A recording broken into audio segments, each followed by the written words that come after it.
Part 4, Forest of Grace. Chapter 1. Vrindavan. Anticipation filled my heart. With each step I trod on the 8-mile stretch, I was thrilled. Lining the asphalt road were huge tamarind trees and spacious fields. A bullock cart, overloaded with straw, passed slowly by, its wooden wheels creaking, while the team of oxen strained, snorting foam from their nostrils and clacking their hooves over the asphalt. A jalopy of a bus approached from behind and halted. The door swung open and the driver, beaming a semi-toothless smile, beckoned me to climb aboard for a free ride. How could I refuse such hospitality? The driver wore the visible markers of a religious life, a shaved head with a tuft of hair at the back and sheet of cloth wrapped around his waist. When we arrived in the town of Vrindavan, I asked him where the river was, and he pointed the way. A few steps later, a farmer stood blocking my path, his palms pressed together in supplication. Gleefully, he exclaimed, "Welcome to Vrindavan. Whoever comes here is Lord Krishna's special guest." Clasping my hands, he effused, "I am a Brijabasi, a resident of Vrindavan. It is my duty to make you happy. Let me arrange food and accommodation for you." "Thank you very much," I said, "but I'll be happy to sleep on the bank of the river and beg for food." Casting his head down, he grew desperate. "Please accept my humble service. If you do not, how can I show myself before my Krishna?" His humility was too difficult to deny. I instantly loved this Brijabasi, feeling him to be a family member, welcoming me home. He arranged my stay at the ashram of an old blind Swami and departed. That afternoon, I left the crowded ashram to roam into one of the lush forests of Vrindavan. As I walked, I pressed my feet into the soft, fine sands. Strolling among ancient trees whose trunks swirled upward, each one cloaked with white, orange, and yellow flowers and shining green leaves. A sweet lowing attracted my eyes to a herd of white cows grazing on the shrubs. With wide, glistening eyes, they gazed at me as if they had always known me. Strangely, I felt the same for them. I walked on. A startling, protracted caw rang out, and I turned to see a peacock. The plumes of his brilliant tail fanned out and his iridescent neck moving gracefully back and forth.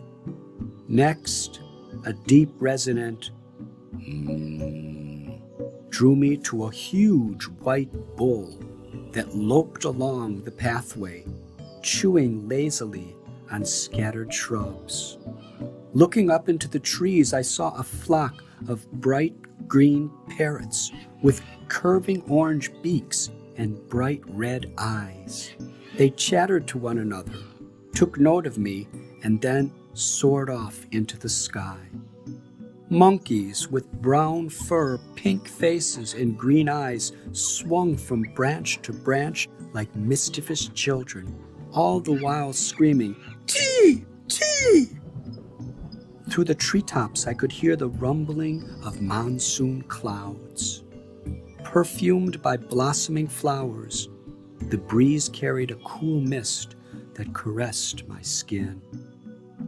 But of all the lovely sights and sounds, it was the song of devotees chanting hymns that most lifted my heart.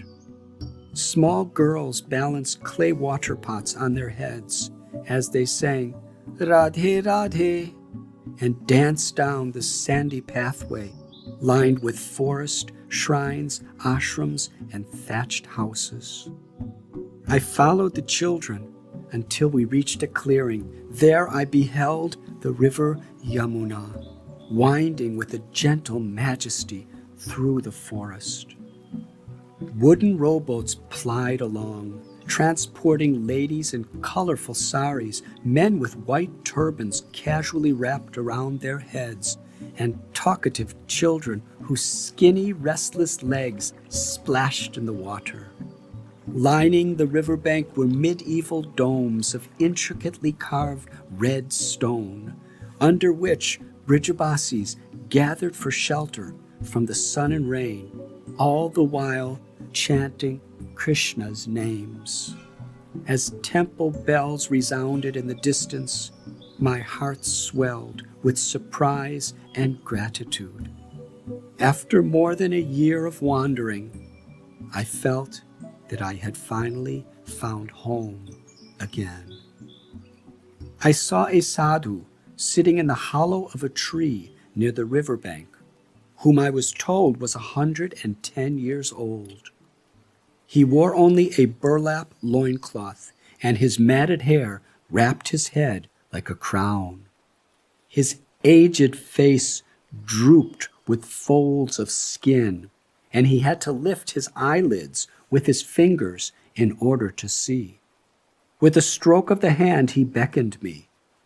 I soon discovered that he was a Moni Baba, one who has taken a vow never to speak, and his only means of communication was a piece of broken slate and a clump of chalk. As I squatted down beside him, he scratched 2 large words on the 10-inch slate. "People think," he wrote. Then he erased the words with his bare fingers and continued writing, "That the people." He erased again and wrote, "Of Vrindavan," erase. "Are crazy," erase. "It is true," erase. "We are crazy," erase. Then he wrote in big letters, "For Krishna." This too he erased. Then wrote again in sections, "If you stay here, you will become crazy too." Then he smiled, as if he knew something that I didn't. The next day, Gary and I met again. With huge festival crowds congesting the town, Gary longed to escape to a quiet place in the Himalayas. But the mystical forest of Vrindavan was pulling me, and I decided to remain for a few more days. Gary would go ahead, we agreed, and in 5 short days we would meet at the Brahma Ghat in Haridwar to carry on our pilgrimage to Amarnath. Sure, we would see each other soon. We said goodbye easily. In those few days, I saw no foreigners in Vrindavan. Indeed, it appeared that Vrindavan's charm was hidden from the West. I rejoiced, for I had observed that when Westerners frequented any place in India, commercialism tended to spread like an epidemic. Affected by the atmosphere, a longing to learn about Krishna awakened in my heart. Since that day they had been stolen from me on a Delhi street corner, I no longer had any books to refer to. When I asked a local man where I could find books in English about Krishna, he directed me to the Ram Krishna Hospital. Reaching the neatly kept 1-story building, I entered and inquired about books. Nurses and housekeepers stared curiously. They brought me to the director of the hospital, Shakti Maharaj, a disciple of the famous yogi Sri Ram Krishna. Just then, a mutilated woman was hurried in. She had been hit by a bus right outside the gate and was a bloody mess. The staff frantically assembled to save her. Preoccupied by the crisis, still, Shakti Maharaj turned to me and asked, "How may I help you?" I knew it wasn't good timing, and I was myself stricken by the crisis, but I asked anyway, "Maharaj, do you have any books about Krishna in English?" He stared at me in disbelief. "This is a hospital, not a library. Come back if you're sick." He reached out and touched my forearm. "No, stay," he said. Offering me a seat, he promised to return in a few minutes. When he returned, he drew a map and explained, "You should go toward the temple of Madan Mohan. Everyone knows where it is. Close by is the ashram of Swami Bon Maharaj. They will have English books." I followed the map, walking along various roads and pathways. On top of a grassy hill overlooking the Yamuna River was one of the most beautiful sights my eyes had ever beheld. An intricately carved temple of red sandstone. It was an octagonal spire that rose about 60 feet into the sky, then tapered, and again widening at the top to form a huge flower-like disc. This was the 450-year-old temple of Madan Mohan. It evoked more than just the power and reverence of a grand religious monument, but a feeling of intimacy that touched my soul. Climbing down the hill and through a narrow lane, I approached the ashram and, unlatching the gate, entered a quaint courtyard. To my right was a temple of Krishna. To my left, a small temple of Lord Shiva and a flourishing garden of tulsi bushes.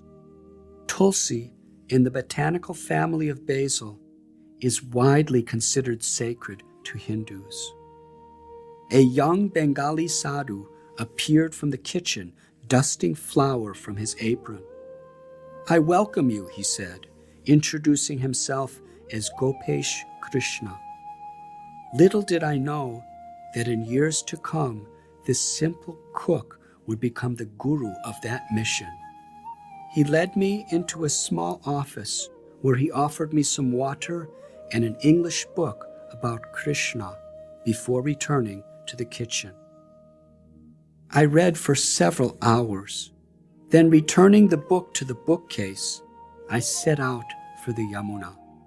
But at the main gate, I encountered a man in his mid-20s with sparkling blue eyes and white skin. He had a shaven head and was clad in saffron robes. "My name is Asim Krishnadas," he smiled. "Welcome to Vrindavan." Offering me a seat, he excused himself for a moment and returned with a plate of fluffy rice and spiced vegetables. Eating eagerly, I asked him how he came to live in India. He told me that his given name was Alan Shapiro and was from New York. He had traveled through Europe and Israel, and ultimately his search for spirituality brought him to India. In the Punjab state, he said, he met a saint named Mukunda Hare, who advised him, "Go to Vrindavan. There you will find everything." Asim smiled. His words were prophetic, he said. As I was leaving, he offered, "If there's anything I could do to serve you, that will be my greatest joy." The following day, I roamed alone in the forest and eventually returned to the riverbank just beneath the hill of Madan Mohan Temple. I was to leave early the next morning for Hardwar, where Gary was waiting for me. When night fell, I offered my farewell to the land of Vrindavan. But my mind was divided. Lying down to sleep on the earthen riverbank, I thought, Vrindavan, is attracting my heart like no other place. What is happening to me? Please reveal your divine will. With this prayer, I drifted off to sleep. Before dawn, I awoke to the ringing of temple bells, signaling that it was time to begin my journey to Hardwar. But my body lay there like a corpse. Gasping in pain, I couldn't move. A blazing fever consumed me from within, and under the spell of unbearable nausea, my stomach churned. Like a hostage, I lay on that riverbank. As the sun rose, celebrating a new day, I felt my life force sinking. Death that morning would have been a welcome relief. Hours passed. At noon, I still lay there. This fever will surely kill me, I thought. Just when it couldn't get any worse, I saw in the overcast sky something that chilled my heart. Vultures circled above, their keen sights focused on me. It seemed the fever was cooking me for their lunch, and they were just waiting until I was well done. They hovered lower and lower. One swooped to the ground, a huge black and white bird with a long curving neck and sloping beak. It stared, sizing up my condition, then jabbed its pointed beak into my rib cage. My body recoiled, my mind screamed, and my eyes stared back at my assailant, seeking pity. The vulture flapped its gigantic wings and rejoined its fellow predators circling above. On the damp soil, I gazed up at the birds as they soared in impatient circles. Suddenly, my vision blurred, and I momentarily blacked out. When I came to, I felt I was burning alive from inside out, perspiring, trembling, and gagging. I gave up all hope. Suddenly, I heard footsteps approaching. A local farmer herding his cows noticed me and took pity. Pressing the back of his hand to my forehead, he looked skyward toward the vultures, and understanding my predicament, lifted me onto a bullock cart. As we jostled along the muddy paths, the vultures followed overhead. The farmer entrusted me to a charitable hospital where the attendants placed me in the free ward. 8 beds lined each side of the room. The impoverished and sadhu patients alike occupied all 16 beds. For hours, I lay unattended in a bed near the entrance. Finally, that evening, the doctor came, and after performing a series of tests, concluded that I was suffering from severe typhoid fever and dehydration. In a matter-of-fact tone, he said, "You will likely die, but we will try to save your life." Taking the thermometer out of my mouth, he read it and pronounced, "No solid food for the next week. Your diet will be glucose water only." With those words, he departed. Overcome by fear and nausea, with no strength in my body, and teetering between life and death, I lay there. There was little money to treat the patients in this charitable ward, so we received only the crude basics.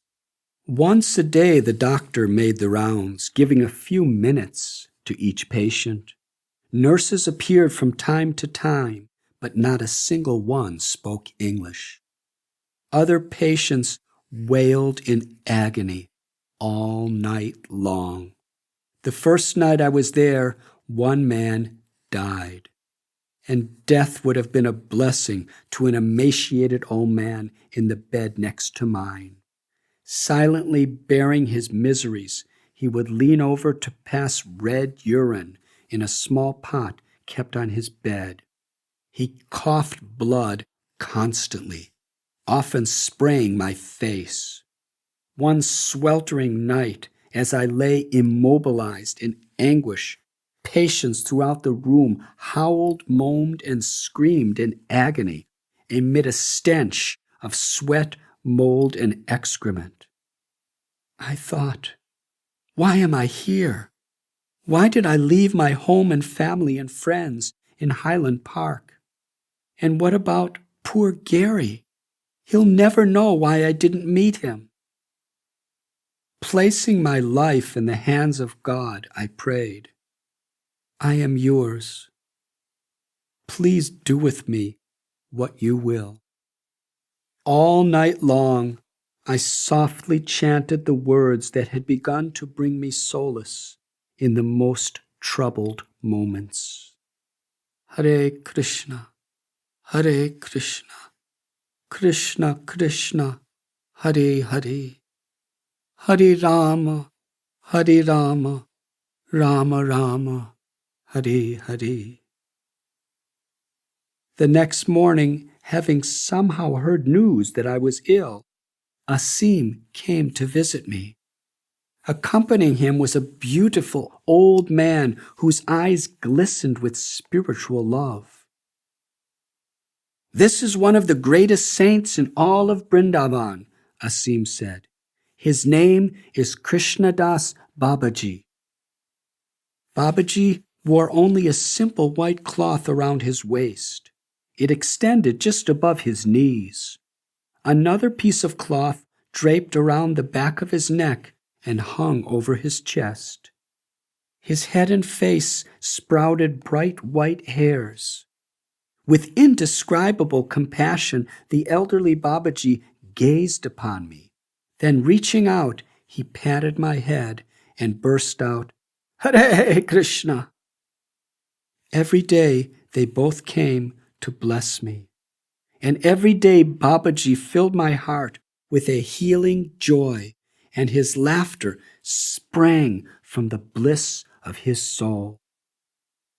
One day, 2 young doctors in training came to my bed and took turns firing off a litany of questions. But I had one question for them. What disease does that man in the next bed have? One of them stared blankly and replied, Contagious tuberculosis. He added, Please be careful, sir. If you inhale his cough, or if even one drop of his blood falls in your mouth, you will catch it too. What? What? Then why is he kept in a crowded room? I asked. It is our policy, he said. No one is quarantined unless the laboratory tests return positive. Unfortunately, our laboratory is closed because the technician is sick with tuberculosis. Therefore, no quarantines are permitted. Lifting his umbrella, he strutted toward the door and turned to me. It is certain that the man beside you has the contagious germ, so please be careful. It was pleasant to meet you. Good day, sir. A few days later, the poor soul died before my eyes. One day, sitting on my hospital bed, I wrote these words to my family. Where there is faith, fear cannot exist. May you all be blessed with good health, happy lives, peace of mind, and love for God. Richard. Vrindavan, September 1971. After about 10 days, the doctor released me with the instruction, You must not travel for 1 month. Pointing his finger into my face, he warned, The way you sadhus travel, you will not survive. Stay in one place and eat simple rice. The news that I was not to leave troubled me. My first thoughts were to poor Gary. What had he thought when I did not meet him in Haridwar? After tearing him away from all of his friends, now I had abandoned him alone in India. Would we ever meet again? But part of me was happy to stay and discover what more Vrindavan held for me.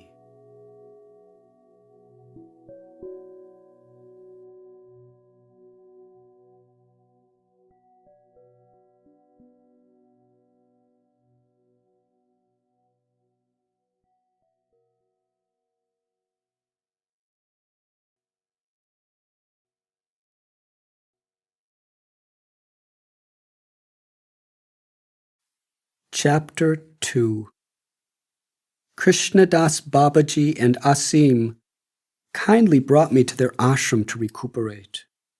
The whole first day I rested. The next day, early in the morning, Asim asked if I would like to meet his guru. I eagerly consented. In a courtyard of tulsi trees, I first saw the man, a stately figure in his 70s, sitting on a wooden chair, eyes closed, chanting on prayer beads. This was Swami Ban Maharaj. Clean-shaven and with short white hair, he wore a simple t-shirt and the saffron lower cloth of a sannyasi. When he heard us approach, he slowly opened his eyes. "Please come," he said, gesturing for us to sit on the ground near him. Smiling, he asked my name. "Ah, yes, Richard, I am happy to welcome you as our guest.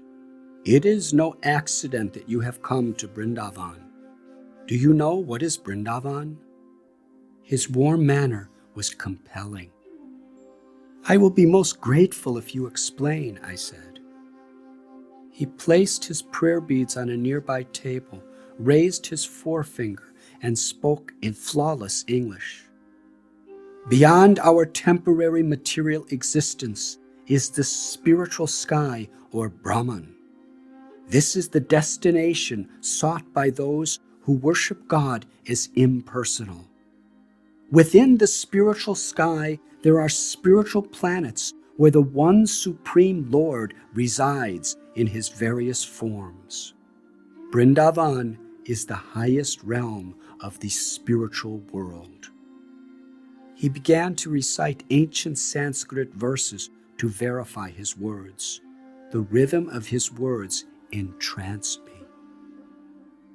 5,000 years ago, he said, the Supreme Lord Krishna descended into our world and manifested his own abode, Vrindavan.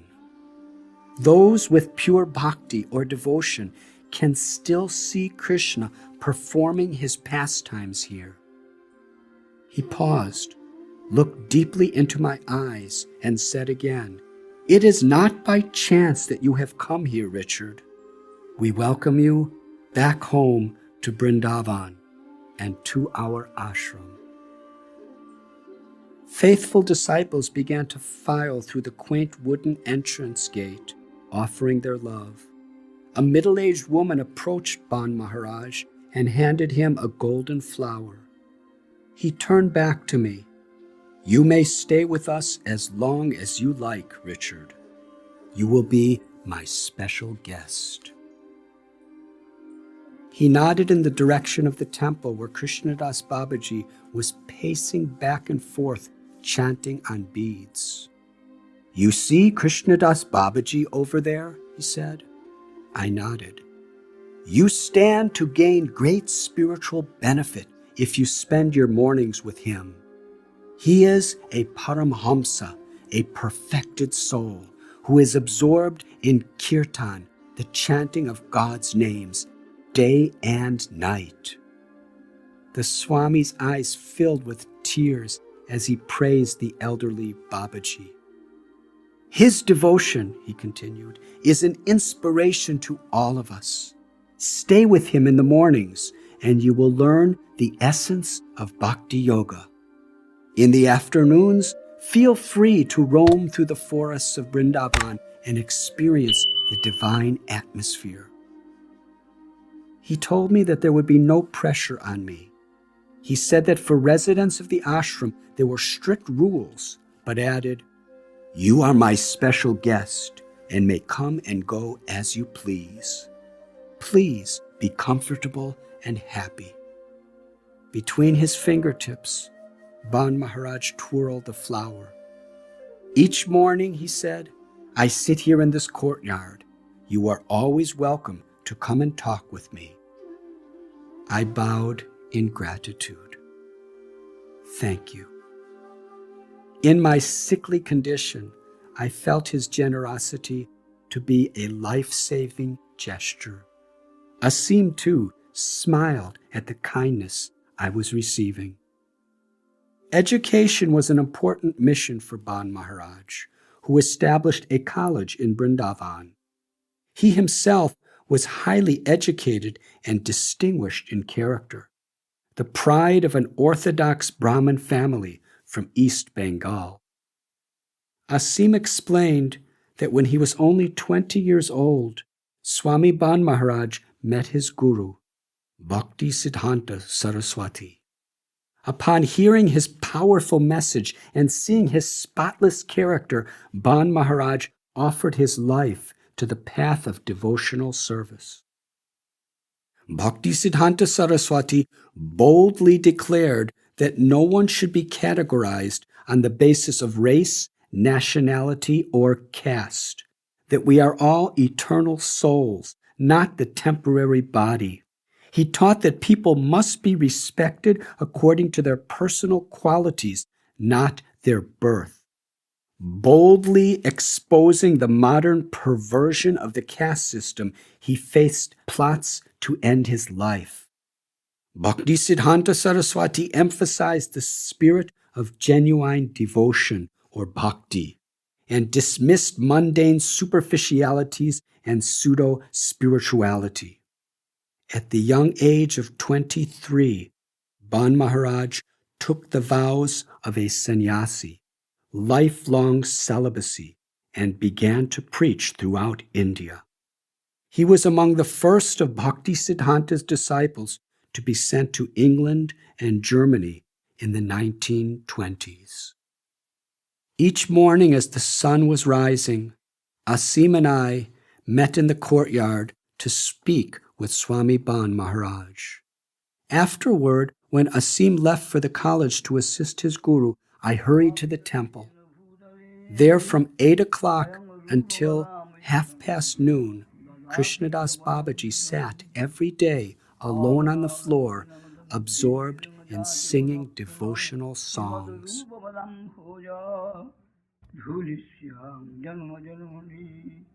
I sat by his side. His eyes radiated with spiritual emotion, and he often struggled to restrain tears. While chanting, he played a two-headed clay drum called mridanga. Although his voice was simple, it was saturated with a devotional power that penetrated my heart. Every morning at 4:30, Babaji was given the honor of leading the assembly of monks in prayer. As prayer grew to kirtan, or congregational chanting, everyone danced in joyous abandon. While beating his drum, Babaji, who was small, thin, and old, would dance out from the temple of Krishna and into the courtyard as the rest of the devotees trailed behind him. Entering into a small temple of Shiva, he sang loudly as 20 monks leapt high, bells clanging.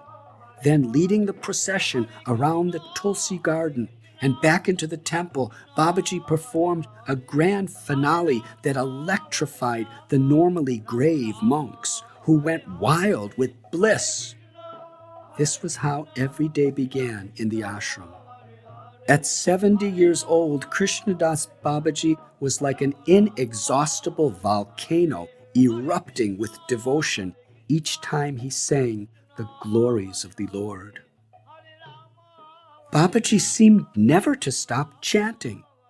Once when I had dysentery, I raced out to the latrine in the middle of the night and heard his strong, simple voice chanting the Maha Mantra from inside his room. Did he ever stop chanting God's names? Any time I awoke at night, I would quietly wander to the window of his room. In the seclusion of his personal love, he chanted Krishna's name day and night. No one in the ashram could determine when he slept. Except for his outburst, Hare Krishna, in the hospital, Babaji never spoke a word to me, and I assumed he spoke no English. One morning, I rose late and took my bath at the well. With a rope, I lowered the bucket down, filled it with water, and hauled it up. Crouching down on a rock near the well, I scooped the water from the bucket with a brass vessel and poured it over my body. Suddenly I heard a voice. "Where were you this morning?" I looked around to trace its source, but there was no one around except Krishnadas Babaji.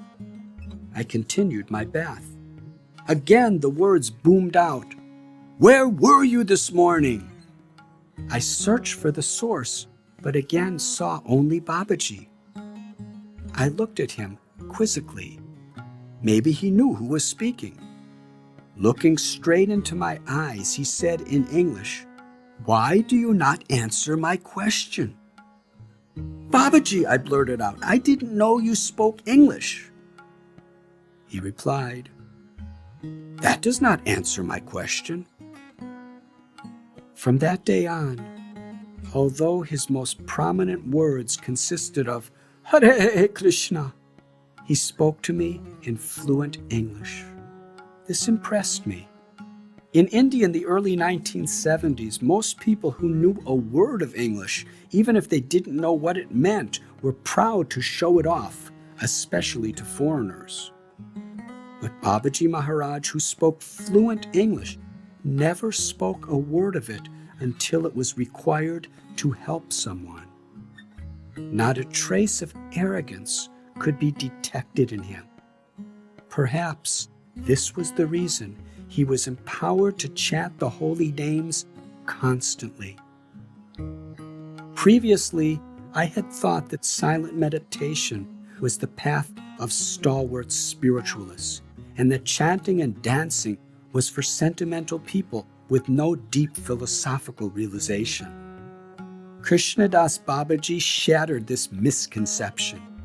I could not deny the power of his knowledge, detachment, and love. His path was bhakti yoga, devotional service to Krishna. Clearly, the method for awakening that love was his chanting of God's holy names. Babaji was loved all over Vrindavan. In many temples, whenever there was a special function, Babaji was invited to lead the kirtan, and sometimes he took me along. One day we entered a crowded temple where hundreds of people were chanting. Krishnadas Babaji chose to sit quietly in the rear, happy just to observe. As soon as somebody noticed him, the kirtan stopped, and the guru of that temple came forward and placed the mridanga drum around Babaji's neck, the entire congregation begging him to lead the chanting. With his first beat of the mridanga, the crowd melted in gratitude. When I witnessed this outpouring of love for Babaji, I understood the saying that it is only when one has no desire for adoration that one is truly qualified to receive it. On the day of Ekadasi, a fast day observed twice a month, Krishnadas Babaji would spend the entire night under a sacred tamarind tree, chanting Krishna's names from sunset to sunrise. Joining him, I was amazed. The old man showed no symptoms of fatigue. While I struggled to stay awake, for Babaji this all-night fasting and meditation, I realized, was not a discipline, but simply the natural outpouring of his love for Krishna. As the sun was rising, Babaji exclaimed, 500 years ago, under this tree, Lord Chaitanya revealed his love to the world. Babaji, I asked, please tell me about Lord Chaitanya. His eyes beamed. Intoxicated by his all-night chanting, he explained, Lord Chaitanya is Krishna, the Supreme Lord, who descended 500 years ago to distribute love of God in the easiest possible way. Ages ago, his appearance was predicted in the scriptures. Although God himself, Lord Chaitanya assumed the role of a devotee just to teach us by his own example. Babaji's voice soared with enthusiasm. The personification of ecstatic love, he wept tears of compassion for all beings. In this age of quarrel and hypocrisy, he taught us, the essential medicine to cure our spiritual disease is the chanting of God's holy names. Lord Chaitanya taught that God has revealed many names through the ages and has invested his potency in all of them.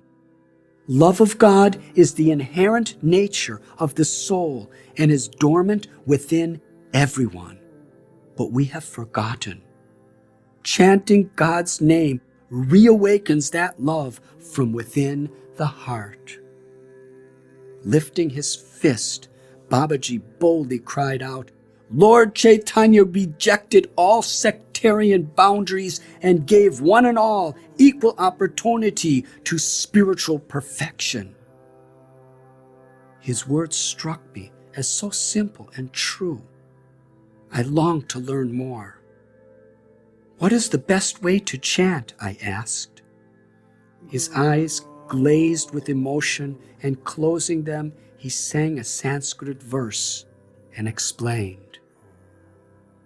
Lord Chaitanya taught us that one should strive to be more humble than a blade of grass, more tolerant than a tree, and to offer all respect to others while expecting none for oneself. In this way, one could chant the Lord's names constantly. He stroked the grass on the ground between us. You see this grass, he said? It is happy to serve everyone, even by remaining in the most humble position under our feet. Whenever it's stepped on, it comes right back up to serve. We can learn from this humility. He bowed his head toward the tree behind us. You see that tree? It tolerates the burning summer sun while giving us shade. It tolerates bitter cold while giving wood to keep us warm. And it may stay for months without a drop of water while giving us juicy fruits to quench our thirst. All of this without complaint. We should learn tolerance from the tree. Lord Chaitanya taught that we should aspire to be the humble servants of the servant of the servant of the Lord. Only in this way can we taste the nectar of the holy name. Then Babaji stood up and with a hearty laugh rubbed the top of my head and strolled away along the riverbank. I remained staring into the deep blue water of the Yamuna. Still wide from the monsoon rains, she flowed quietly through the forests and fields of Vrindavan. I thought, his words are like precious jewels. And because he so sincerely practices them in his life, they deeply penetrate my heart. At that moment, an upsurge of peace sprung from within me. I felt I was just where I needed to be.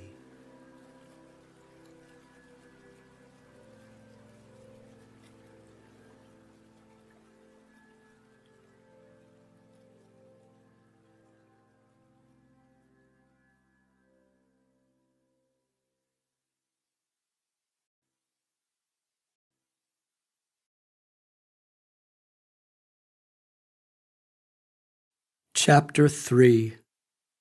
From halfway across the world, I could feel the anguish of my parents, helpless as they were to communicate their feelings to me.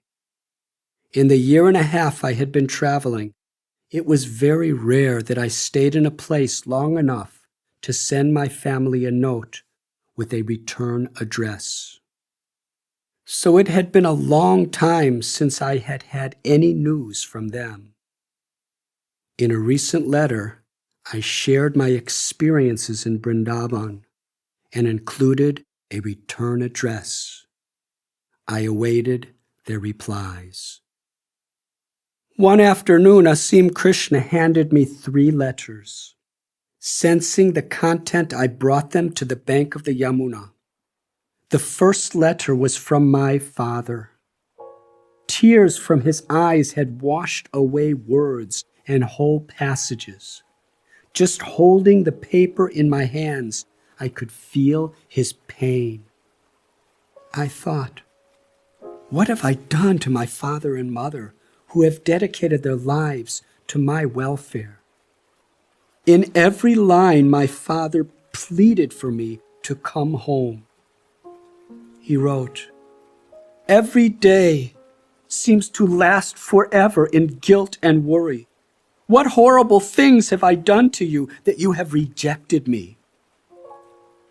He continued, "How can I live knowing my son to be living in jungle caves alone with no money?" It was signed, "Your broken-hearted father." Gazing out across the graceful current of the Yamuna, I felt my heart breaking with his. Then I opened the second envelope. It was from my mother. She longed to know, "Why are you in a foreign land for so long? Haven't you found what you're looking for yet? What are you wearing and eating? How is your health?" Throughout, she reiterated her love. The third letter was from Larry, my younger brother and dear friend. Larry was an honest and simple person, so I knew that whatever he said would be true. He described the perpetual worry into which I had cast my entire family. Of my mother, he wrote, "Don't you understand a mother's love? Mom is in a state of confusion.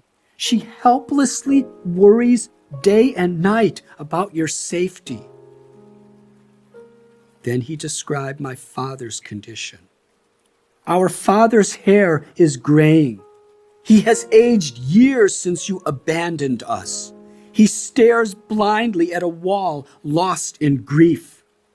Thinking of you, all alone, living in caves and jungles, he cries, 'Do you want to kill your own father? Is this your idea of religion? Maybe you don't care if he lives or dies, but we love him. If you don't come home, you will be held responsible for his death.'" My heart pounding, I silently prayed for guidance. As I gazed into the gentle flowing waters of Yamuna, my whole life played before my mind's eye. I felt so grateful for my family's affection and hated to cause them pain, but this burning in my heart for God's love was stronger than anything else.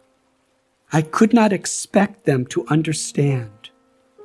I recalled my readings about great persons who, in their dedication to God, had borne the suffering of breaking loved ones' hearts. Upon hearing the call of God, Abraham was willing to sacrifice Isaac, his beloved son. Hearing his calling at Gethsemane, Lord Jesus accepted crucifixion, while his mother Mary wept bitterly beneath the cross. His apostles, too, left everything behind to heed his call. Hearing that same inner call Prince Siddhartha Gautama left his loving family in tears as he disappeared into the forest to travel the path of becoming the Buddha. When the inner voice of God called for him, Shankaracharya, the greatest proponent of the path of non-dualism, left home, breaking his poor mother's heart. And for our sake, Lord Chaitanya left his widowed mother in pools of tears. These saints and avatars are great, I thought, and I am small. Yet a calling, this longing for the divine life, has overcome me. I spent the day on the bank of the Yamuna, praying for my family and praying for guidance. The next morning in the temple courtyard, I sat at the feet of Ban Maharaj and presented him the letters. Tears welled in his eyes as he read them. For a long time, he stared across the courtyard, lost in thought. Then he turned to me and spoke. Long ago, when I was about your age, I accepted a life of renunciation. This caused my mother and father unbearable pain. It was a great test in my life. To break the hearts of your loved ones is often a price you must pay to accept a life of exclusive devotion. But you will see, in the passing of time, they will understand and appreciate your life. In fact, they will be proud of you. In the meantime, there is no restriction in a sadhu meeting his mother or father. You must search your own heart. In my reply to Father, I wrote, My dear Father, on receiving your last letter, dated September 14th, 1971, a painful sensation melted into my heart. Listen to what I say, not with ears, but with your tender heart. Each man must choose what he believes to be the most sacred path to follow in his life. If a man does not follow what he truly believes in, his life will have little meaning.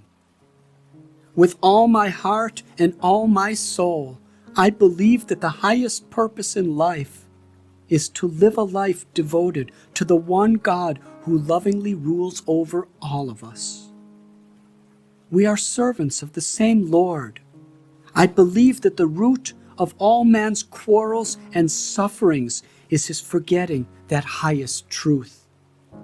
Since ancient times, there have always been politicians, businessmen, soldiers, etc. And along with these, there have always been those treading the path of truth and living a religious life. But today, everyone has become so engrossed in satisfying their material hunger that God has all but been forgotten. Is it not true that the noblest man is he who is humble, honest, righteous, and respectful to all fellow beings? This is religious life in its truest sense. I believe that this is the life that I must lead. Please trust that all I am doing is striving to lead a life free of malice. For a man of my temperament, to enter into the business world would result in a life of no meaning or satisfaction. For when a man fights his own inner nature, he ruins himself. At present, I am rather unsettled. Please, I beg you to give me a little more time to secure my convictions. At that time, we will arrange to unite once more. I will keep in touch with you. In America, many parents of sons are suffering the pain of separation to the army for 2 to 4 years, where their son endangers his life for a cause rooted in hate. I pray to you only to have faith that what I seek is for the good of all. Bless you, my loving Father. Bless your tender heart. I will soon tell you my plans. Very soon. Richard, Vrindavan, India, September 30, 1971. To my mother, I wrote a letter describing my eating habits and what I was wearing, assuring her that I was in fine health, and trying to explain my choice to search for the meaning of life. I thanked her for her loving concern and wished her peace.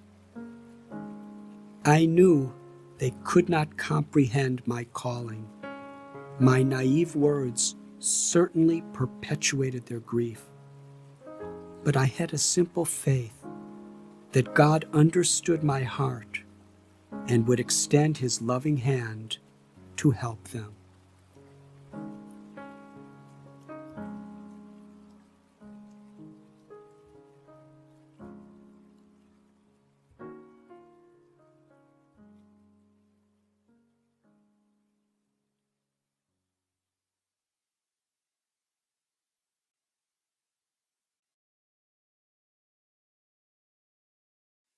Chapter 4. At night, I lay on the rooftop of the ashram, gazing into the starlit Vrindavan sky. Peacocks carried on a dialogue, and the night guards protected the village by loudly calling out to one another the names of God. Radhe Shyam, Radhe Shyam. But of all the sounds of the Vrindavan night, the one that most captivated my ears was the melody of the Hare Krishna mantra, floating in the breeze from far away. Alternating voices of an old man and woman sang through an amplified speaker all night, every night. These sounds, the guards, the peacocks, the old man and woman singing, created a spiritual symphony that stirred my heart. I thought back to that aged sadhu who had written me a message with a piece of chalk on his broken slate. Was I becoming crazy for Krishna here in magical Vrindavan? Traditionally, devotees circumambulate holy places like Vrindavan as an act of worship. One night, a mystical force drew me from the rooftop and onto that dusty pathway that wound around the town. Guided by the moonlight, I roamed along the riverbank path that led into the forest.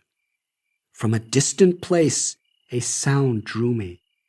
As I came closer, my anticipation soared. Could it be the same song sung by an old man and woman that had been charming me to sleep each night? I yearned to find its origin. The closer I came, the louder the mantra grew. Yes, it is the same song. Soon I found myself in a quaint temple of Hanuman, the divine monkey who personifies ecstatic devotion, where a man and woman in their late 70s were sitting on the floor chanting, their eyes shut in intense absorption. They were clothed in worn white cloth and appeared to be farmers. It was about 1 o'clock in the morning, and I joined them in chanting the familiar melody. When we later parted ways, they invited me to return for lunch the next day. The next afternoon, I stepped from the dusty footpath into Hanuman's temple. Not knowing why, I was brimming with anticipation. Hardly a minute had passed when an Indian man in his mid-20s approached me. "Maharaji wants to meet you now," he said. "Me?" I asked, pointing to my own chest. "Who is Maharaji, and how does he know me?" "Oh, he knows all about you." "Will you be so kind to tell me about Maharaji?" I asked. "Not now. Maharaji is waiting for you. We'll talk later." Taking my hand, he led me into a sunny courtyard, where a round man, beaming a beatific smile, sat cross-legged on a wooden bed, a faded checkered blanket wrapped around his body. I drew closer. His face, framed by white stubble, glowed with an otherworldly joy. His squinting eyes seemed to penetrate through the windows of mine and into the mysteries of my life. This was Neem Karoli Baba. While I was living in the Himalayas, I had heard of his extraordinary qualities. His followers affectionately addressed him as Maharaji. As I approached, he was speaking in Hindi to a few Indian disciples who sat on the ground in a semicircle around him. Seeing me, he broke into a contagious smile and welcomed me. He raised his index finger and spoke to me through a translator. "You have forsaken wealth and comforts in search of enlightenment, and with great struggle have come to India.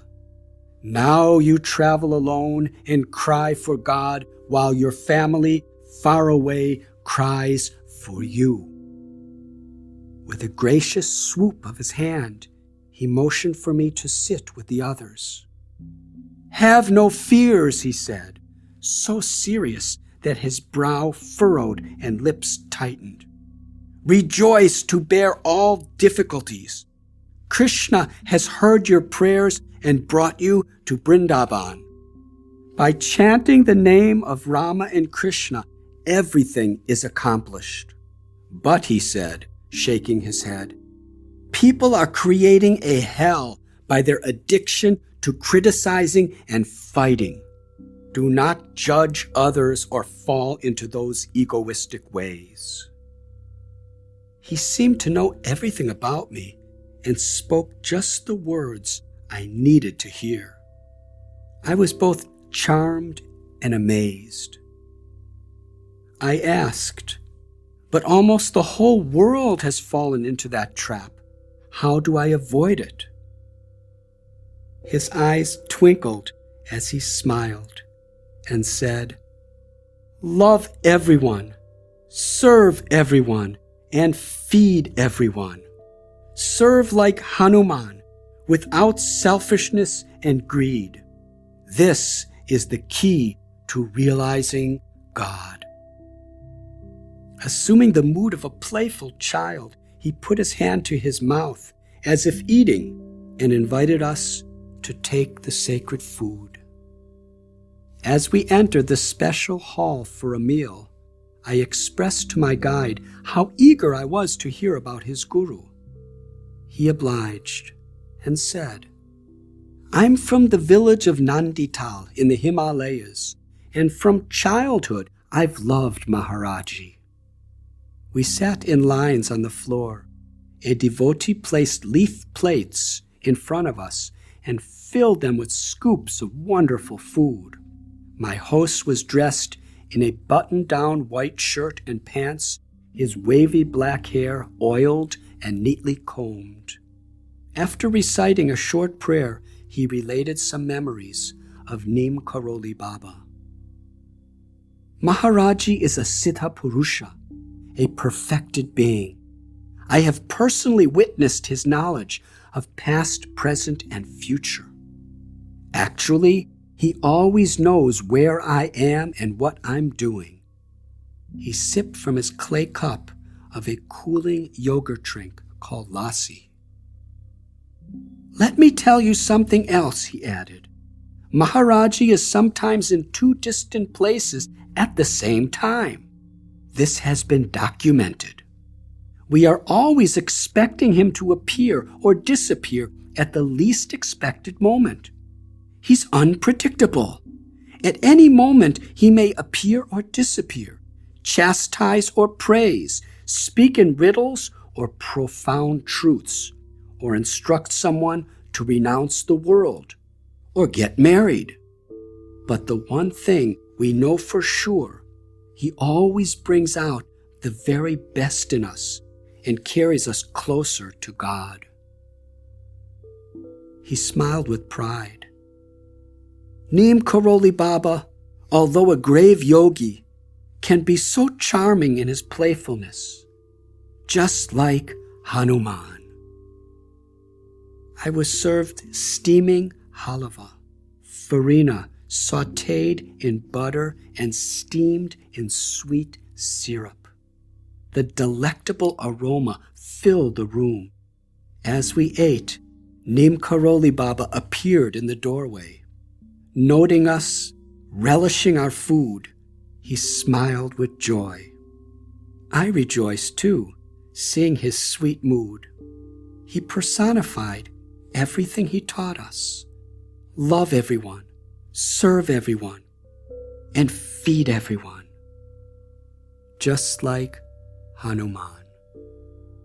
The next day, I returned and found Maharaji surrounded by a few followers, reciting the story of Hanuman's devotion from the Ramayana. Transfixed, Neem Karoli Baba trembled, tears streaming from his eyes.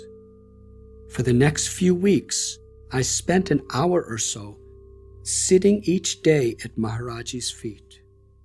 He didn't give formal lectures while I was there, but rather he spoke casually with his followers or sang kirtan.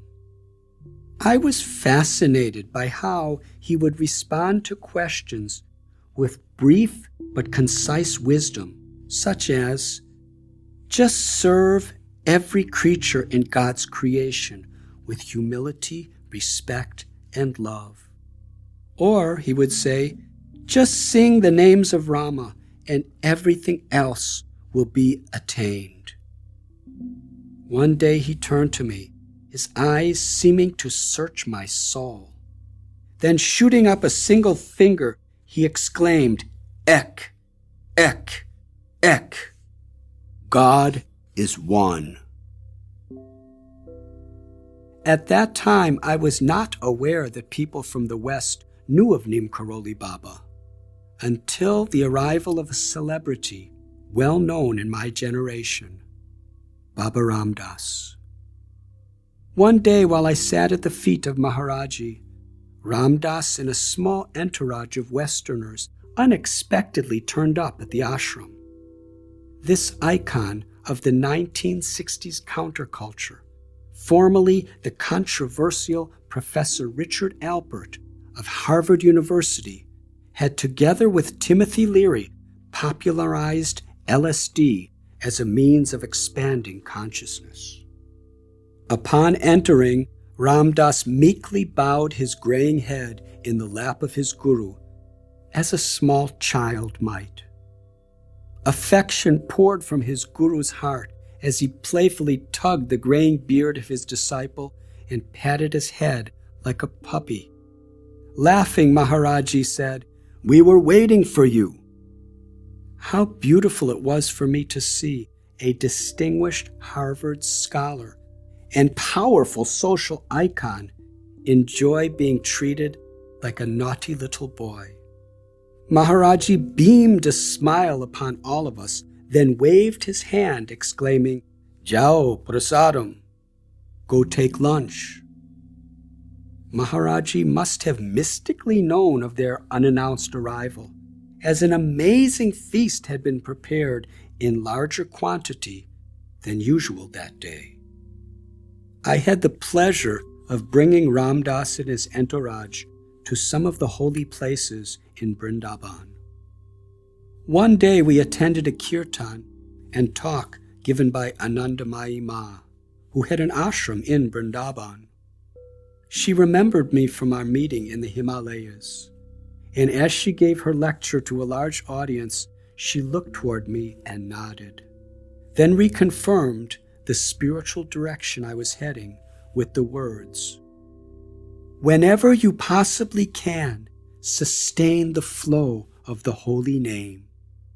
To repeat his name is to be in his presence. If you associate with the Supreme Friend, he will reveal his true beauty to you."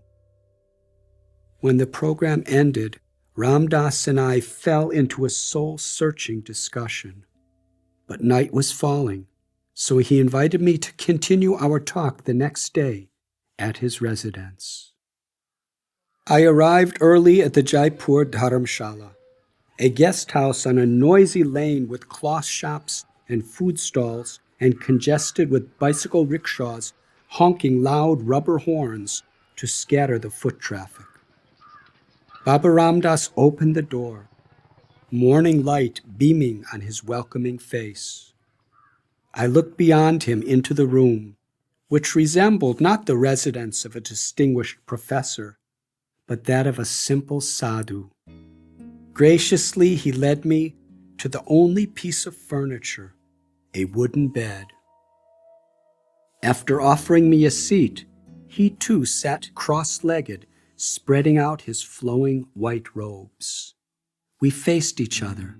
His graying hair streamed from his balding head and draped onto his back and shoulders.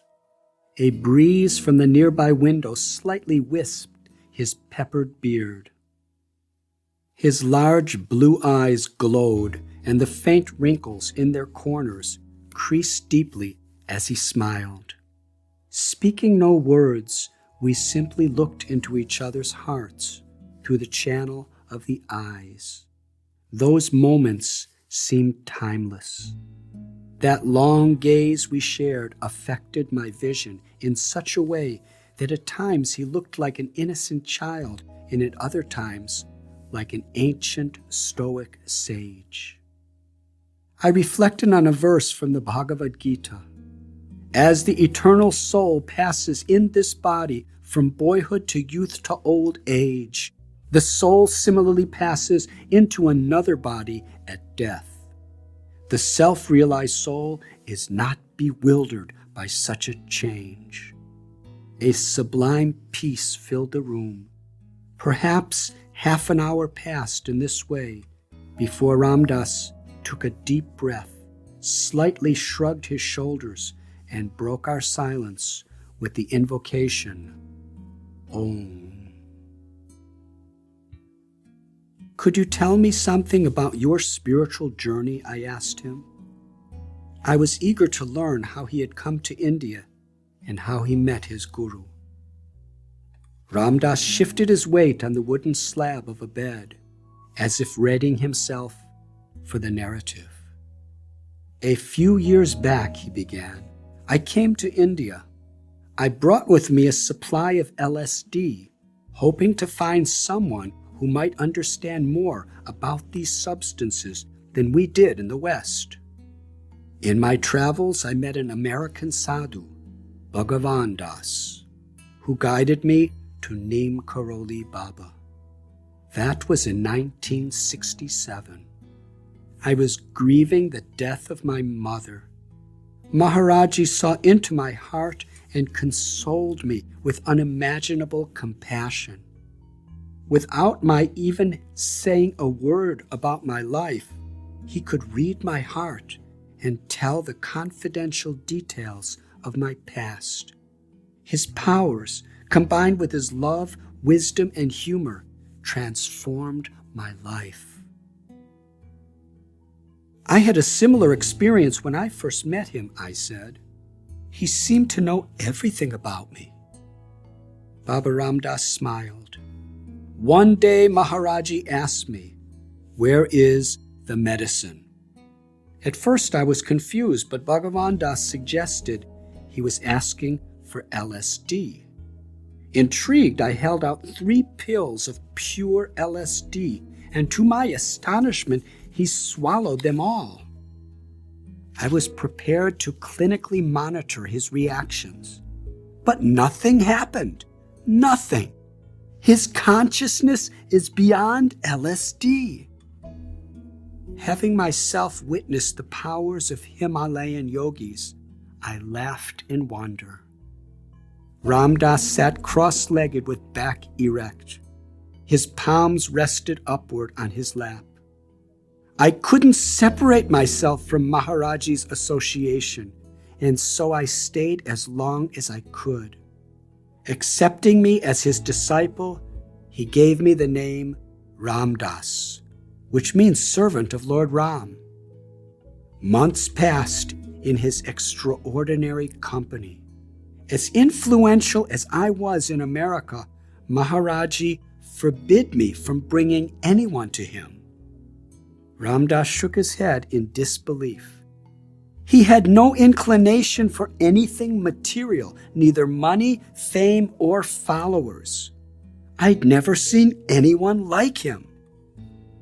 Apprehending anew the love he felt for his guru, his voice began to tremble. When I sit with Maharaji, I feel that I have unconditional love for everyone in the world. In that same year, 1971, Ram Dass published his story in the classic, Be Here Now. As the day passed, a sense of brotherhood grew between us as we shared the realizations and inspirations we had gained in our spiritual journeys. Before parting, I confided in him a concern that had come to weigh heavily on my mind. I said, Mother India has become my spiritual home. I have so much still to discover, but I fear that my next visa extension will be denied, and I'll be forced to leave. Baba Ram Dass closed his eyes and submerged into deep thought. Despite the commotion from the busy street outside, the room was serene. I closed my eyes as well and drifted into the tranquility of meditation. 5 minutes passed. When I opened my eyes, I found Ram Dass gazing at me with a gentle smile. He said softly, You may have to leave the geographical boundaries of India. However, you never have to leave Bharat, the spirit of India within.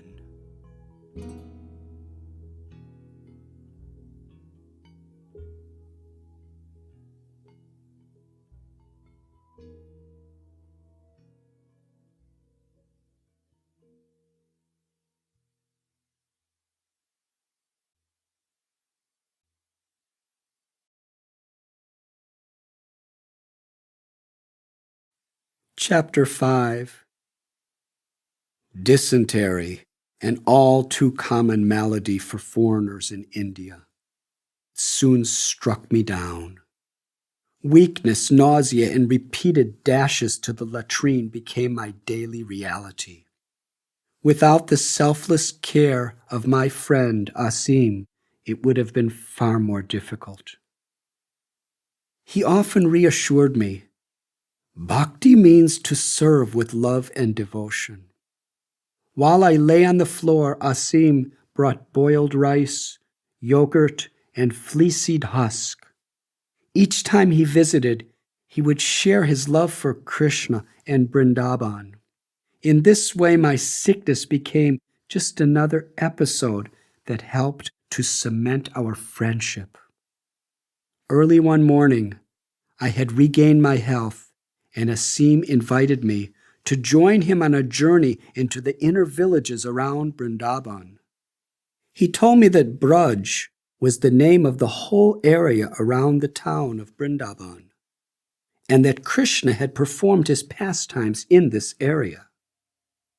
Braj consists of about 80 miles of forest, fields, and villages, and over 5,000 temples of Krishna, some of the largest in all of India, and others quite quaint. Asim said, You'll be fascinated by the Brijavasi's natural love for Krishna. His blue eyes widened with enthusiasm. Shall we go? A few minutes later, we were bouncing and creaking along in a dilapidated local bus. Fields of golden wheat and mustard, its yellow flowers bending in the wind, stretched out on all sides. Every so often, poor farmers on the side of the road would flag down the bus and climb aboard. Their clothes were ragged. Some of them suffered cataracts, skin diseases, or untreated infections. But they were blissful as they sang devotional songs, clapped their hands, and danced on the moving bus. Old women with wrinkles creviced into their dark, leathery skin spontaneously rose to their feet, raised their arms, and danced while shyly covering their heads with tattered saris. They beamed with the exuberance of children. In the villages, the Brijabasis, although poor, smiled radiantly and greeted one another with Jai Radhe, the name of the compassionate, feminine aspect of Krishna. They loved God, not just as the supreme creator, but also as an intimate neighbor in their village. The women drew water from a well and carried it on the top of their heads in round clay pots, smiling as they passed, chanting, Radhe Radhe. From their clay stoves, the pungent smell of burning, dried cow dung patties drifted in the air. The men of the village shaved their heads each month as an offering of devotion and spent their days herding cows, plowing fields with their oxen, or selling their wares along the footpath. The skinny children, eyes sparkling, jumped about, playing with sticks and balls. Everybody, man, woman, and child, smiled at me and called out, Radhe, Radhe, as they passed. I observed hundreds of villagers coming to the temples with offerings of milk, butter, and sweets, some praying and others singing and dancing for the pleasure of their Lord. Walking through this other world, I reflected, the religion of these people is not reserved for Sundays or holidays, but is intrinsic to every aspect of their daily lives. It is utterly spontaneous. One afternoon, Asim and I were relaxing on the hill of Madan Mohan Temple, overlooking the river Yamuna, sitting in the grass as black bees hummed a meditative drone around us. I stretched my legs and leaned back against a boundary wall of red stone. There I revealed my mind. Asim, I asked, could you explain your understanding of deity worship? I told him of how in my travels through India, I'd found almost everybody worshiping the carved image of the Lord. The yogis and Shivites worshipped the Shiva Lingam, or statue of Lord Shiva, and the Buddhists made elaborate offerings to the deity of Lord Buddha.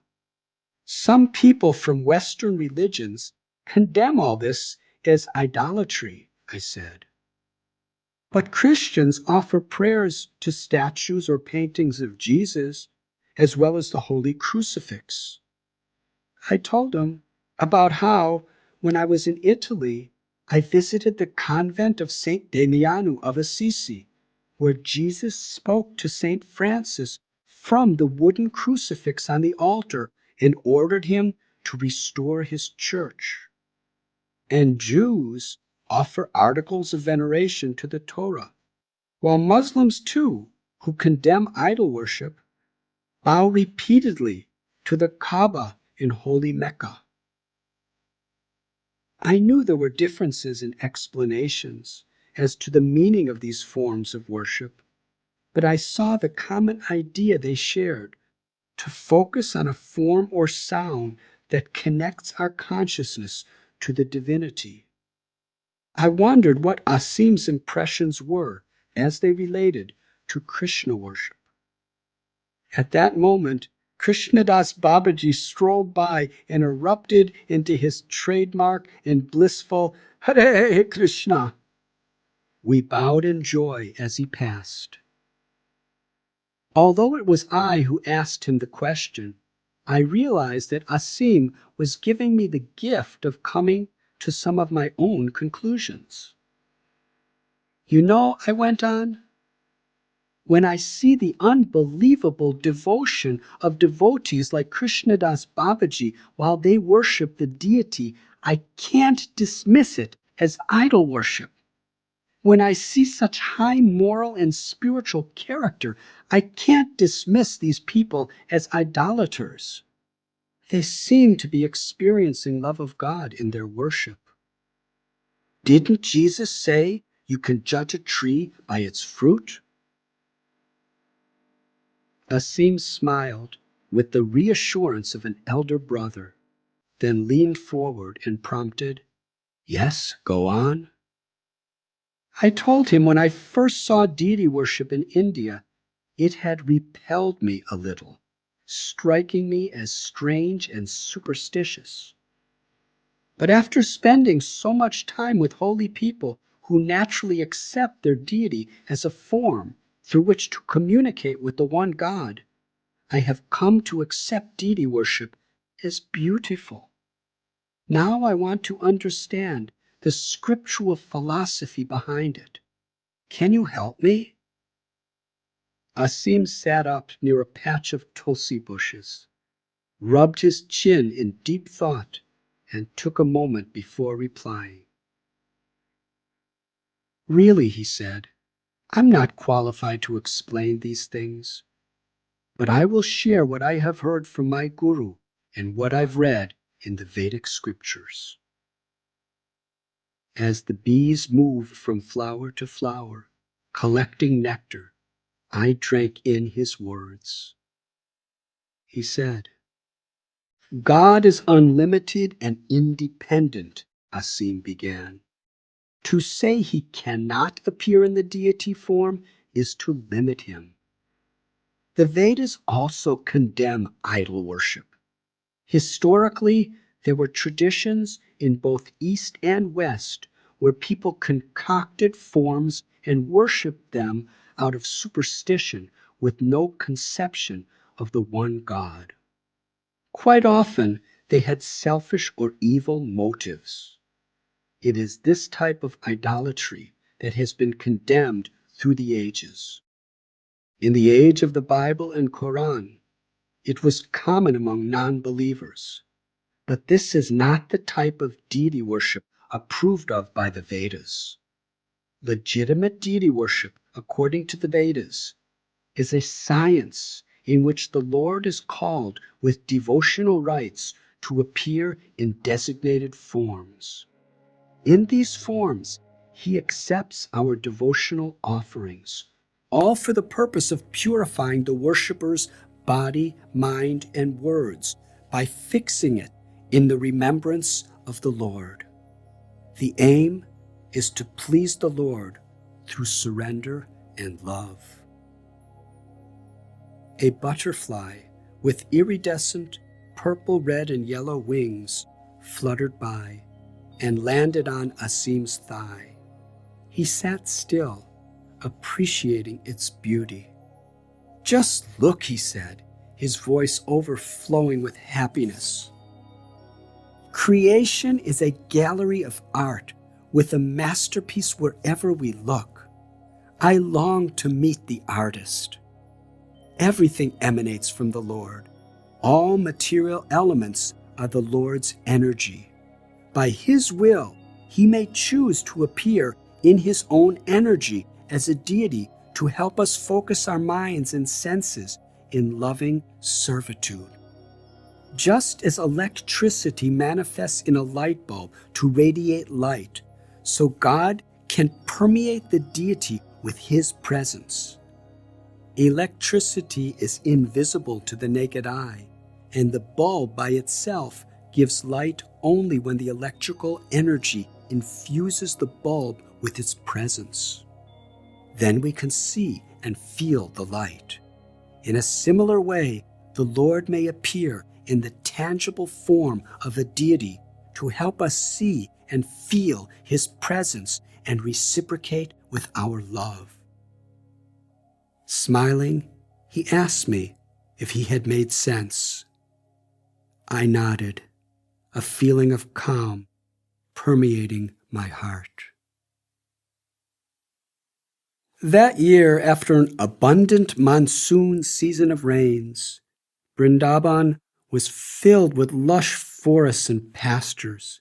It was autumn, and the days were warm while the nights grew cold.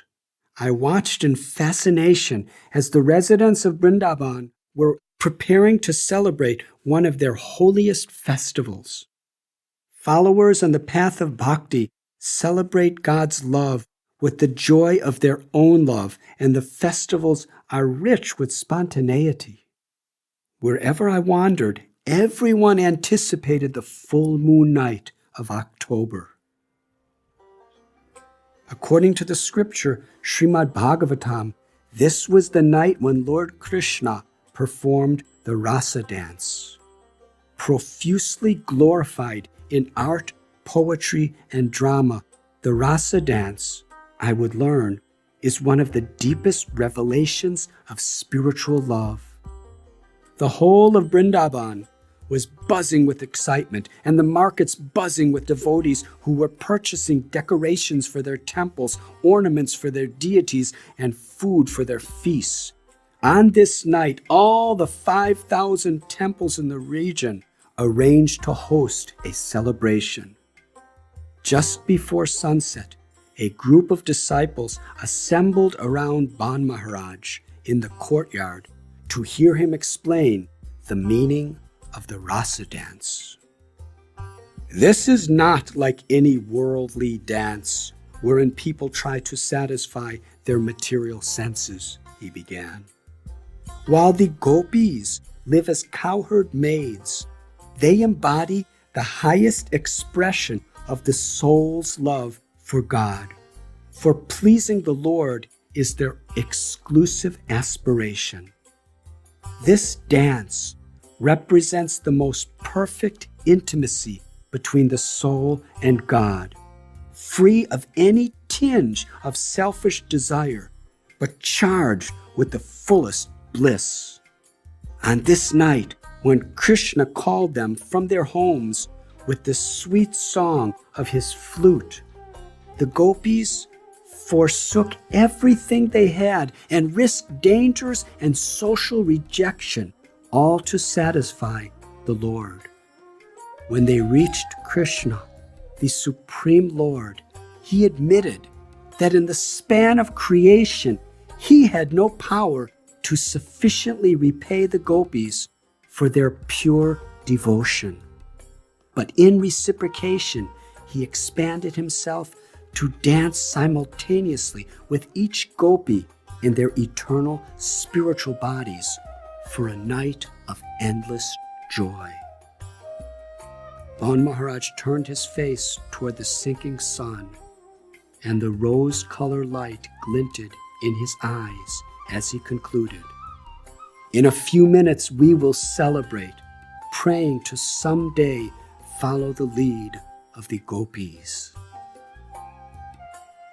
In the Tulsi garden of Ban Maharaj's temple, the devotees had worked all day constructing a throne by weaving thousands of tiny fragrant flowers together. Now, as the time for celebration arrived, they ceremoniously carried the deities from the altar to the throne amid offerings of sweets and savorings. The moon rose in the east, full and golden. In Vrindavan, this Ras Purnima moon is celebrated as the most beautiful moon of the year. Devotees welcome it with songs composed specially for this occasion. As the moon climbed higher, its golden light illuminated the four directions. All the while, Krishnadas Babaji sang with deep emotion while everyone else blissfully chanted in response. Joining them, I fixed my mind on the enchanting vision of Radha and Krishna in the moonlit flower forest of Vrindavan. As the moon ascended still higher, it spread its silvery hue on every leaf and flower. Mother Earth seemed lit up by its touch. Bathed in the sweetness of that pearl moon, everyone was beaming, the deities, the forest, and we who worshipped. In this way, we sang late into the night for the Lord's pleasure. How deeply my time in Vrindavan was affecting my heart. In the sweetness of those moments, I thought how unconditional spiritual love for God was a higher experience than attaining mystic powers, wherein one could perform supernatural feats, or even liberation, wherein one was freed from all sufferings and anxieties. In spiritual love, like that of the gopis, a devotee fully gives his or herself for the pleasure of the Lord and could fully relish the intimacy of God's love. On another such moonlit night, as the night birds crooned in the temple garden, Swami Ban Maharaj, sitting back on his wooden chair, gazed at me intently. He said, "I have been carefully examining you, Richard." He paused to prepare me for what was to come. "Tonight, I would like to initiate you as my disciple."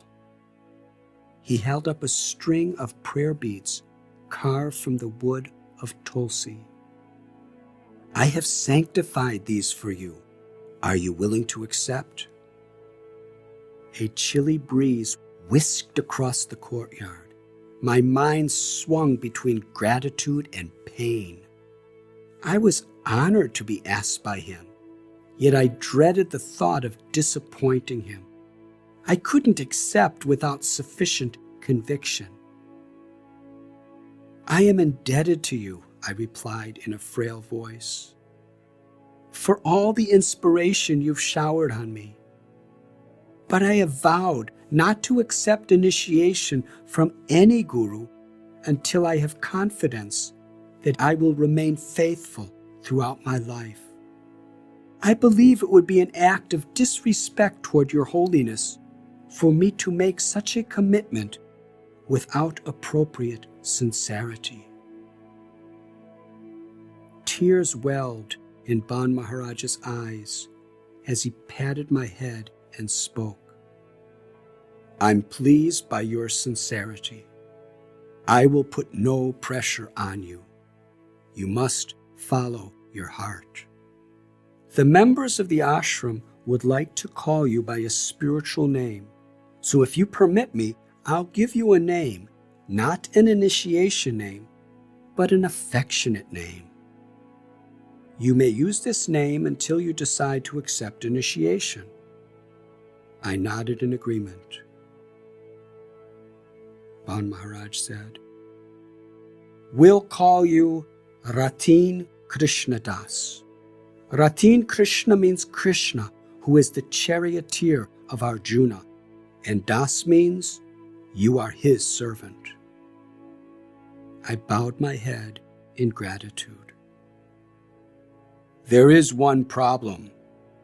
His eyes narrowed. "Everyone is complaining about your long, unkempt hair. Why don't you shave your head like all the other ashramites?"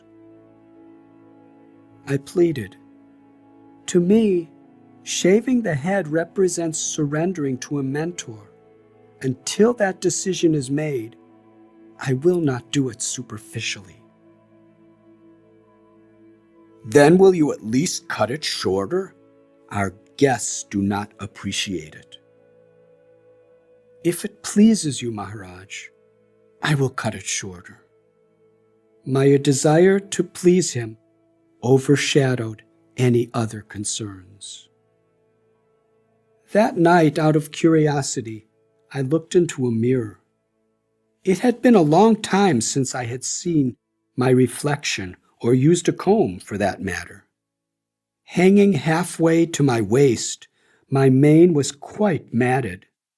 The next morning, Ban Maharaj instructed Asim, "Bring Ratin Krishnadas to the barber." Asim chuckled while leading me toward the barber shop, a warped and rotting wooden shack, hardly big enough for 4 people to sit in. As I took my seat on a heavy wooden chair, the barber gawked at my matted locks. He was a skinny little man in his mid-50s, bare-chested, and wore only a checkered cotton cloth around his waist that extended just above his knees. "How to cut such hair?" he muttered. He desperately attempted with every variety of scissors he had, but none could penetrate. Finally, he called an open-air conference in the lane with other local barbers. "How to cut such hair?" they repeated again and again. After much deliberation, they decided to call for a gardener. The gardener arrived, a muscular, heavy-set man with a thick black mustache, wearing loose cotton clothes soiled with a mixture of dirt and sweat. He evaluated my head for some time and then left for his storehouse to fetch the proper equipment. He returned with a rusted set of loppers used for cutting bushes. The tool was shaped like a gigantic pair of scissors. My haircut was becoming an elaborate project, and the gardener, the self-acclaimed foreman of the site. Pointing his stubby finger, which was caked with dirt under his uncut nails, he dictated orders. "Grab his hair and pull backward," he said to his assistant. "Pull harder, harder. Yes, now hold it as tight as you can." Canvassing a passerby, he instructed, "You hold this sadhu down on the chair and don't let him move." Then he ordered the barber, "You grab the bottom of the cutter with both hands and push up. I'll push the top of the cutter down." With great seriousness, the 4 men assembled, each in his strategic position. The gardener and the barber strained, groaned, and perspired, using all their body weight as they pushed the cutter from both directions. Dozens of passers-by stopped to gawk at the spectacle. A few more even joined in the effort, each one pushing his weight into the bush cutter. Whatever came of this one big cut would be my new hairstyle. There would be no second cut. Everyone in the crew was moaning and sweating in the struggle to penetrate my hair. Little by little, I felt the blades biting into my locks as hundreds of hairs snapped out from my scalp. The whole while, my friend Asim laughed so hard that tears streamed down his cheeks. Finally, after a very long few minutes of pushing and tugging, the 2 blades of the bush cutter snapped together. It was done. Strewn on the floor like trash was my precious hair. It had once represented my revolt against war, prejudice, and the superficialities of society. All my ideals that I held sacred. Now the barbers trampled it beneath their sandals with no mind. What little remained on my head hung just below my neck. It was perhaps the sloppiest haircut in modern history. But it was done.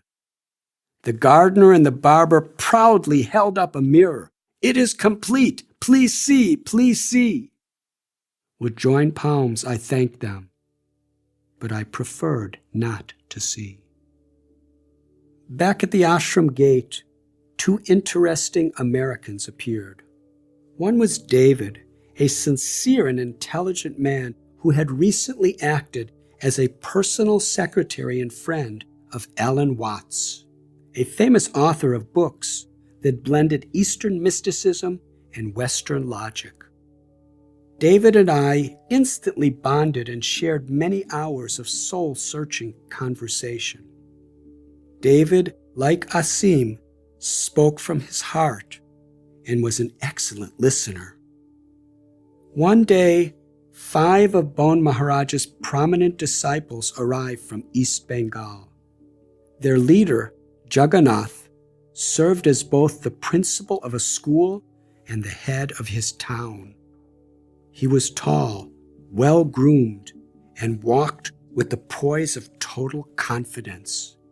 Yet he was humble and respectful to all. Although he was older than my father, we became close friends.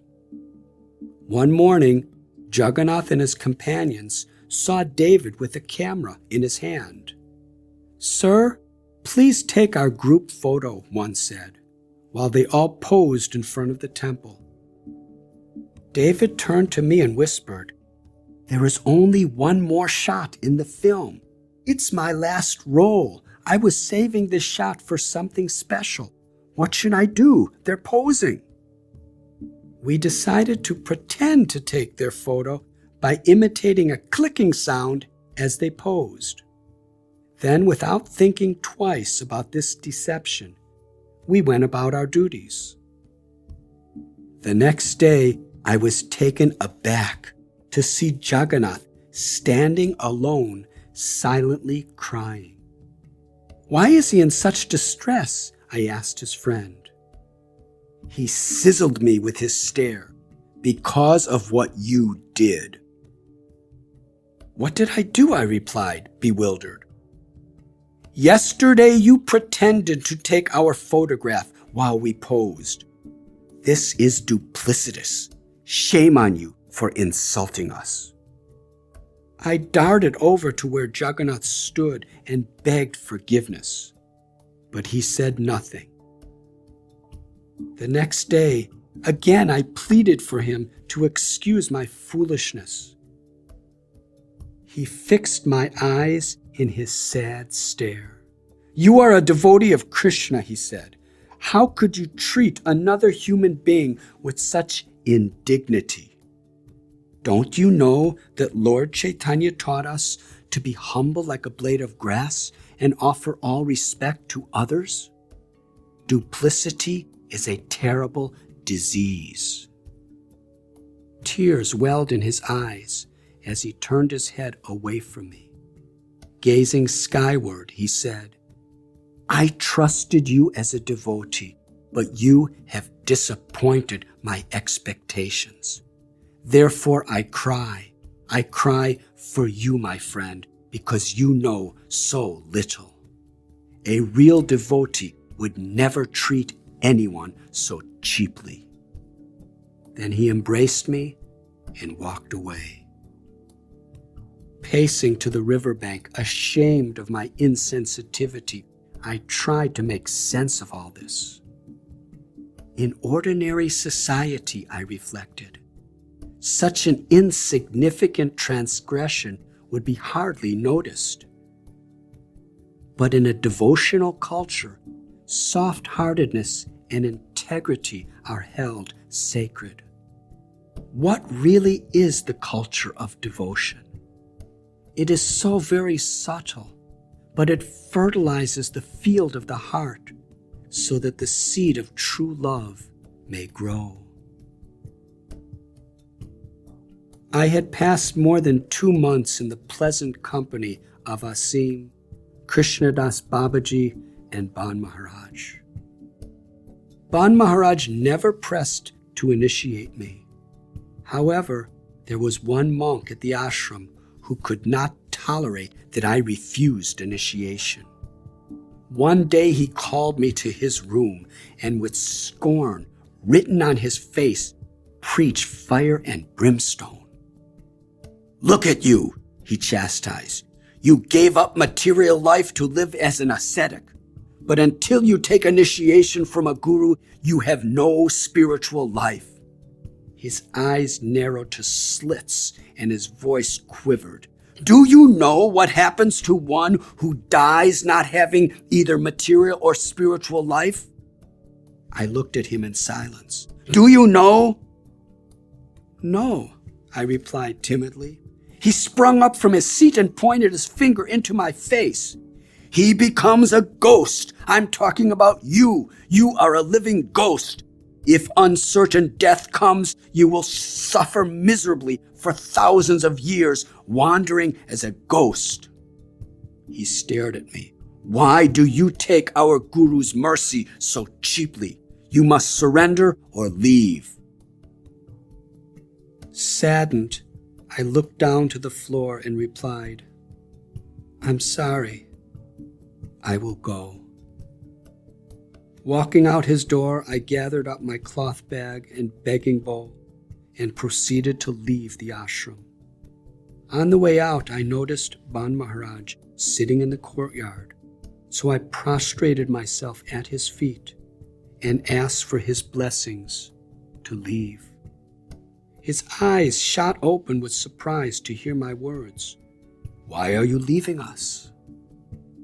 Maharaj, I wish not to offend you. I went on to paraphrase the sermon I had just heard. His expression soured with disgust. Who has spoken this nonsense? He asked. I informed him. Then with the tenderness of a loving father, he spoke these words. I never thought such things about you. You are a sincere devotee. I love you like my son. You have not offended me. Rather, you bring me joy. I welcome you to stay here as long as you wish. I assure you, there will never be such pressure again. I was grateful for Ban Maharaj's kindness. Still considering this episode, I felt it was time to move on. I did not wish to disrupt his disciples' minds. After all, I was still searching, and residence in the ashram was for dedicated disciples. In respect for the affection and wisdom Swami Ban Maharaj always showered upon me, I remained a few more days. Then, receiving his blessings, I departed for the forests of Vrindavan.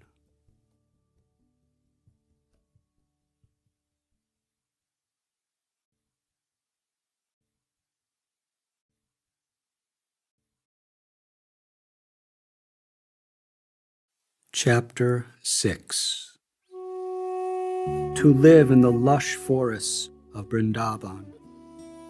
The river Yamuna beckoned me to her banks, where once again I could live the life of a homeless wanderer, sleeping under a different tree every night. I had only the clothes on my back, 2 pieces of unstitched cloth, one that I wrapped around my waist to cover the lower part of my body, and one that covered the upper part. Solitude was again my welcome companion. Often I slept at Chirghat, near an ancient Kadamba tree.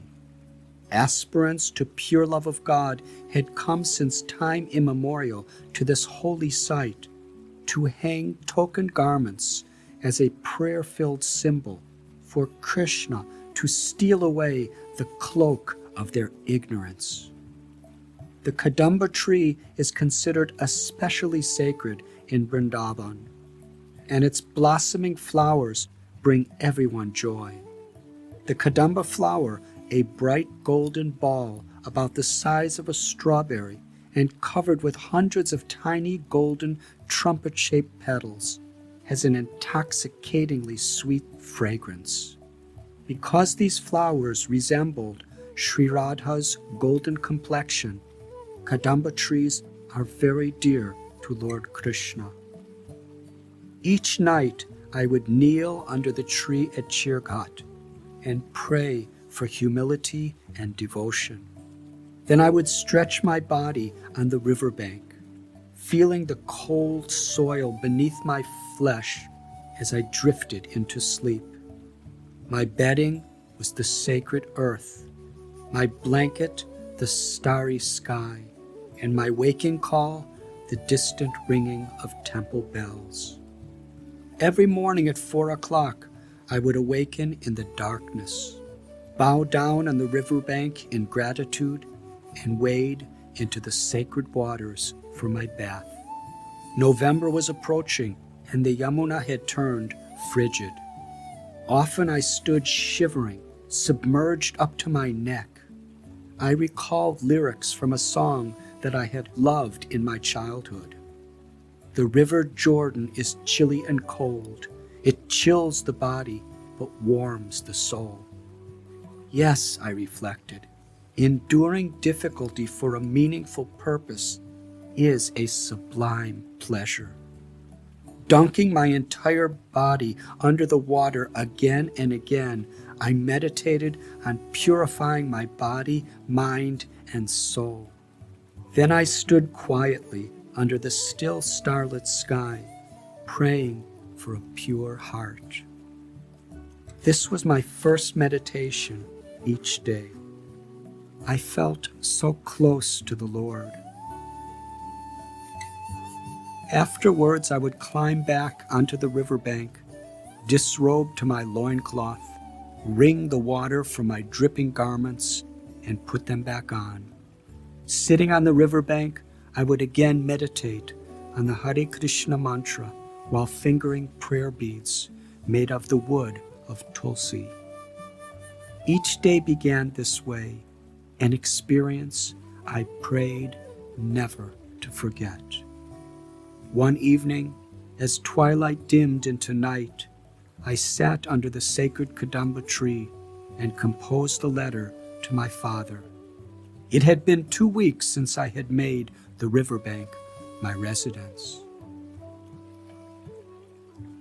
My dear Father, my long search has led me to Vrindavan. I have at last found something that attracts my heart as pure truth. It has taken until now to find the conditions I have been seeking. In the past couple weeks, I have realized the great jewel that is to be learned in Vrindavan. Believe me when I tell you that I am not here for any pleasure or leisure. I am here with all earnestness and sincerity to carry out a mission that I cannot neglect. You know that in all my life I have never willfully hurt you. Please believe the importance of this journey to my life. Love, Richard. Vrindavan, October 1971. One quiet afternoon, as I walked along the bank of the river Yamuna, little barefoot boys wearing shorts and little barefoot girls in cotton blouses and skirts frolicked, laughing with wild abandon while playing cricket with sticks and balls. Other children herded cows, buffalo, goats, or sheep with slender sticks. Women passed with baskets of grains balanced on their heads, covering their faces with their saris out of shyness as I passed. To my right, under a tree, Krishnadas Babaji was sitting, softly singing the Lord's names. Taking note of me, he patted the ground, inviting me to sit. There we watched as a boatman ferried people across the river. Then Babaji whispered, "Under this tamarind tree is a favorite meeting place for Radha and Krishna." Intrigued, I inquired, "Babaji, everyone around here loves Radha so much. Please tell me about her." His eyes filled with tears at the mere sound of Radha's name. Closing his eyes, he leaned forward and he spoke. "The scriptures and saints teach us that God is one. Yet the one Lord has both a male and female nature. Krishna is the male principle, and Radha is the feminine potency. In the spiritual world, the one Lord presides in these two forms. The love between Krishna, who is the beloved, and Radha, the lover, is the divine origin of all love. Babaji, I asked, how does this love between God's masculine and feminine nature relate to the love people share in this world? Krishnadas Babaji answered, under the veil of illusion, or Maya, we forget the ecstatic love for God which is intrinsic to our souls. Love in this world is only a reflection of it. We are searching for real love in so many ways, forgetting that it is within our hearts. Babaji looked so meek. Raising his white eyebrows, his voice faltered. Krishna longs to be conquered by the love of his devotee, and by the supreme grace of Radha, we can realize that love. She is the compassionate nature of the Absolute and the fountainhead of all spiritual love. The mystery of Radha, the female energy of God, had both fascinated and eluded me. After all I had experienced, after all I had read, after all the sadhus I had met, nothing had prepared me for the hidden truth of yoga's greatest mystery, the mystery of bhakti or devotion. And now I was learning that the keeper of this mystery was Radha. For the first time, it began to dawn on me that these saints of Vrindavan had penetrated into the deepest, most confidential aspect of the spiritual journey. The secret? That beyond worldly pleasures and beyond the liberation of oneness with God is an eternal dance, an endless night of love, and the intoxication of one's very soul. And the one capable of giving entry into this unbearably sweet realm was Radha. It was their yearning to connect with Radha that allowed these yogis of Vrindavan to demonstrate such intense and genuine humility. By casting aside all interest in yogic powers, they seemed to be drowning in an ocean of divine love. My mind and heart were charmed by this rich theology known as bhakti, the yoga of unconditional love. It seemed to put so many of my mind's questions, both asked and yet to be asked, in a comprehensive perspective. Although still apprehensive about committing myself to one particular path, I felt a yearning brewing in my heart to follow the path of bhakti. After Krishnadas Babaji blessed me, stood up, and walked away along the riverbank, I sat there staring into the river and contemplated on the secret of feminine divinity. In the Christian church, the adoration of Mary, the mother of Jesus, inspired both divine love and embittered factions. And the mystery of Mary Magdalene gave rise to secret orders, veiled symbolism, and intrigue. Many Hebrews saw Shekinah as the female aspect of God or the bride of the Sabbath, as did certain students of the Kabbalah. And within Islam, there were followers of the Sufi sect who honor the divine feminine in their reverence to Fatima. Now I was finding how from the Vedic, ancient scriptural perspective, feminine divinity has always been an accepted truth. As I looked out into Mother Yamuna, I pondered on how the nourishing, compassionate side of spirituality is often overruled by the elements of power and control. It impressed me how important it was to pay attention to the feminine aspect of the divine. About the same time I left the ashram, so did my friend Asim. I supposed he felt stifled by the constant demands on him there and was impressed by how my life was simultaneously so strict yet so free. We often met to explore Krishna's forest home together. One sunny afternoon, while Asim and I talked under the shade of a banyan tree, we were struck by an overpowering presence. Turning, we discovered someone sitting right beside us. Where had he come from? His features looked simultaneously aged and youthful.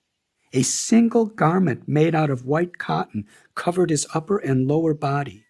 Semi-matted locks of hair reached below his neck. He had large eyes and a round, bearded face, and beamed a boyish smile. Anyone who enters Vrindavan, he said, is immediately connected to Krishna. Others worship God as a great king, but here in Vrindavan, he gazed around and stretched his hand toward the forest. Krishna is at home. Here we love him as a friend, as a child, as a lover. We looked into the forest, and from a distance we saw an animal that looked like a wild bluish cow hidden in the trees. Everything seemed so magical. We were wonderstruck. In the beginning, the man continued, we learned to love God as the all-powerful creator, destroyer, and savior. But God is also the sweetest and most perfect lover. The scripture tells that in Vrindavan, playful Krishna is the essence of all beauty and sweetness.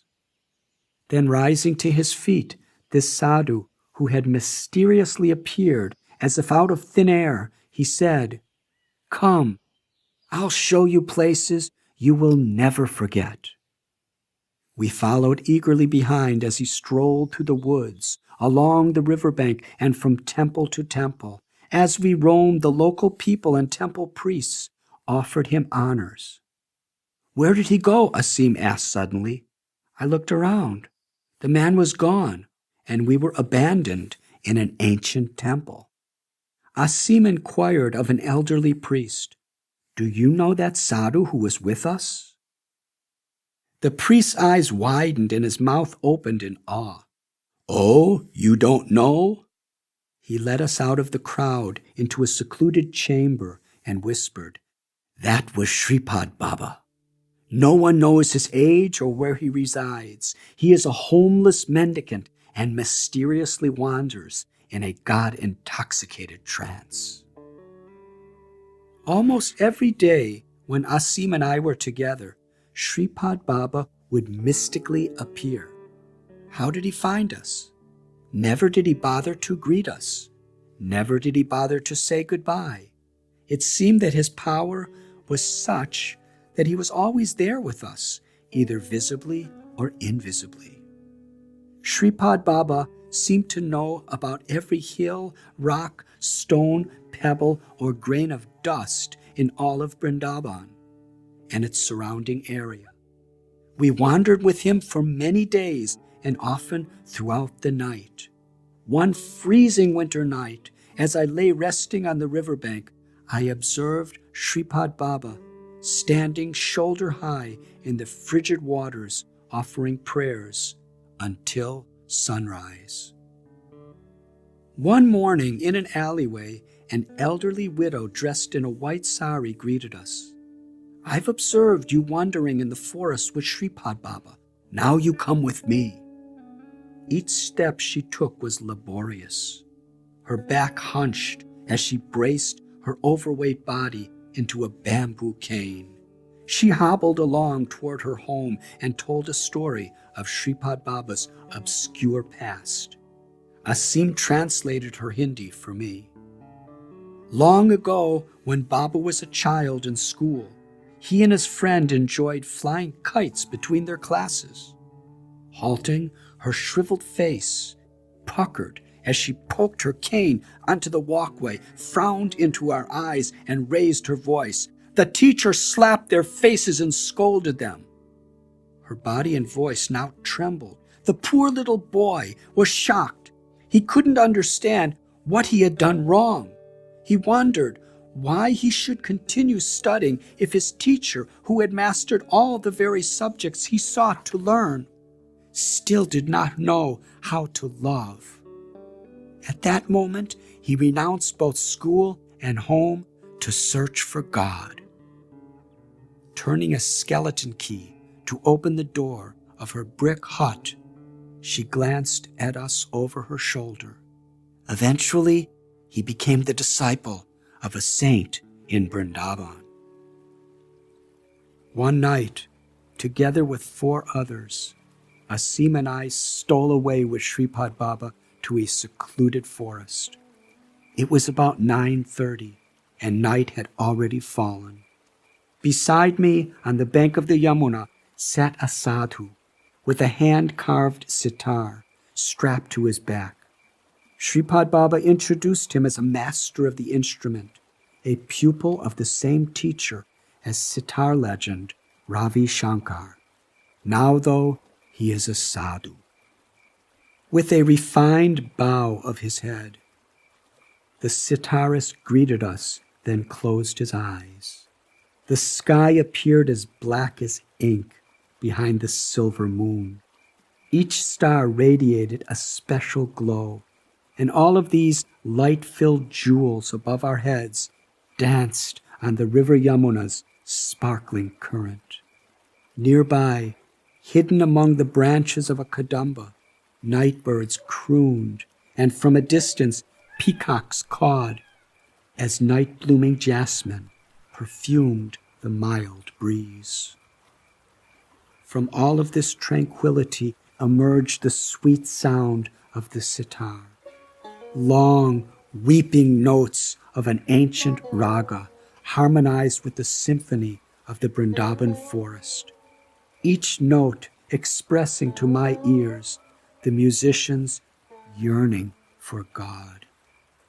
An overwhelming experience came upon me while listening. I felt so far from Krishna. I couldn't find a trace of love in my heart. Bereft, I longed for that love, cried for that love, begged for that love. Suddenly, all of creation seemed irrelevant in the absence of that love. The sitar, too, wept and cried, perfectly articulating my aspirations.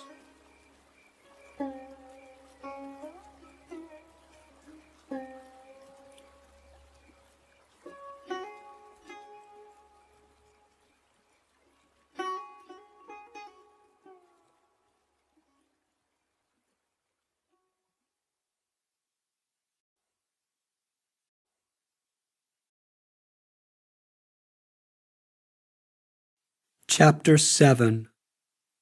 Vrindavan was full of miracles for me, both great and small. One morning, while walking along a forest trail, I found myself face to face with a charging bull. A cloud of dust billowed around his huge body, and he was fuming white foam. He stared at me enraged, opened his mouth wide, and let loose a chilling roar. Wildly pounding the earth, his hooves prepared to trample me. Before I could even react, he halted, cocked his head down, and then threw it upward in a sweeping motion, jabbing his horn into my belly. I gasped. I was hurled upward and flew headlong over the bull's body, then crashed to the ground. As I lay there, he impatiently scraped the earth with his hooves, snorting through his nostrils, and prepared to attack again. Writhing in pain, I thought I was a dead man. Just then, a thin, neatly dressed elderly man wearing a Nehru hat appeared on the path. He shouted some words in the local language, which induced the bull to lower its head. To my relief, the animal strode quietly away. Extending his hand, the strange man lifted me up. "Are you all right?" he asked. "That bull was too much angry." Relieved, I took inventory of my physical condition. To my amazement, there were no injuries and my pain had vanished. As I took my first step, I cried out. A thorn had pricked deeply into my foot, causing me more discomfort than the horn of the bull. I reached down to extract the thorn, reflecting that perhaps this was Krishna's kindness, a token thorn to replace the bull's horn. "I'm fine," I replied. "Thank you for saving my life." "I did not save you, Baba," the old man smiled. "Krishna saved you. I was only his instrument." His voice wavered with emotion. "All Krishna wants in return from us is our love." He turned me around, examining me for wounds and sweeping the dirt from my clothes. "Where do you come from, and why are you here?" he asked. I explained my situation, and the old man, noting the position of the sun, announced, "I am late for a meeting. You may join me if you wish." Together we passed along the sandy pathways of the forest. He removed his hat from his neatly combed white hair and said, "I'm taking you to the home of a rare saint and scholar. He is unknown to the public, but the spiritually elevated souls of this area revere him. I believe in English you would call him a saint among saints." We came upon a flat rock that served as a bridge for crossing over an open sewage canal. Thick, black sewage bubbled and gurgled in this 3-foot-wide moat. Choking from the stench, I carefully crossed over it. Just then, a family of hogs dove into the moat and reveled about, slurping and gulping down the putrefied black nectar. Faces dripping with fecal matter, they snorted in joy. Minutes later, we were surrounded by a natural haven of greenery, aromatic flowers, buzzing bees, and trilling birds. After some distance, we spilled out into a courtyard with a small kutir, a hut for worship. "Please come," my guide said, pressing my hand into his. Inside, sitting on a wooden plank, was a sadhu. Both his head and face were clean-shaven, in what I now understood as an expression of detachment from selfish pursuits. A small tuft of hair remained at the back of his head to represent servitude to God. I was to learn that he was over 80 years old. With a soft smile, he placed his joined palms to his forehead and bowed his head. "We welcome you to our family." This was Vishaka Sharan Baba. An assembly of 5 elderly sages sat at his feet, eager to hear his every word. Vishaka Sharan Baba gazed towards me and spoke. My guide, who everyone called Panditji, translated his Hindi into English. He said, "If one begs for God's love, like a starving man for food, the Lord will bestow that rarest treasure." He took my hand. "Please let me feed you." The satisfaction of his company drew me down that sandy pathway every afternoon at about 4 o'clock. Upon my arrival, Vishaka Sharan Baba, with his own hands, would offer me a straw mat to sit on and some flat homemade bread or rotis with gur, a sugarcane extract. This was the fare for the poorest people in Vrindavan. His followers exalted him and were eager to arrange his meals, but he refused. Longing to feel humble, even in his old age, he begged door to door. Whatever he received, usually coarse rotis and gur, it was his joy to share with me. Although over 4 times my age, a saint among saints, a recognized scholar, he treated me with a compassion that left me speechless.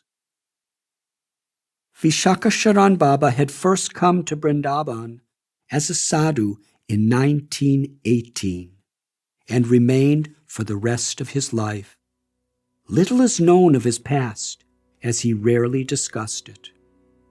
In the Himalayas, I had lived among holy men who practiced severe indifference to the world, and I witnessed varieties of supernatural powers. Vishakasharan Baba neither displayed such miracles nor tortured his body. He was just absorbed in loving service. When he spoke of Sri Radha's love and Lord Krishna's pastimes, he was like an innocent child, unaware that he had the authority of a spiritual king. In his shyness, he hid his ecstasies and served in an ordinary way. His presence drew an affection from my heart that I could not fully understand. On one occasion, I asked Vishakasharan Baba, "Please tell me whatever you feel I need to hear." Sitting on his wooden plank, he closed his eyes, and entering a trance, a stream of words so relevant to my concerns, questions, and longing to embrace Krishna flowed from his mouth, and I listened while Panditji closed his eyes and translated for me. Lord Krishna's body is purely spiritual. His form is eternal, full of knowledge and bliss. The Vedic scriptures and the visions of millennia of saints all concur in describing his form in the spiritual world. Although his beauty is indescribable to the material senses, the scriptures give as close a description as is humanly comprehensible. He is the reservoir of all beauty. His complexion is bluish like a newly formed monsoon cloud, with the exception of his palms and soles that are like pink lotuses. His eyes, which see everywhere, are the shape of fully blossomed lotus petals.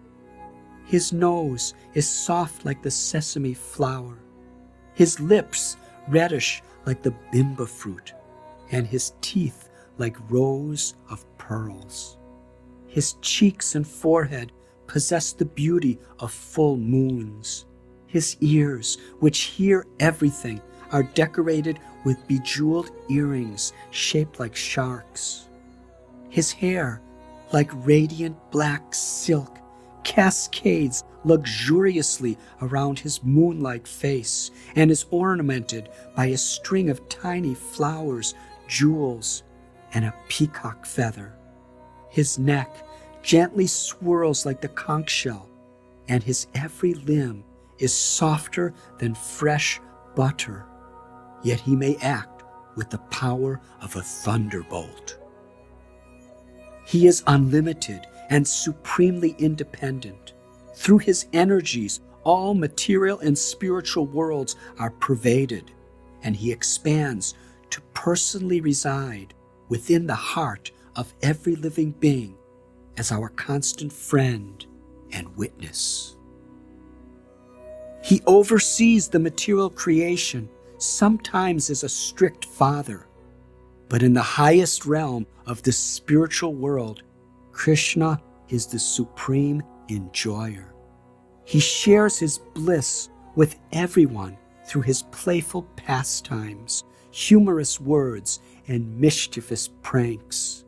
When he poses with 3 graceful bends and plays his flute, he mesmerizes our hearts with his all-enchanting love.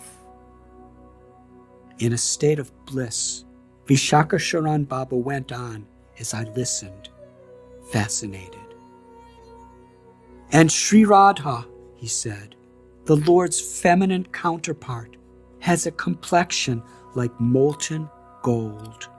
She is the supremely compassionate mother of all beings, and her beautiful attributes enchant even the mind of Krishna. But I feel unqualified to even begin to describe them. Her love is the all-pervading reality that charges the spiritual world with endless bliss. His enchanting description then shifted into an erudite analysis of these most personal forms of God, a perfect salve for my analytical Western mind. He said, one might think that such a description of God is anthropomorphic or trying to impose human-like qualities upon God. But to the contrary, it is humans who, in minute degree, have been blessed with qualities that originate in the Lord. As it is written in the Holy Bible, man is made in the image of God. His conception of the one God was so highly personal, not just in an allegoric or symbolic way, but as a spiritual truth far beyond our sensual or intellectual purview. The only way to access God for him was through sincere devotion. I found myself gradually gaining a deeper appreciation of these people's reasons for chanting God's names, serving others with such humility, and praying to the deity. One afternoon, I found Vishakasharan Baba and the sages gathered around an old wooden radio with an arched top, metal knobs, and a protruding antenna. It was probably made in the 1930s. As the crackling of static boomed out, my friend, who had saved me from the bull, translated the news for me. India and Pakistan are at war. His face clouded with grief. The cruel war is raging. Bombs are dropping, and thousands of troops are battling. No place is safe. The government has declared a blackout, cutting electricity to protect us from night bombings. His attention was drawn again to the crackling voice of the news. America is warning all American citizens to leave India at once. I now felt more like an Indian sadhu than an American, so it hardly registered that this might apply to me. Still, news of the war would certainly intensify the worry of my parents. To assure them of my safety, I composed a letter on December 7th, 1971, my 21st birthday. My family, the wars on earth are but a manifestation of the battles within man's mind. We enter into a battle zone the moment we forget the Lord. Today, there is war in Vietnam, in Israel, and now between India and Pakistan. As long as we are prisoners of our mind's passions, we are in each of these battlefields. But be assured that I am safe. Be kind, Richard. While the Vietnam War afflicted my colleagues across the globe in America, I now found myself in another battle zone. With the partition of India in 1947, a split with Pakistan had been created, and West Pakistan and East Pakistan were formed on opposite sides of India. On December 3, 1971, West Pakistani warplanes attacked Indian soil in retaliation for India aiding an East Pakistani party that supported autonomy from West Pakistan. Full-scale war began between India and West Pakistan. A bloody war ensued, with aggressive battles on the land, air, and sea that left thousands dead and many more injured. After 14 days, West Pakistan would surrender in defeat, and East Pakistan would become the independent nation, Bangladesh. While the war was still raging, Vishaka Sharan Baba and these old sages gathered around their radio and listened to the evening news broadcast. Tears of sympathy filled their eyes when they heard of the bloodshed. After switching off the radio, they immersed themselves in discussing the Lord, and soon enough began bubbling over with joy. At the same time, they were both blissfully absorbed in a spiritual reality beyond birth and death, and also distressed by the human suffering surrounding them. Vishaka Sharan Baba and his followers were teaching me the virtue of balance. It was an art that required maturity and realization. Through them, I saw that to be sensitive to the troubles of the world and the plight of others on the material plane did not mean that one had to neglect the spiritual plane. On the contrary, I saw how loving God naturally awakened the qualities of an ideal human being, one with compassion for all.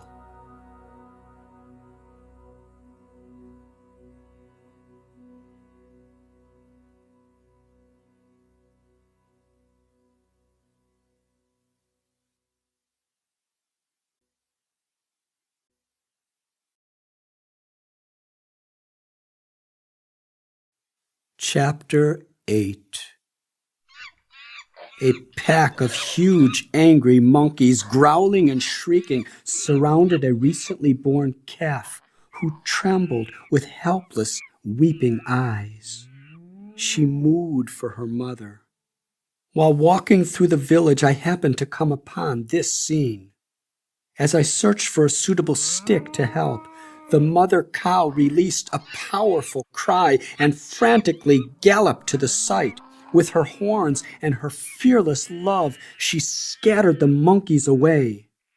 Now, with eyes glazed by affection, the cow tenderly licked her baby until the calf was pacified enough to suck milk from her udder.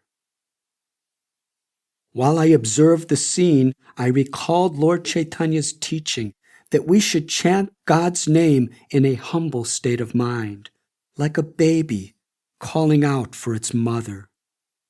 Coming from a background where humility was often taken to be a weakness, I seriously questioned what real humility is and how it works, not knowing that I was about to come upon an unforgettable lesson on the subject. One day, Sripad Baba led Asim and me to an ancient temple. Looking inside, we saw a cavernous hall of red stone with a towering ceiling. The temple had been abandoned long ago. In the semi-darkness, monkeys were sleeping, and huge black bats hung upside down from the border of a dome high above, stains of their excrement spotting the slab floor. We walked past the temple, moving along a crumbling footpath that abruptly came to an end. Bordering the path was an open sewage canal about 2 feet wide. Sripad prompted us, laughing. "Come on, I want to show you a very special temple." We stepped onto a single rock used as a bridge to cross the moat. Once on the other side, we found ourselves in a quaint home where children jumped and played while the mother squatted on the floor cooking over a small fire. What kind of temple could this be, I wondered. To my surprise, in a common closet, I beheld an incredible sight. An altar enthroning deities of Radha and Krishna. They stood about 2 feet high, Krishna of black stone and Radha of shining bell metal. They looked ancient. Oddly, the family seemed indifferent to the radiant deities gracing their home. But as we drew closer, we noticed an old man in torn cloth fanning the deities of the Lord, his eyes filled with tears of devotion. A small, thin man, in his 70s, he had soft eyes. His head and face were shaved, and he looked incredibly frail. Hurrying out of the closet, he bowed to the feet of each of his guests. On his knees, he welcomed us again and again with tears of gratitude. "I am your obedient servant," he faltered. "Please bless me." He gestured toward the deities in the closet. "Please meet Radha and Krishna. Krishna called you here today because you are his dear friends. But as for me, I am only a tiny servant. My only fortune is to serve. Please allow me to serve you." This was my first encounter with Ghanasham. As Sripad Baba told him how we had traveled so far to reach Vrindavan, Ghanasham thrilled with wonder. "Krishna has called you to cross oceans and continents from a faraway land," Ghanasham said. "He has been waiting so long for you, and now you have come." His voice cracked. "Yes, now you have come." Ghanasham's small, aged face looked so gentle and frail.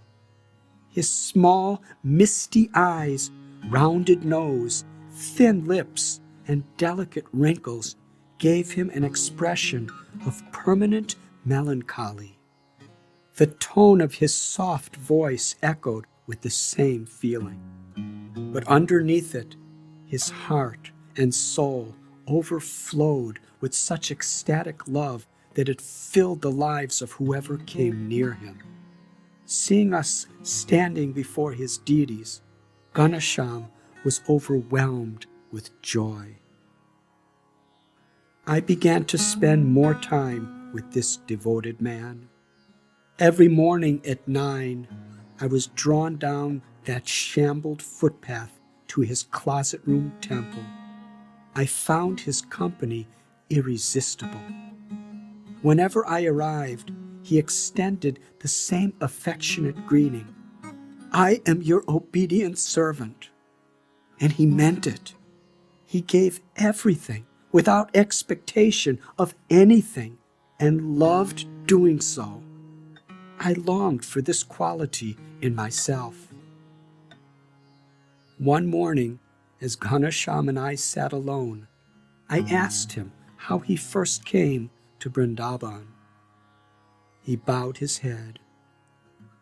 "My story is of no importance," he said. Then he gazed up in wonder. "But Krishna's mercy upon a sinner is worth hearing."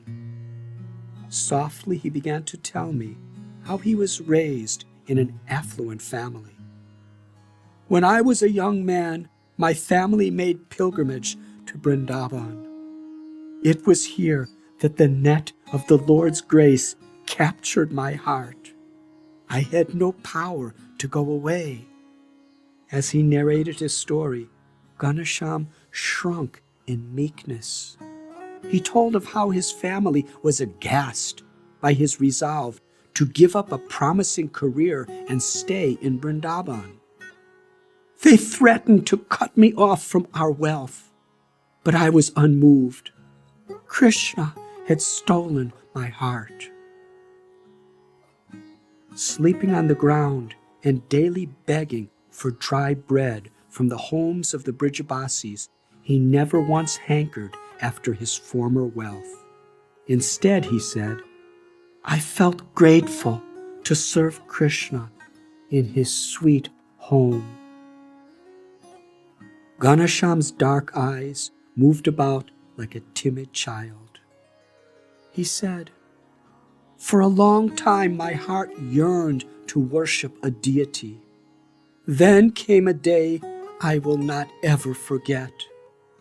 While sitting under a tree in a nearby garden, I etched with my finger the name Sri Radha in the dusty ground. The whole of that day, I worshipped the impression of her written name in the soft dust with flowers, songs, and prayers. Finally, at sunset, I erased Radha's name with my hand." Ghanshyam fell silent. Gazing at his beloved deities, he struggled visibly to restrain his emotions, and after a long pause, resumed his story. "While rubbing the ground, I saw something gold where her name had been. I was intrigued. What is this, I thought. Let me come back when no one is around. Early the next morning, I dug with my hands in that spot where Radha had been present in her holy name." Ghanshyam now lost the battle he'd been waging to restrain his feelings. Tears streamed down his cheeks as he related in a trembling voice the tale of his love. "That golden object my fingers had been led to was the top of the head of my Radha. Her deity appeared to me from the earth, and standing beside her, there, underground, was a black deity of Lord Krishna. At his base was written his name, Gopi Jana Ballabha, the beloved of the cowherd girls." His high voice cracked. "But I had nothing. What could I possibly do for them?" Ghanshyam gazed lovingly toward his deities and murmured, "I do not know why they did so, but they put themselves under my care. So I have cared for them day and night. In the beginning, passers-by would donate some food for me to offer. For a long time, I worshipped them under a tree. Then, the forefathers of this family, feeling sympathy at seeing Radha Gopi Jana Ballabha without a home, offered their closet as a shelter. I've worshipped them here for over 50 years. As the weeks passed, I gained much inspiration studying the character of Ghanshyam. I am your obedient, he would say, while trying to give me everything he had. Together, we sang for Gopi Jana Ballabha, or fanned them with peacock feather fans. Every day he insisted that I eat the Lord's prasadam, 3 braja rotis, or simple breads. Braja rotis are the most common food for the people of Vrindavan. Although from an ordinary perspective, a braja roti is nothing but a dry, flat piece of coarse, unleavened bread, for those with faith, it was a priceless blessing. Grown in the soil of Vrindavan and cooked and offered to Krishna by the hands of a devotee, the braja roti is considered a holy sacrament. With gratitude, I ate the braja rotis of Ghanshyam. One afternoon, while bathing in the river, I happened to see a familiar sadhu. Expecting to receive the customary blessings this Baba always offered, I was blindsided by the harsh reprimand he served me instead. "Because of you," he shouted from the riverbank, "Ghanshyam is starving." "I don't understand," I cried out. He glared at me. A Brijabasi brings him 3 rotis every day. That is his only food, and every day you eat all of it. How selfish!" "What?" I gasped, while climbing up the riverbank. "This cannot be. Please believe me, I never knew." The next day, Ganesham sat me down on the floor of his simple dwelling and lovingly served me the Braja rotis. I pushed the leaf plate away. "I'm not hungry today and will not eat," I said. Hearing my words, Ganesham was stricken with sorrow. "You must eat. This is Gopi Jana Ballabha's food. He saved it only for you." I refused. With joined palms, trembling, he pleaded, "Is it because of my sins that you will not accept my service? Please, eat my rotis." My heart was breaking. I pleaded with him, "Ganesham, you're starving because I'm eating all of your rotis. I can get rotis anywhere, but you never leave here." "But I have so many rotis," Ganesham insisted. "There is no shortage." Again, he set the plate down in front of me. "Please, I beg you to eat and enjoy." Again, I pushed it away. "If you have more rotis, show them to me." "No need, no need." He spoke quietly in a high-pitched voice that shook with desperation. I said, "I refuse to accept your only food until you show me more." He raised his voice to meet my challenge. "No need, no need. They are in that room." I jumped up and searched the room, but found nothing in it. "Ganesham, there are no rotis there. You have been starving because of me. Please, please, you eat these rotis." Ganesham's eyes filled with tears as he revealed his precious heart. "You are Gopi Jana Ballabha's friend, but I am only the servant of his servants. My only happiness in life is in serving devotees. I beg you to enjoy these rotis." With palms folded in prayer, he pleaded, "I beg you, do not deprive me of the single thing I live for." I cried on witnessing his selfless love. For the pleasure of dear Ganesham, I ate all his rotis. The next day I came 2 hours later than usual, assuming he would have eaten his rotis by then. Ganesham rejoiced. "Krishna Das, Ratin Krishna Das, you have finally come.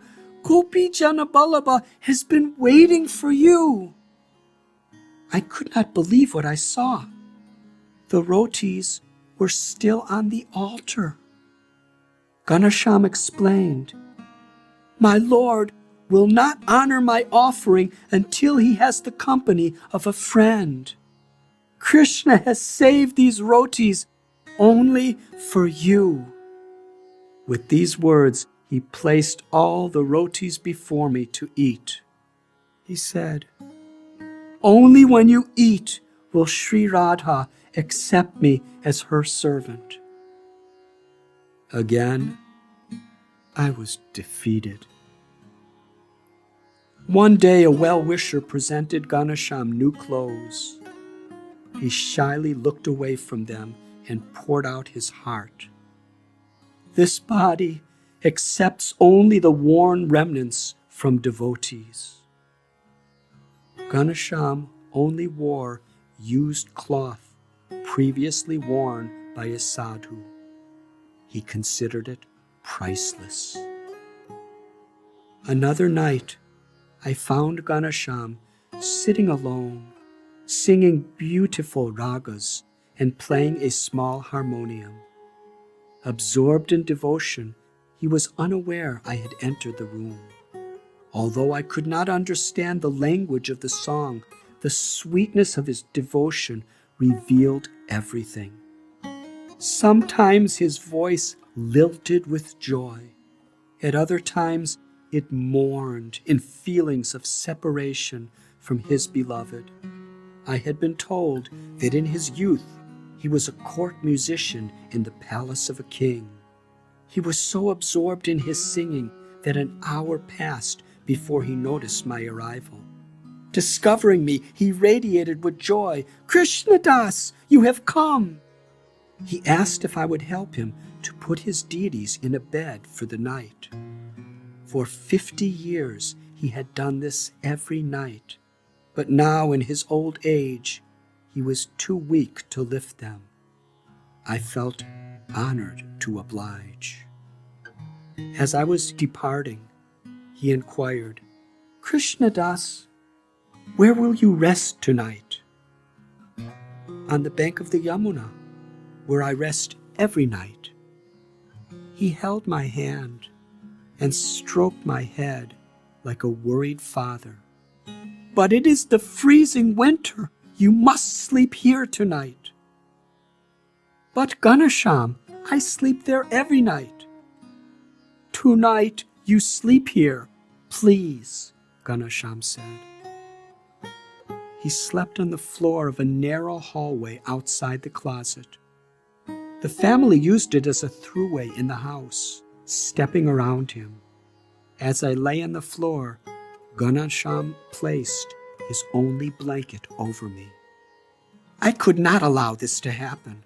Snatching up the threadbare blanket, I handed it back to him. "This is your blanket. You must use it." "No need, no need," he sighed in a high voice, refusing to take the blanket. "You are an old man, and I am young. You must use it." I again handed him the blanket, but he jumped back. "No need, no need." An argument ensued, but he insisted. I threatened to return to the riverbank. I dropped the blanket and stormed toward the door. "No need, no need." He picked up the blanket. "I will use the blanket." So I lay down beside him, curled up to keep warm on that cold winter night, and fell asleep. Sometime later, I awoke, wondering why I was so warm. I looked over at Ganesham, who was lying on the floor, trembling from the cold like a leaf in a windstorm. There was no blanket on him. I realized that he silently placed it over me when I fell asleep. Quietly, I covered him with it. As soon as the blanket touched him, he leaped and shouted, "No need, no need! You are Krishna's friend. You must enjoy good sleep." "Then I will go to the Yamuna," I cried out, while again storming to the door. Again he agreed to accept the threadbare blanket. But later in the night, I awoke feeling nice and warm. There was my dear Ganesham, his frail old body violently shivering in the cold. I tried again to place the blanket upon him. "No need, no need." Ganesham loved to serve everyone he met. In 50 years, he never left the area around the small temple except to bring water to the Lord. Indeed, he could not dream of leaving his deities, to whose service he dedicated his life and soul. Early one morning, while on my way from the river, I was surprised to see the aged form of Ganesham in a lonesome alleyway, stumbling and falling. I rushed to help him. With great pains, he struggled to carry a bucket of water that he had collected from the Yamuna to bathe his deities. After every few steps, he stood limp in exhaustion. "Ganesham, please allow me to carry the bucket." With a stern glance, he replied, "No need, no need." I could not bear to see him toil in this way. "Please, please, I am young. With no difficulty, I will have it at your temple in 5 minutes. You are very old and weak. It will take you half an hour. Please let me take it." That innocent smile of little old Ganesham radiated from his face as he pleaded, "You are Gopi Jana Ballabha's friend. You should enjoy. I am his old servant. My life is to serve. You go now and enjoy Vrindavan. That will make me happy." His humility simultaneously melted my heart and worried my mind. "Please," I said, "I will be most happy to carry your bucket." I gripped the handle of the bucket and pulled. Ganesham's entire body tensed like a tree. Freezing with determination, he grasped that handle with all his strength. He clenched it as a man helplessly hanging from a cliff clings to the rope that separates him from death. His eyes searched mine in desperation. "I am an old man. My only wealth is my service." His eyes grew red and swelled with tears. "If you take away my service to the Lord, you will take away my life. Please, allow me to live. Please." My heart sank. What else could I do? I gave him his life back and his bucket. But when he noted my anxiety for him, he consented to our carrying it together, side by side, asking me every minute if I was all right. One night, Ganesham suggested that I visit Barsana, a nearby village that was the home of Radha. He softly cried out, "Krishnadas, your life will never be the same after you feel the atmosphere of Barsana." Seeing my enthusiasm, he shyly added, "When you go, please tell Sri Radha that her tiny servant Ganesham wishes to see her." My heart was deeply affected by this little old man who lived in obscurity. He was not a learned scholar, a famous guru, or a mystic yogi, but he was a true saint. His humility was his expression of love for God. At one time I had thought, like many in the West, that humility was an act of self-effacement, a weakness that revealed a lack of self-confidence or self-care, even a negative obsession that could lead to a sense of inferiority or depression. But I was discovering, in the company of people like Ganesham, that true humility was the opposite of that, for it connected us to an inexhaustible power beyond our own, the power of grace. True humility is a universal pride in the greatness of God and a genuine appreciation for the virtues of others. Real humility, I was finding, did not mean I ought to be cowardly and shrink from challenges, but propelled me to strive with all my resources to overcome challenges with integrity, respect, love, and gratitude, to be as much as possible an instrument of the divine. In real humility, there is a deeper principle than our sad need to feel superior to others. That higher principle prevents us from being arrogant and condescending toward those we feel are inferior. It protects us from being envious toward those who we feel are more accomplished.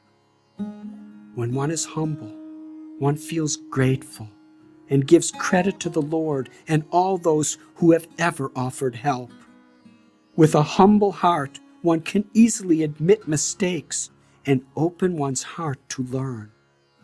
Becoming humble is not the act of killing the ego, but liberating the real ego, which is eternally vibrant with love for God and love for others. The most profound mystery I was finding is that to the degree one possesses these exalted characteristics, he feels himself to be very small, a part of God and the servant of all. To selflessly serve others was Ghanshyam's heart's only joy. Ghanshyam Baba was one of the happiest and wealthiest men I had ever met. A simple man who simply loved God.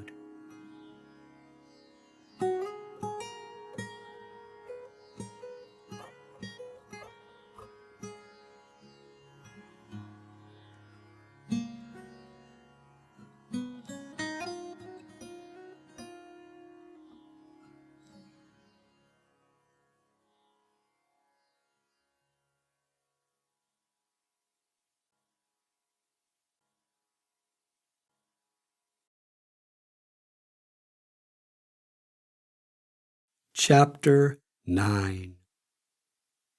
A black snake slithered out from under the rock where I sat, flitting its shiny tongue. Under the graying sky of evening, as mosquitoes buzzed around the bank of the river, my mind stirred. I thought, fear is a dominating force in life. Fear of disease, failure, disappointing others, or economic ruin.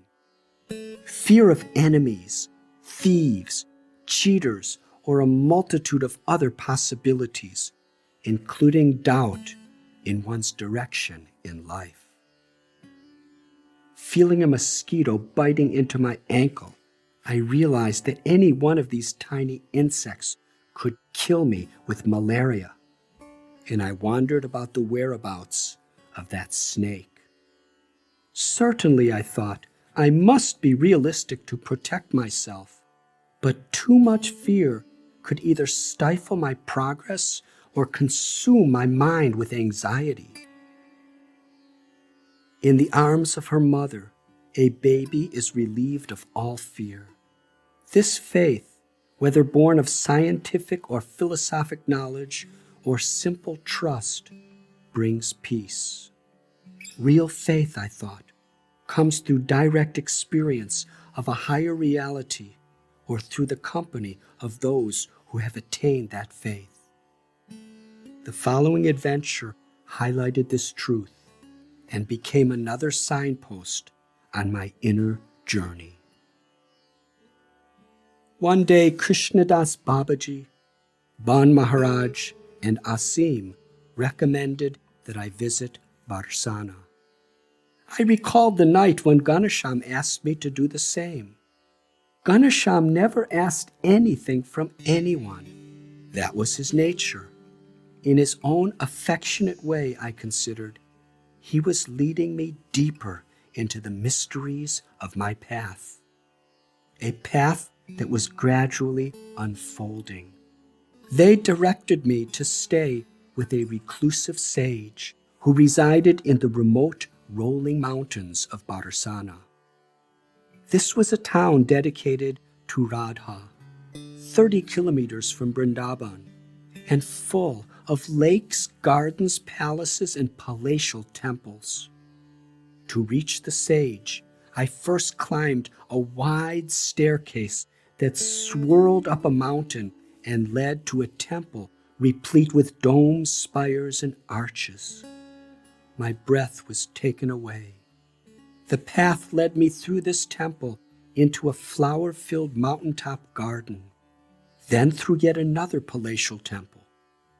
Minutes later, I found myself on an earthen pathway meandering through a forest inhabited by monkeys, peacocks, and exotic trilling birds. As I walked, I meditated on the Hare Krishna mantra. The atmosphere, charged with spiritual grace, seemed to embrace me, and the mantra filled me. Blessed from both within and without, I fell into a beautiful state of consciousness. It was there, alone in Radha's forest, that a profound glimpse of spiritual love awakened within me. I felt my heart flooding with intoxicating nectar. Closing my eyes, which were full of tears, I felt Radha and Krishna showering their love upon me and calling me to meet them within my heart. I shivered. The forest where I stood now seemed to be in another world, billions of miles away from Earth. In gratitude, I continued slowly uttering the Hare Krishna mantra. I sensed that this was only a glimpse of divinity that would soon recede, and it created in me a longing for more. That afternoon, in Radha's forest, I realized that this longing for spiritual love, invoked by the mantra itself, was a fuller, deeper experience than anything I had ever encountered. Winding along the trail through this enchanted forest, in a state of joy, I approached the sacred mountain of the sage. It was now almost evening by the time I gazed up at the steep climb before me. Straining, I scaled the crude red rocks that served as steps to the sage's dwelling. At the top, I found a deserted-looking temple crumbling from age. For some time, I sat alone until curiosity lured me into one of the ruins. As I approached the entrance, a long snake slithered by only inches away and disappeared into a hole in the wall. I entered deeper, my eyes straining to adjust to the dark.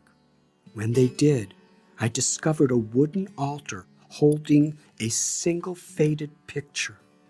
Mud plaster crumbled from the walls, revealing spots of bare brick. From the shadows, a soft voice emerged.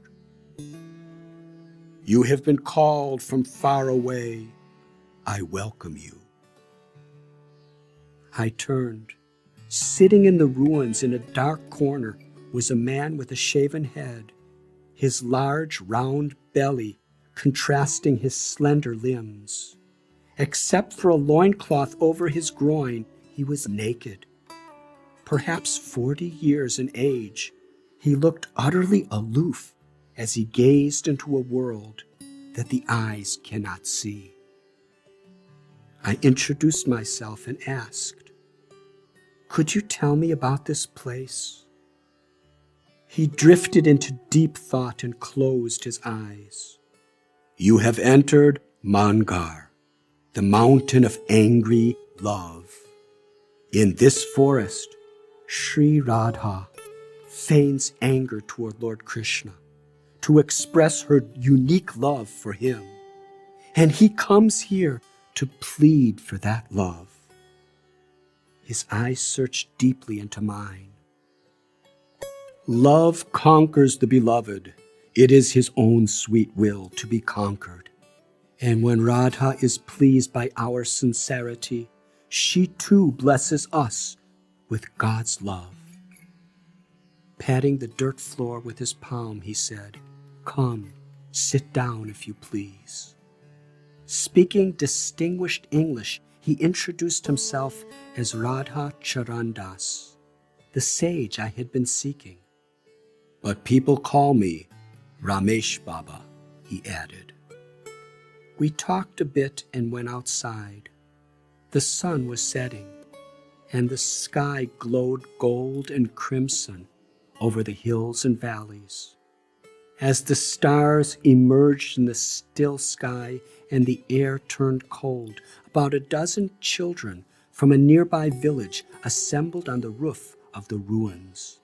Small, skinny, and dressed in tattered clothing, they surrounded Ramesh Baba as he played a harmonium and sang classical ragas. When he opened his mouth, heavenly sounds streamed. The small children sang along with him, rising to their feet and dancing wildly as the music grew in tempo.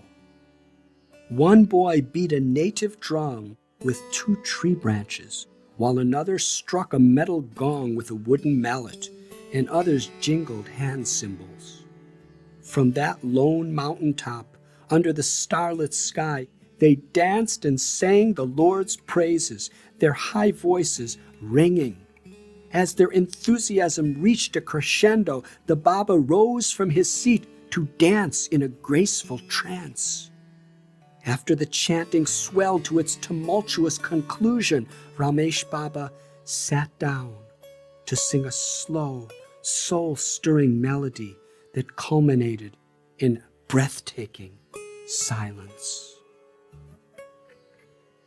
A boy of about 7 pressed his small hand into mine and led me away to the rooftop where he and his playmates had made an altar. Nothing more than a straw hut tied together with twine. Inside was a painting of Lord Krishna embracing a calf.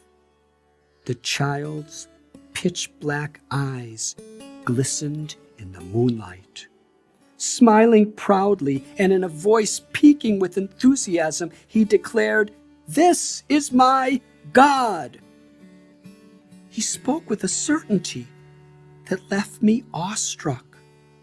Playfully dropping my hand, he ran off to join his friends. I stood speechless.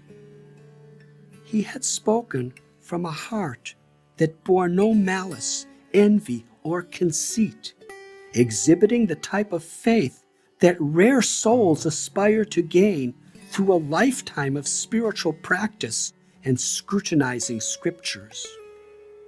I remembered the words of Lord Jesus. Unless one becomes like this child, one cannot enter into the kingdom of God. In the presence of that child, I felt like an agnostic at best. Humbled, I stood, gazing at that picture, and prayed, "My Lord, will I ever be blessed with such faith?" Shaki Sharan Baba, the only other soul residing on the mountain, told me about Ramesh Baba's earlier life. Ramesh Baba was born in Allahabad, the place of the Kumbh Mela. As a child, he earned distinction in the study of Sanskrit and philosophy, and at the age of 12, his voice won him the National Award of the All India Competition for Music. Despite his promising future, a spiritual craving prompted him to run away from home to live as a sadhu. Each time he did so, however, a family member captured him and brought him home again. In his teens, he was such a powerful scholar and preacher that thousands flocked to hear his lectures. But he gave all that up to reside in this lonely place, Shaki Sharam said. One quiet night, as we sat by the flickering light of a lantern, I asked Ramesh Baba why he had abandoned such a successful career as an orator. His eyes rolled upward with a grimace of disinterest. Baba was not at all inclined to talk about himself. "Because you have asked," he said, "it is my duty to respond." He cast his eyes down. Thousands of followers were attending my discourses, but my heart yearned for the love of Sri Radha. She called for me. Baba stared into the lantern's flame, his round face illuminated by its glimmering golden light. "So," he continued, "I abandoned my growing fame as a preacher and came to Vrindavan, where I found my guru at the Govardhan mountain. Then I came here. That was in 1950. I was 16. At that time, this place was a jungle inhabited by wild animals. This mountaintop a hideout for murderers and thieves.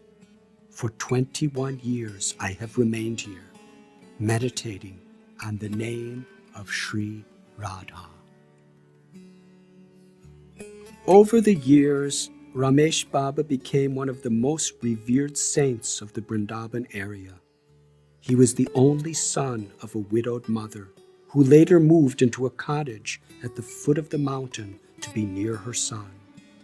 She lived the life of a renounced widow, choosing a simple life, absorbed in worshiping the Lord. Since there was no electricity, plumbing, water, or food on the mountain where Ramesh Baba lived, Shaki Sharan and I would carry buckets down the front of the steep mountain to gather water from a pond. It was a strenuous climb and so taxing in the heat of the sun that we had to stop and rest every few steps. After leaving the water on the hilltop at noon, we would climb down the backside of the mountain to the small village of Manpur, where we begged door to door for food. In one home, the mother blew a conch shell, summoning her family to hasten home from the fields where they were working. Soon the family had gathered and sang a beautiful kirtan to celebrate our arrival. The father played the harmonium and led the chant while a small child, no more than 10, skillfully played upon a two-headed dolak drum. Yet another child accompanied the others with hand cymbals.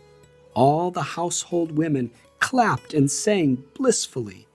After 20 minutes of chanting, they placed a scripture before my begging partner and requested that he lecture. Shaki Sharan Baba spoke for about 15 minutes in the local Hindi language as the family listened in rapt attention. Then the mother filled our begging bowls with thick, coarse Braja rotis, and we returned to the mountaintop, where we shared them with Ramesh Baba, who sat on the dirt floor. But in this world, a price for being honored and loved is also to be envied and hated. A deadly gang of criminals, the local mafia, was spurred by those who despised Ramesh Baba's growing popularity and his loud chanting of the Lord's names. One quiet night, as I sat on the rooftop with him, I caught sight of the thugs, wielding guns and knives, stalking up the mountain. They stormed right up to us. I knew that in such remote places there was little regard for life or law. With savage stares, they sized us up, making it clear that they were ready to slash our throats on the spot. The leader was filthy and disheveled, big, strong, and violent. He had a black scarf wrapped around his head and had a thick mustache and rotten teeth. "We are the law in these parts," he raged. "Stop this chanting or you will die. To kill you will be like squashing a mosquito." Baba just sat peacefully, utterly indifferent, until the gang left. On another night, a follower of Baba's from the nearby village described the death threats his family received. I was aware that murders in these isolated forests were not at all uncommon. But Ramesh Baba was not disturbed. He told me, "I am chanting God's names in kirtan according to the saints and scriptures. If the Lord is pleased with me, I do not mind what they do." Baba carried on with the kirtan, unfazed. I realized that such conviction was a quality I needed to cultivate in order for my heart to be a proper vessel to receive what I prayed for. Yes, he had an ideal he was willing to live and die for. Under the starlight, we slept on a cement platform just outside the temple. One night I took note that Ramesh Baba laid on his back with a 3-foot stick by his side. Curious, I sat up. I have never seen you sleep with a stick, Baba. Is there a reason you have one now? His voice was calm. Yes, the villagers sent news that a man-eating leopard is in the area. It has already massacred some cows and villagers. Then, knitting his eyebrows, he raised the stick. This evening the leopard was seen climbing our mountain. I'm keeping this stick for protection. He spoke as nonchalantly as one might talk about the weather. Wonderstruck, I asked, but what will that small stick do to protect us from a wild leopard? Nothing, Krishnadas. Only the Lord can protect us. He yawned deeply and closed his eyes, drowsily finishing his thought. However, our duty is to show Krishna that we are doing our part. Encouraged by his faith, I slept well that night, and the Lord did protect us. I stayed with Ramesh Baba on several occasions. During the hot season, Baba's mountain was burning, sometimes reaching 115 degrees Fahrenheit. The winters were equally extreme, with the temperature often dipping to frigid. Despite the severity of the seasons, with neither a fan to cool him in summer or a heater to provide warmth in the winter, Ramesh Baba was peacefully absorbed in chanting, meditating on Krishna day and night. Given that there was no plumbing, responding to nature's call meant walking into the forest with a small container of water. Squatting down, we would first evacuate and then cleanse ourselves with the water we'd brought. We completed the process by taking a full bath in the pond. In fact, throughout my travels in India, this was the sadhu's way of eliminating waste from the body. Enthusiastic hogs, the local sanitation department, often appeared to devour the meal of waste. On an autumn afternoon, suffering a bout of dysentery, I squatted in the bushes in response to the screaming call of nature. Already feverish and completely exhausted by the disease, I was horrified to see an enormous snake crawl out of the bushes and slither toward me. It was about 6 feet long and 2 inches thick, yellowish with green spots. I recognized by its triangular head that it was poisonous.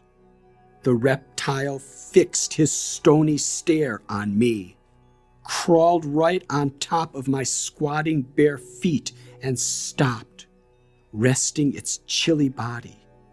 I dared not move. Holding my breath, I contemplated. Death may come at the least expected moment. Is this the inglorious way I must die? Unlike Ramesh Baba, who had no fear of death, I did. The pounding of my heart and reeling of my mind showed me how very far I had to go to be yet surrendered to the Lord. I thought back to the powerful current of the Ganges as it had hastened me toward my death. Here I was again. With all my heart and soul, I softly chanted again and again, Hare Krishna, Krishna Krishna, Hare Hare, Hare Rama, Rama Rama Rama, Hare Hare. Then, just as on that day when I was being pummeled by the Ganges current, I gradually began to feel peace through the inconceivable power of the mantra, and detachment arose. I found myself able to view the snake not as an enemy, but as a brother. In the presence of the Lord's name, all fear had dissipated. I rejoiced. Minutes passed. The serpent stared into my eyes. Then slowly, turning its head, it slithered back into the bushes. Humbled, I reflected. Today the Lord has revealed to me what a tiny child I am on the spiritual path. When a child is in danger, his only means of protection is in appealing to his mother or father. And today the mother and father of this tiny child have come in the form of their holy names to give me shelter. Each night, Ramesh Baba and I shared rotis on the dusty floor. One night, as his form shimmered in the lantern's light, he inquired, "Which place in America were you brought up?" "A small town near Chicago," I replied. He stopped chewing, and a tear of compassion welled up in his eye. "Oh, Krishnadas, Chicago is the place where cows are killed." Taking a deep breath, I closed my eyes, sadly remembering the stench and cries of the stockyards we used to pass in the car when I was a boy. Isolated as Ramesh Baba was on that solitary mountain top, and not having heard world news in decades, how did he know this? But it was true. In the past, the Union stockyards on the south side of Chicago comprised the largest slaughterhouse operation in the world and processed most of America's meat. It moved my heart to witness Ramesh Baba's compassion for the cows 10,000 miles away. Ramesh Baba became a lifelong friend and great inspiration. He lived and spoke what he believed, caring nothing for public opinion. I found it fascinating that he lived in similar conditions to the sages of the Himalayas while never leaving Vrindavan.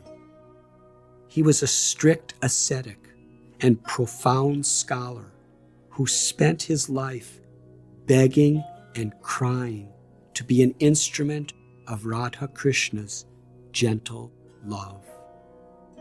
When he sang and when he served, that love was evident.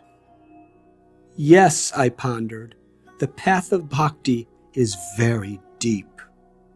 Kind souls like Ramesh Baba and others I have met are leading me deeper into my journey and kindling the fire within my heart to find my Guru. I sincerely believed now that this teacher would be revealed to me when I was ready.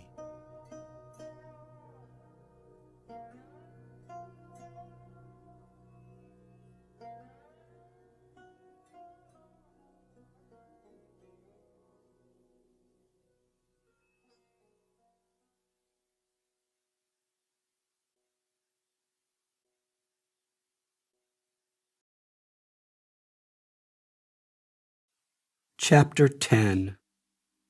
Children adorned with dazzling crowns, sparkling jewelry, and scintillating costumes performed the pastimes of Krishna on stage.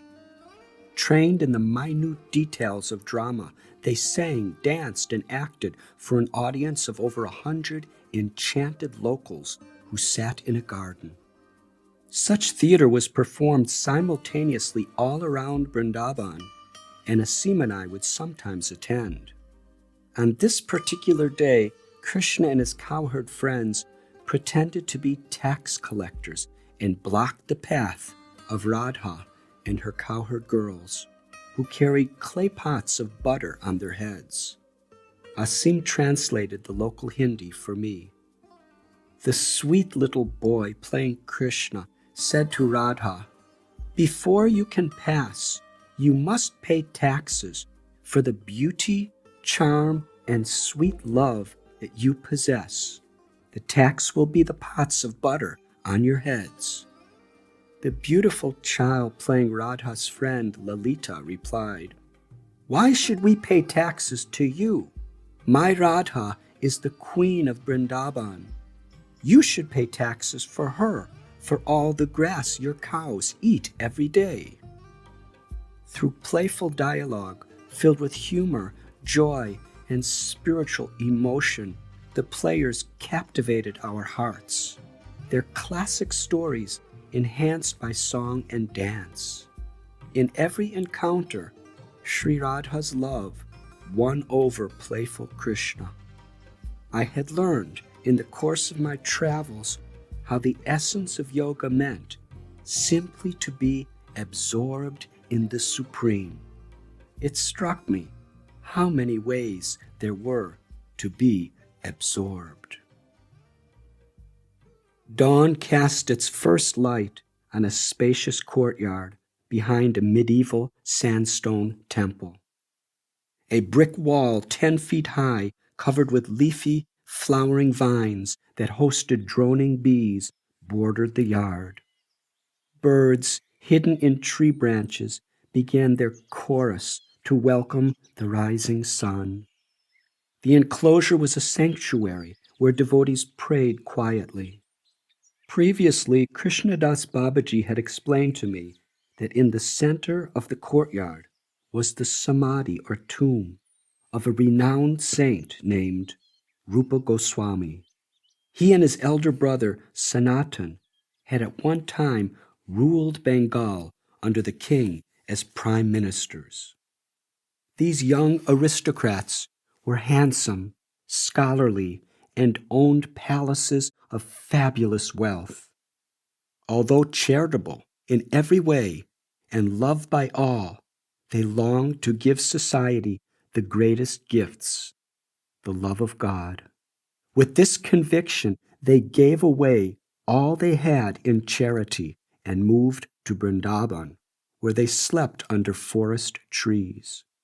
Under the inspiration of Lord Chaitanya, the brothers composed vast literatures to illuminate the world with the inner secrets of spiritual love, while they personally exemplified those teachings. For almost 5 centuries, they had inspired countless followers. I had become so attracted by Rupa and Sanatan's devotion, I couldn't hear enough about them. I knelt down before Rupa Goswami's tomb and prayed silently. Above the earth where the saint's body was enshrined was a small square room made of sandstone that had a domed roof and was crowned with a spire. In my readings from religious books of various faiths, I had learned of how a saint's presence is especially powerful at his tomb. But nothing could have prepared me for what was about to unfold on that day. I suddenly experienced an invisible energy, mystical yet real, that poured out from the samadhi. It was as if a spirit that possessed limitless grace was embracing me and filling me with love. I felt weightless, beyond the body and mind. My limbs shivered and skin tingled as waves of gratitude thrilled my heart. Looking down at the dusty ground, I felt so small and unworthy of such an intimate experience. Was this another glimpse into the divine love that I yearned for, spurring me on to crave for more? I felt it was. My Lord was nudging me onto yet another step forward toward my destiny. I suddenly knew with certainty that bhakti was the path that I would give my life to, and that Krishna's name would in time reveal his love to me. All the reservations that had prevented me from committing my whole heart to this path were now gone. But I understood that I would have to follow sincerely, under the shelter of an authentic teacher or guru, to whom I believed Krishna would bring me. Bhakti, the path of devotion, my path had been revealed. Finally, I accepted. I had now been in India for 1 year. I continued to learn the lesson that along with everything wonderful came an equal number of challenges. Months before, I had dutifully trudged to the immigration office in nearby Mathura to apply for a visa extension. The agent sent my application on to New Delhi, assuring me that in the meantime, the receipt of my application would serve as my legal visa until the official reply. The autumn was giving way to winter, and there was still no reply. At least, that's what I thought. Unbeknownst to me, a letter had been delivered to an ashram where the recipient lost it and never informed me. The letter, it turns out, had stated that I must report immediately to the office in Mathura. Unaware of any of this, I failed to report. Time passed. As a result, the immigration agent in charge of my case was outraged, feeling that I had defied his authority. I, in the meantime, went about my life unaware that anything was wrong. One day, a temple priest hurried out to the street where I stood. His face was solemn. "A government agent is hunting you down," he said. "He believes you defied him." "What are you talking about?" I blurted, bewildered. What could I have done to warrant such attention? "In the morning, he came here searching for you. He screamed like a mad dog, threatening that when he found you, he would severely punish you." The priest's face twisted in disgust as he lowered his voice. "I know this man. He is cruel and corrupt. We fear him more than the local criminals, for he has the power to do anything." "What should I do?" I inquired, my heart pounding. "Be careful." Everywhere I went, people told me that the agent had been there searching for me. Dozens of Brijabasis and sadhus prayed for my protection. In those days, along with Sripad Baba and Asim, I would sometimes visit the second home of an affluent woman from Delhi named Yogamaya. She had a 2-room apartment where nightly she hosted devotees to perform kirtan while she cooked for everyone. One such night, I met a man from New Delhi called Engineer. A mechanical engineer by profession, he was a tall, middle-aged man with neatly combed black hair and a trimmed mustache. And like everyone else at Yogamaya's place, he was a gentle soul and a sincere devotee of Krishna. After hearing my case, he assured everyone that through his connections, he would try to normalize my immigration status in New Delhi. Everyone at the house insisted that the two of us leave at once. Under the cover of night, Engineer and I crept along the small lanes of Vrindavan to reach the bus station. As we stood in line to purchase our tickets, a voice resounded like a crash of thunder. "Arrest him!" A hush fell over the bus station. Before I could understand what was happening, a hand seized my neck and slammed me against a brick wall. I was face to face with the government agent.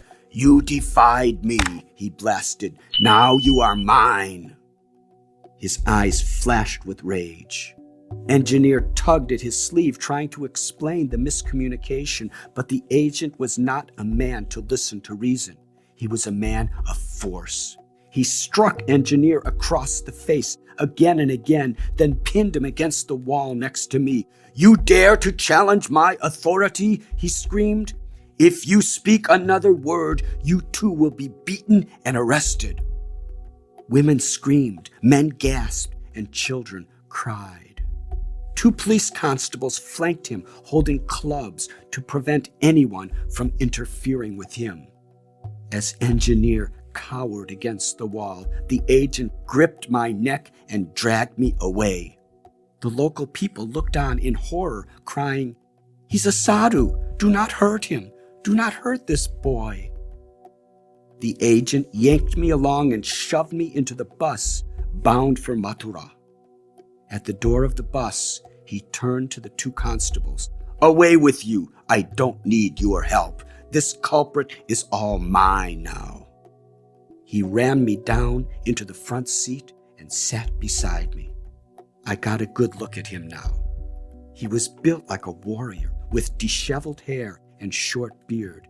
Shaking my shoulders, he screamed into my face, "I'll whip you, starve you, and make you wish you were never born." Spittle shot from his lips. Wiping his spit from my face, I thought, I'm in the hands of a sadist. This man is mad. What can I do? I closed my eyes and softly chanted the mantra. The overcrowded bus jerked forward. We drove along for a while when suddenly chaos erupted in the rear of a bus. A fight had broken out between 2 farmers. My captor seized this opportunity to display his prowess. He leapt up from his seat. He ordered the bus driver to watch over me, as if I could go anywhere with the bus speeding down the highway. Roaring, the agent rushed to the back of the bus, knocking everyone aside. At the rear, he dove into the brawl and mercilessly thrashed the 2 farmers. Meanwhile, I thought to myself, the next few seconds may be my only chance to escape. Inwardly, I cried out for direction. An idea popped into my mind. I sprang from my seat and rushed to the driver, crying out, "Pani, Pani, Pani," meaning I had to pass urine. With a wave of his hand, he ordered me back to my seat. But to his dismay, I didn't leave. Instead, I jumped up and down, holding myself like a little boy, screaming out with the pangs of a burning, bursting bladder. "Pani, Pani!" Again, he ordered me to sit. At that moment, I took note that the driver was barefoot. This was my only possibility to escape, and it was passing. What I did next should be understood as a radical measure in a time of great emergency. I squatted down beside the driver's seat and passed urine onto the floorboard of the bus, carefully aiming it so that the stream would ricochet onto his bare feet. Feeling my warm urine sprinkling upon his feet, his eyes flung wide in shock and his mouth gaped open. Utterly bewildered, he slammed on the brakes, cranked open the door, and screamed, "Do it outside!" I ran like the wind. To my surprise, the bus drove off. I guess that bus driver wanted to be rid of me forever. In a field, I watched from behind a bush. 50 yards down the road, the bus came to a screeching halt and backed up. I could just imagine my captor smacking the driver for setting me free. The agent burst out into the darkness of night and searched frantically up and down the road with a flashlight in hand. But all he found was an isolated highway. Frustrated, he stomped back onto the bus and returned to Mathura. Meanwhile, I slinked through fields, forests, and back alleys to reach Yogamaya's house. Engineer was there. He had already narrated my capture to the devotees. They, in turn, had been praying and chanting all night for my protection. They did not know what else to do. When I entered the doorway, everyone leaped up to greet me. "How did you escape?" they asked in unison. "By Krishna's mercy." I was ashamed to describe my unconventional methods. Later, other passengers who were on the bus related to me the events that followed my escape. The agent had blazed in rage. An old widow ridiculed him. "You boast to be such a big, tough man. Ha, ha, ha! But now you have been defeated by that skinny little sadhu?" Everyone in the bus roared with laughter. Utterly humiliated, he publicly declared to avenge the wrong I did to him. From that night on, he dedicated his time to hunting down his prey, me. The Brijabasis gave him wrong leads. Meanwhile, I learned every back alleyway in Vrindavan, daring not to step on the main road. I lived like a fugitive, with an obsessed agent of the law hot on my trail. One morning at 4:30, as I prayed in the Radharaman temple, I presented my case before Krishna. If I try to leave India with an invalid visa, I will never be allowed to return. If I stay, it is only a matter of time before I'm apprehended and then deported from Vrindavan forever. Please do to me whatever you wish. In the darkness of the early morning, I left the temple and paced along a narrow lane. Suddenly, an eerie howl rang out in the dark. I hesitated in my step. Horror struck, and the fangs of a beast plunged into my right leg. Gripped by the formidable jaws, I was dragged to the ground. Then it was over. I looked back and saw only darkness. The creature had disappeared into the night just as quickly as it had appeared. My leg was burning with pain. I limped forward in the shadows, lost my balance, and stumbled into a canal where I lay in thick black sewage. I hauled my body up out of that mess and hobbled on to the Radha Vallabha temple, where I was warmly greeted by the chief priest and his son, Radheshlal Goswami. They arranged for me to bathe. In their affectionate company, the pain of my leg began to seem irrelevant.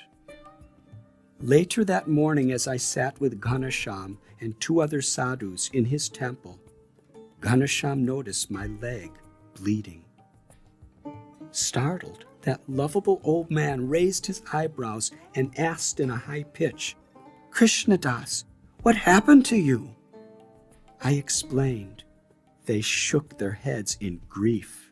An elderly sadhu gasped, "Any mad dog that bites like that has rabies. You must immediately take treatment." Dejected, I replied, "Better that I die in Vrindavan than get sent away." Their bodies swayed restlessly, and they looked to me like beggars pleading for food.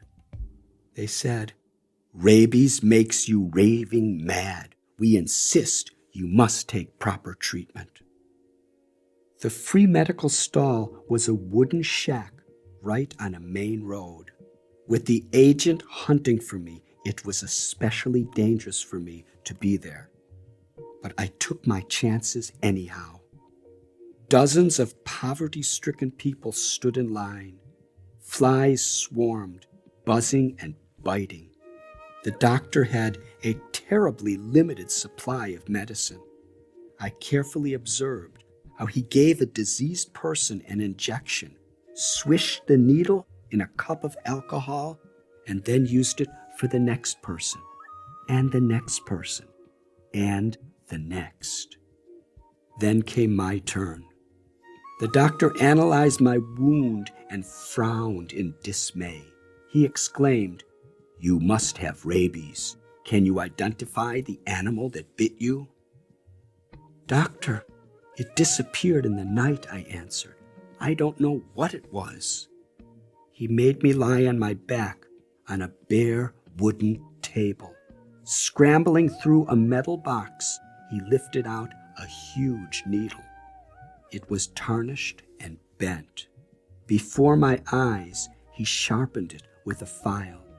Slowly, he drew the serum into the syringe.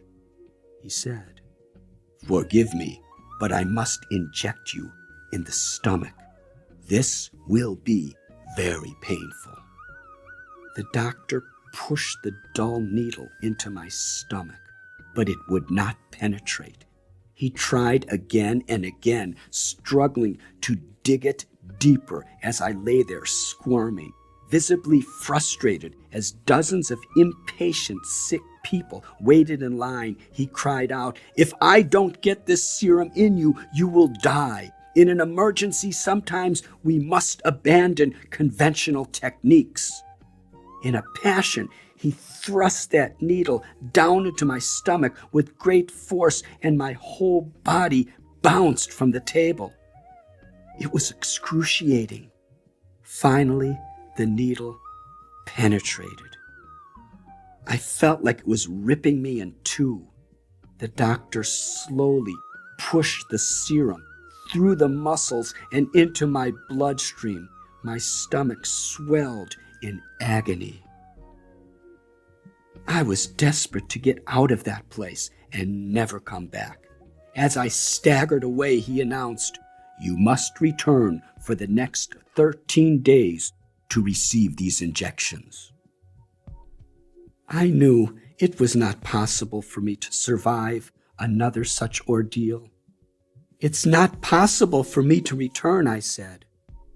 "If you don't, you will go mad with uncontrollable convulsions and die."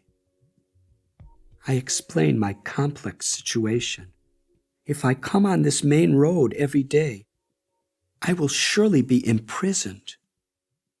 As we spoke, he grew affectionate and assured me, "I am a government doctor. I will write a letter with government stamp. You take it to Delhi, and they must give you a valid visa." The next day, my stomach was bruised with purple and green swelling. There would be no reprieve, however. The same painful ordeal had to be repeated for another 13 days, no matter what. The poor doctor was earnestly trying to do the best he could with what he had. He promised to have a better needle when I returned.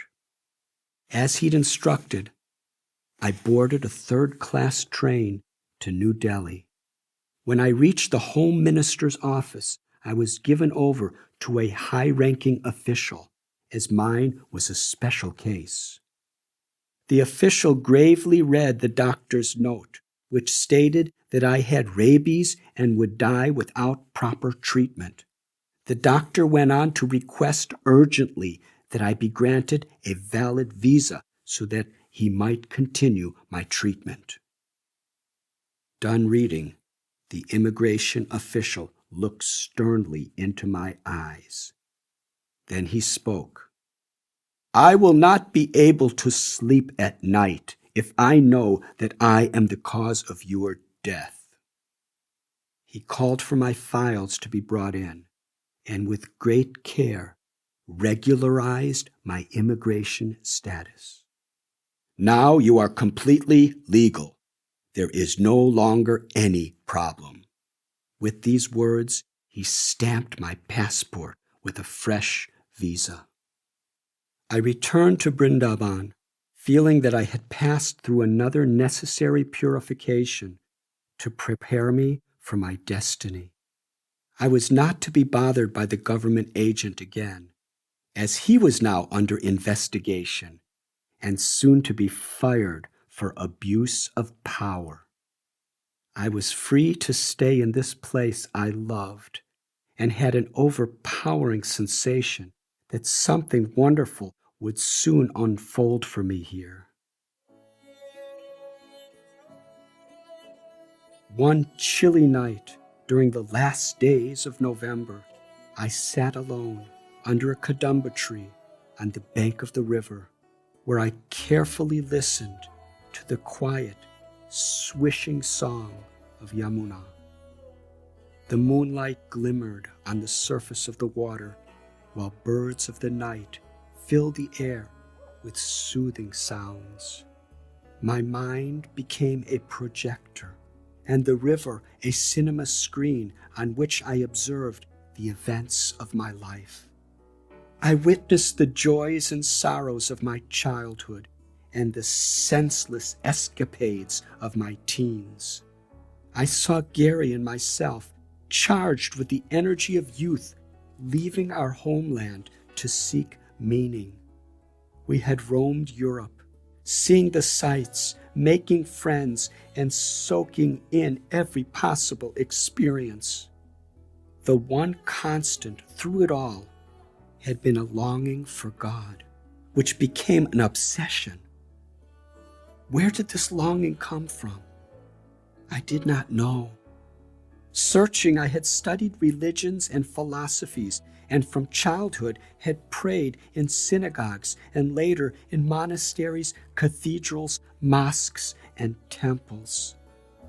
Gazing into the current, my mind flowed back to that fateful sunset on the island of Crete, where I resolved to embark upon my pilgrimage to India. Life-changing lessons had greeted me as I crossed the Middle East. While studying the Holy Quran, danger and disease perpetually hovered over my head. As I looked deeper into the river, my mind's eye beheld the panoramic beauty of the Himalayas. I envisioned the great rishis, mystics, ascetics, yogis, and lamas from whom I had so eagerly learned. They had all been so kind to me, and in my heart I thanked each of them. Then I witnessed the miraculous reunion with Gary in that rice paddy in Nepal. I wondered where he was now and why we'd been separated again. On that riverbank, I heard again all the unceasing prayers that I had offered on my arduous pilgrimage, praying that my spiritual path be revealed. I recalled how Lord Rama had appeared in Ram Sevak Swami's dream and said to him, "This young boy is a devotee of Krishna, and Vrindavan will be his place of worship." At that time, I had disregarded those words, but now, having resided in Vrindavan for about 5 months, I had a sense of sincere surrender and had finally accepted devotion to Krishna as my spiritual path. Still, emptiness lingered within. I knew that I must accept a guru to whom I could fully dedicate myself. This necessity was emphasized both by tradition and by the words of Scripture. To harmonize one's life in the service of a guru's teaching was the path that enlightened souls had followed since time immemorial. Gazing into Yamuna's dark current, I prayed for direction. It was now late at night. With these thoughts in my mind, I lay down to sleep on the riverbank, only to be haunted by a strange dream. I found myself in a comfortable house in America, surrounded by people chattering on about frivolous topics while a television droned in the background. I awoke with a start, Why did I leave Vrindavan? I shouted, confused. I rolled about on the riverbank, sobbing into the darkness. Why did I leave Vrindavan? Why did I leave Vrindavan? Gradually, I recognized the Yamuna flowing by and the nearby Kadamba tree. I am in Vrindavan, I exulted. I am still in Vrindavan, I said aloud.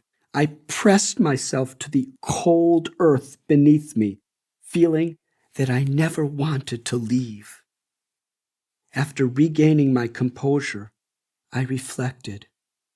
This cold, dusty riverbank in Vrindavan is many times more precious to me than a palatial mansion in the country of my birth. Later in the morning, as I walked along a narrow lane, I stepped around a cow stretched out lazily in my path. When I looked up, I saw a Western monk dressed in saffron robes eagerly approaching and waving his arms as he called out, "Richard, Richard." It seemed I knew this person.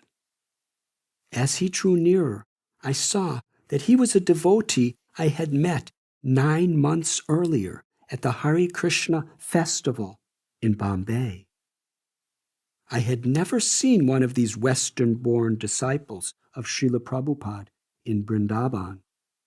I was delighted. "Srila Prabhupada is coming tomorrow," he exclaimed. The sun was about to set. Chattering birds frolicked in the sky. A cow rose lazily from its slumber and, clacking her hooves on the footpath, strode away with a gentle moo. A strange feeling of excitement rushed through me as he continued, "Did you know that Srila Prabhupada is a resident of Vrindavan? He's returning after spreading the culture of devotion all over the world." Patting my back, he smiled. "Prabhupada will be so happy to see you here. We were all wondering where you could be. Please come."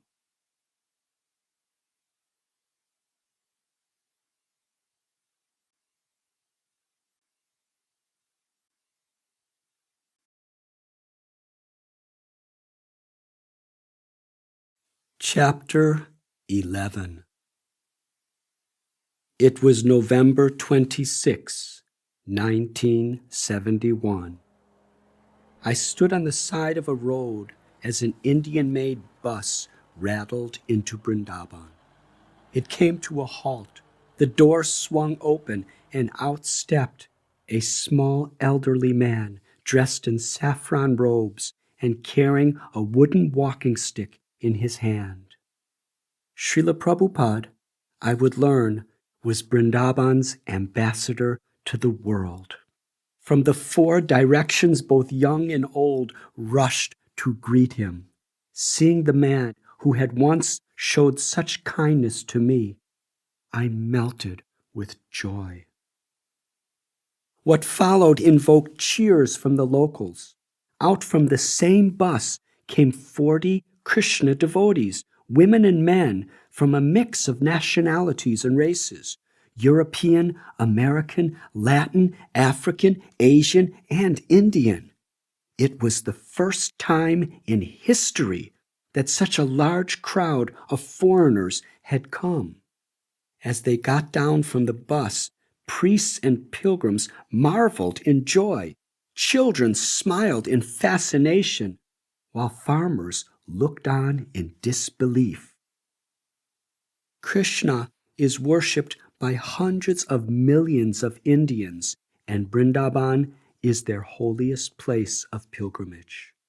The hearts of the people of Vrindavan swelled with pride to witness people of races they had never seen before sharing what they held most dear.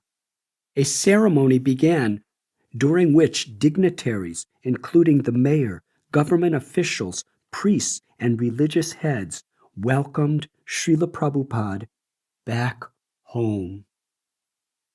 That elderly sadhu, who had departed from Vrindavan penniless with only a dream, had now returned as a world-renowned teacher.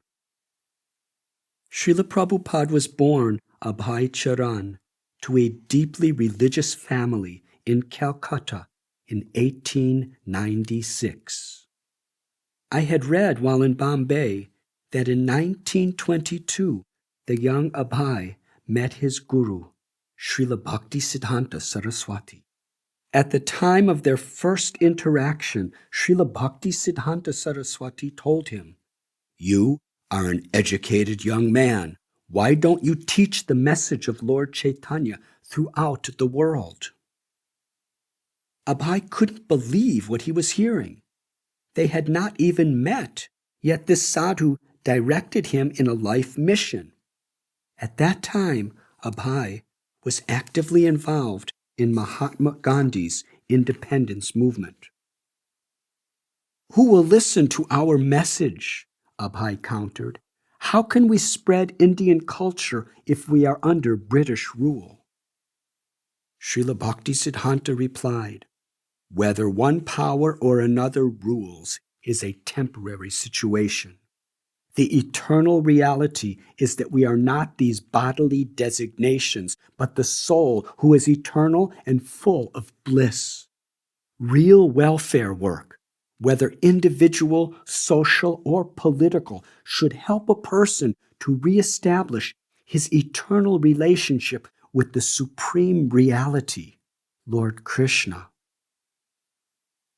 Hearing Bhaktisiddhanta cite from scripture with both logic and compassion, Abhay was convinced.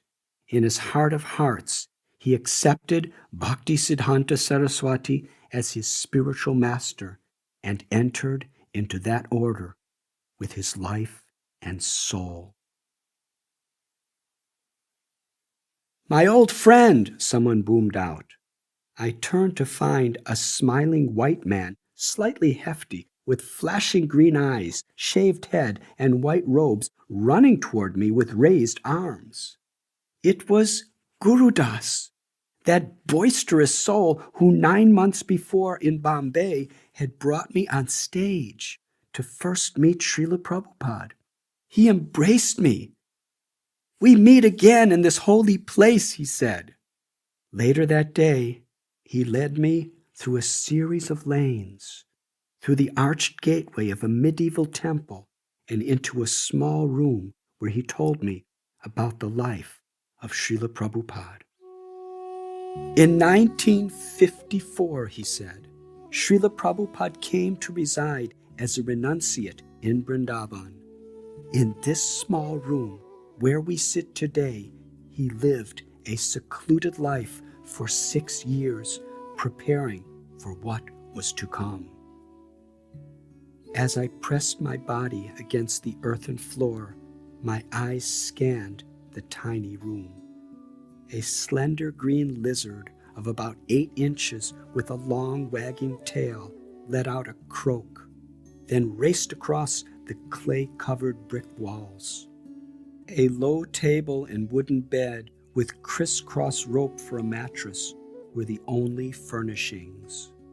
Right here, Guru Das continued, he translated the Sanskrit scriptures into English. I nodded, encouraging him to tell me more. He continued, in 1959, he took the vows of a Swami and was awarded the title A.C. Bhaktivedanta Swami. Guru Das said, at the age of 69, in 1965, he left his home in Vrindavan to fulfill his life's mission. With less than $7 and a complimentary ticket, he boarded the Jaladuta, a cargo ship to America. He sailed over rough seas, suffering 2 heart attacks and his 70th birthday on the voyage before arriving alone, docking first in Boston and then sailing on to New York City. A cool winter breeze drifted in from the courtyard outside, while as part of a ceremony, temple bells clanged and priests used wooden mallets to bang on brass gongs. Bong, bong, bong, bong, bong, bong, while crowds of people thronged the temple courtyard for the ritual. Guru Das continued speaking. Arriving at the New York harbor, Srila Prabhupada didn't know a single soul. He struggled alone, living on the Bowery and the Lower East Side, until gradually his lovable qualities and vast knowledge attracted sincere seekers of the counterculture. He transformed the hearts of many American and European youth. In 1967, I became his disciple in San Francisco. We affectionately called him Srila Prabhupada, which means at whose feet great masters will sit. After only a few years abroad, he had established a worldwide movement, and now, for the first time, he's bringing a group of his eager disciples back to his home, Vrindavan. I shook my head in wonder at Srila Prabhupada's journey. Though I too had traveled through foreign lands alone, with no money and knowing no one, I had been 19 years old and in good health when I started. He began his journey at the age of 70 and traveled through foreign lands with no money, knowing no one, and all to be an instrument of the Lord's compassion. That evening, I returned to the temple to hear Srila Prabhupada speak. In an overcrowded hall, with rattling ceiling fans spinning overhead, I sat on the floor, waiting. Through the window could be heard a chorus of trilling and warbling birds as the assembly sang devotional hymns. Upon Srila Prabhupada's entrance, a tranquil silence descended on the room. Disciples bowed, old friends embraced him, and guests stood in awe. He was dressed in the saffron robes of a Swami, perfectly clean and neatly arranged. He sat cross-legged at the far end of the hall on a red upholstered dais. The sunset shone through many windows, bathing his dark golden complexion with soft rays. His deep brown eyes, although old and wise, glittered with the innocence of a child as he gazed affectionately at each and every member of the audience. He was quite small in stature, perhaps 5 feet 5 inches, but his presence was immense. With his hands in a prayerful gesture, he bowed his head to welcome us, then cleared his throat. He spoke with a deep voice into a microphone. The basic principle of the living condition is that we have a general propensity to love someone, he began. No one can live without loving someone else. This propensity is present in every living being. The missing piece, however, is where to direct our love so that everyone is included and can be happy. He paused and looked out at the audience thoughtfully. At the present moment, human society teaches one to love his country or family or his personal self. But there is no information on where to direct the loving propensity so that everyone will be happy. His voice cracked with heartfelt emotion.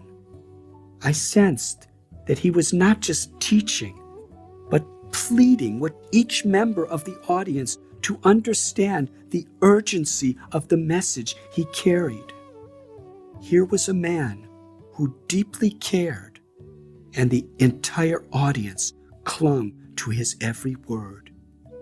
He continued, We have failed to create peace and harmony in human society, even by such attempts as the United Nations or our economic and scientific progress, because we have missed the point.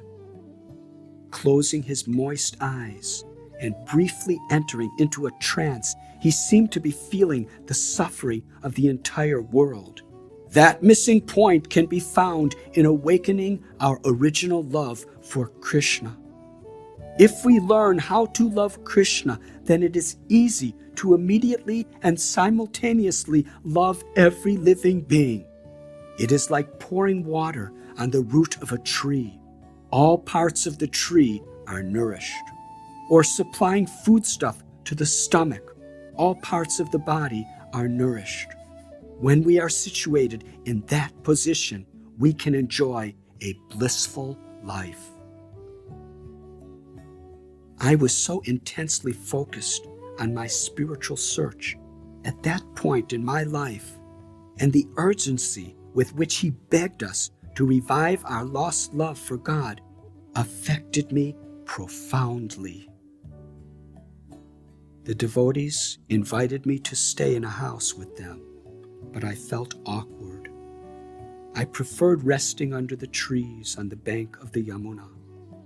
But each day, after my early morning bath and meditations, I walked in the quiet dawn to hear Srila Prabhupada's morning lecture. Although I was somewhat skeptical about his disciples, thinking it odd, for example, that some carried cameras and tape recorders, something I had never seen any sadhu do, I was becoming more and more impressed by Srila Prabhupada's knowledge and personal qualities. He had an art of explaining even intricate philosophical points with simplicity and ease. And after the class each morning, Srila Prabhupada would personally take us on a tour of Vrindavan. While walking with him, I saw the same places I had seen many times. But in his company, I experienced realizations like never before, as if a deeper level of reality was being revealed. When he told the story of a place, it was as if I could see with my eyes what he described.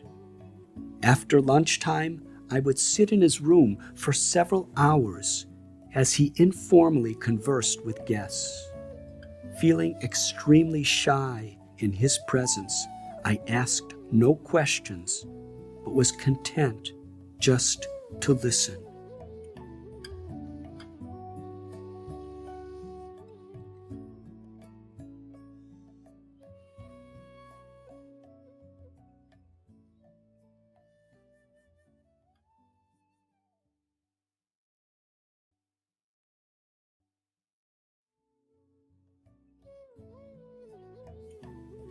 One such afternoon, while sitting in his room, I found myself the target of a leading disciple's rebuke. "This meeting is for guests only," he said. "Please get out of here. All devotees are to perform their duties now. That is the rule." Although I did not have a shaved head like all the other disciples, I was the only Westerner in the room. Evidently, this man did not see me as a guest. I held a lock of my hair between my thumb and forefinger and shook it gently. "But please see," I said, "I am not a devotee." Visibly annoyed, the disciple looked to Srila Prabhupada for direction. I anxiously awaited the verdict, wanting very much to stay. Srila Prabhupada lifted his eyebrows, smiled at me, and laughed heartily.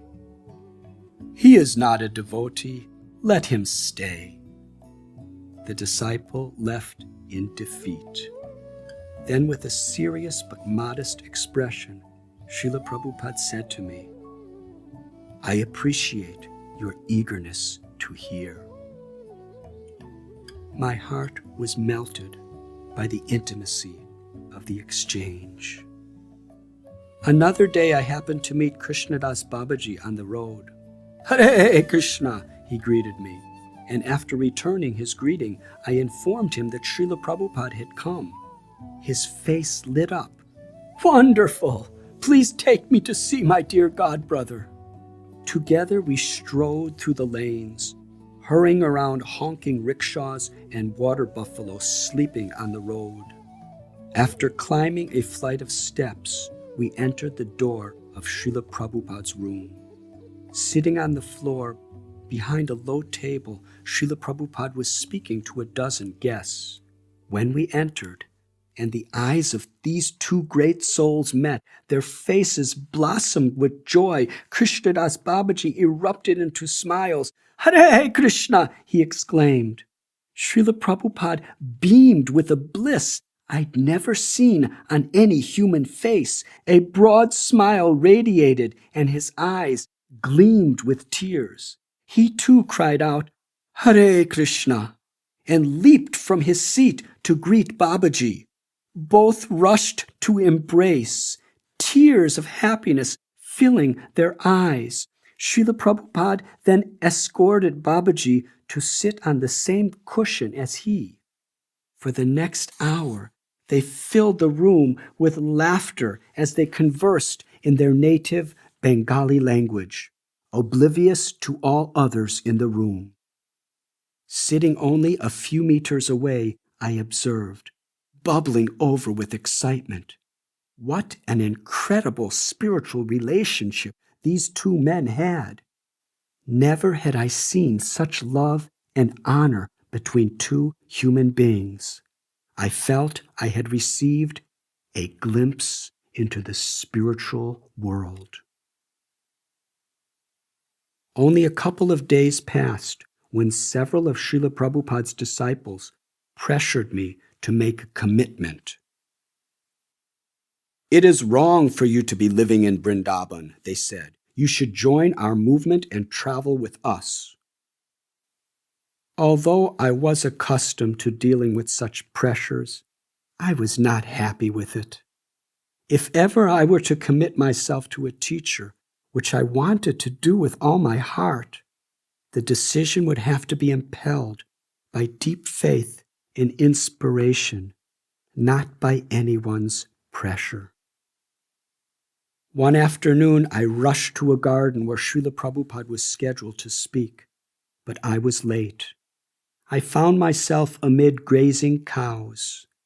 Leafy trees swarmed with sweetly singing birds, and a crowd of native Brijabasis gathered under the warming winter sun. Srila Prabhupada was just departing, and hundreds of people were lining the path, bowing down to him as a gesture of respect. I was among them. As I lifted my head from the sandy earth, I found his feet covered with simple canvas slippers, planted just inches from my face. On my knees, looking up, I was face to face with Srila Prabhupada.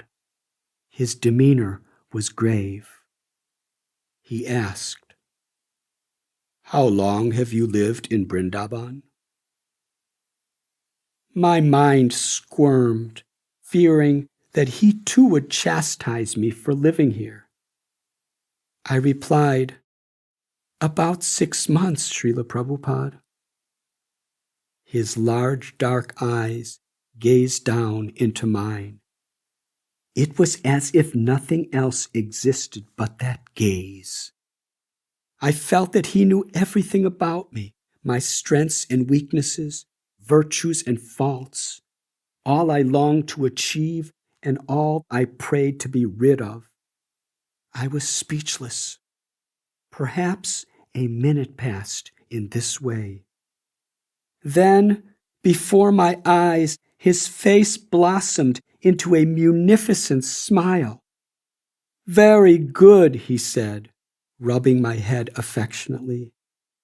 Then he continued, Vrindavan is such a wonderful place. In his glance, and in this briefest of exchanges, I experienced the love of an eternal friend, a benevolent parent, and of God. Turning slowly, he walked away down the path, his wooden cane tapping the ground with each step. I closed my eyes and pondered. He is such a busy man, with tens of thousands of people the world over waiting for a moment of his time. Why did he stop for me? I have nothing to offer. I am just a penniless nobody who sleeps under a tree.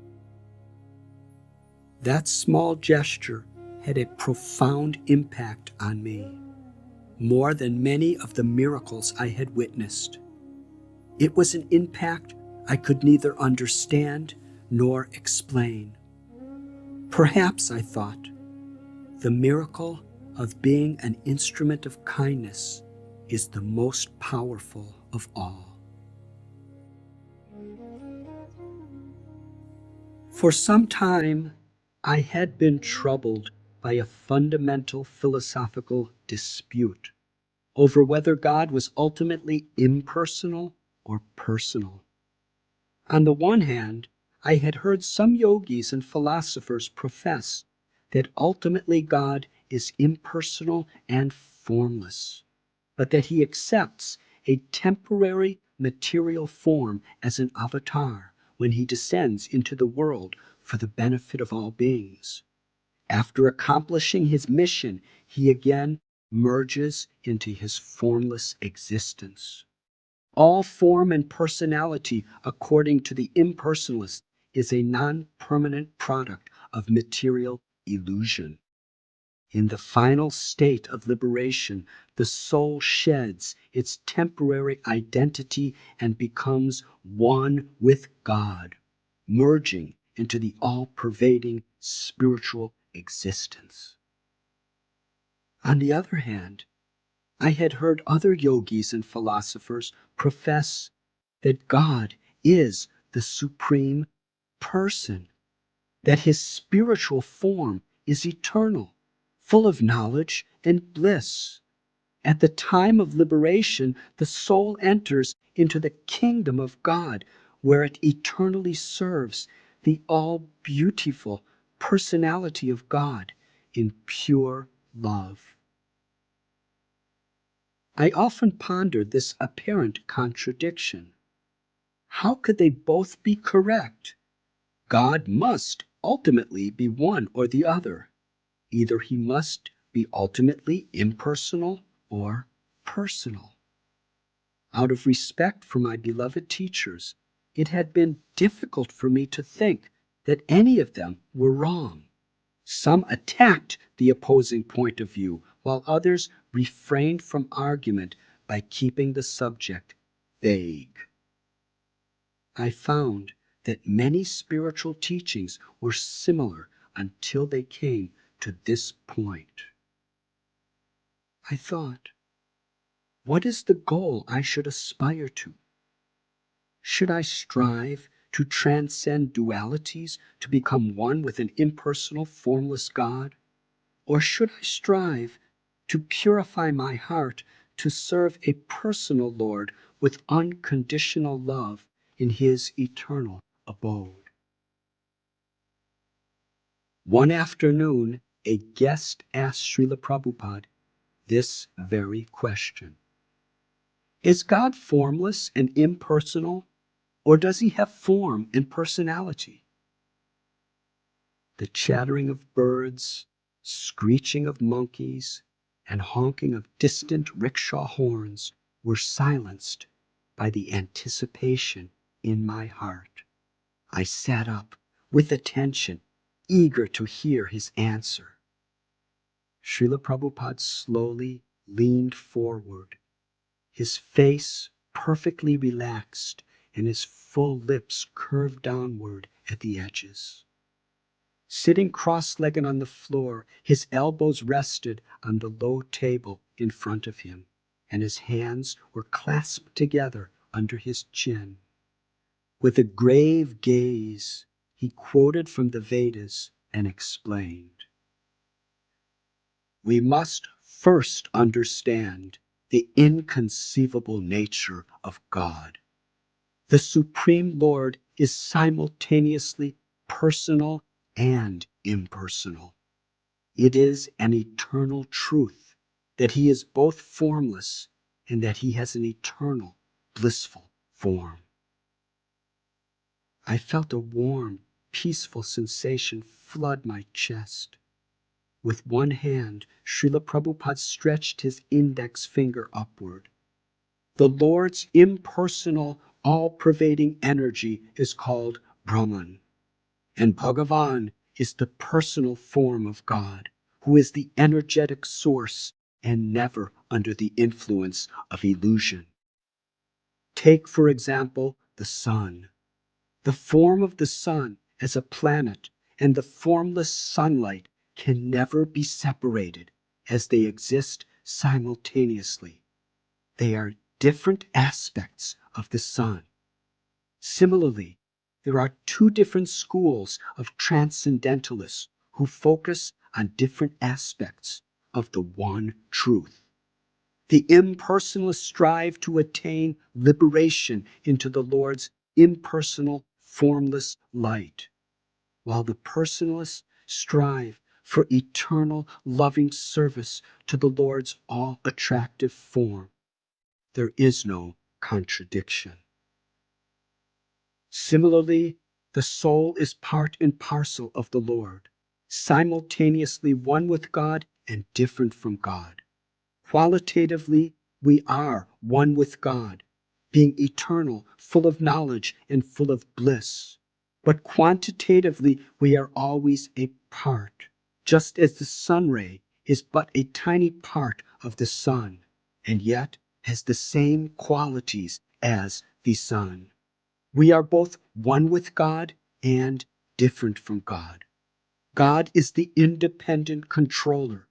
But when the soul misuses his God-given independence, he forgets his relation to the Lord and falls into illusion and subsequent suffering. Leaning back against the wall, he tilted his head slightly and gazed directly into my eyes.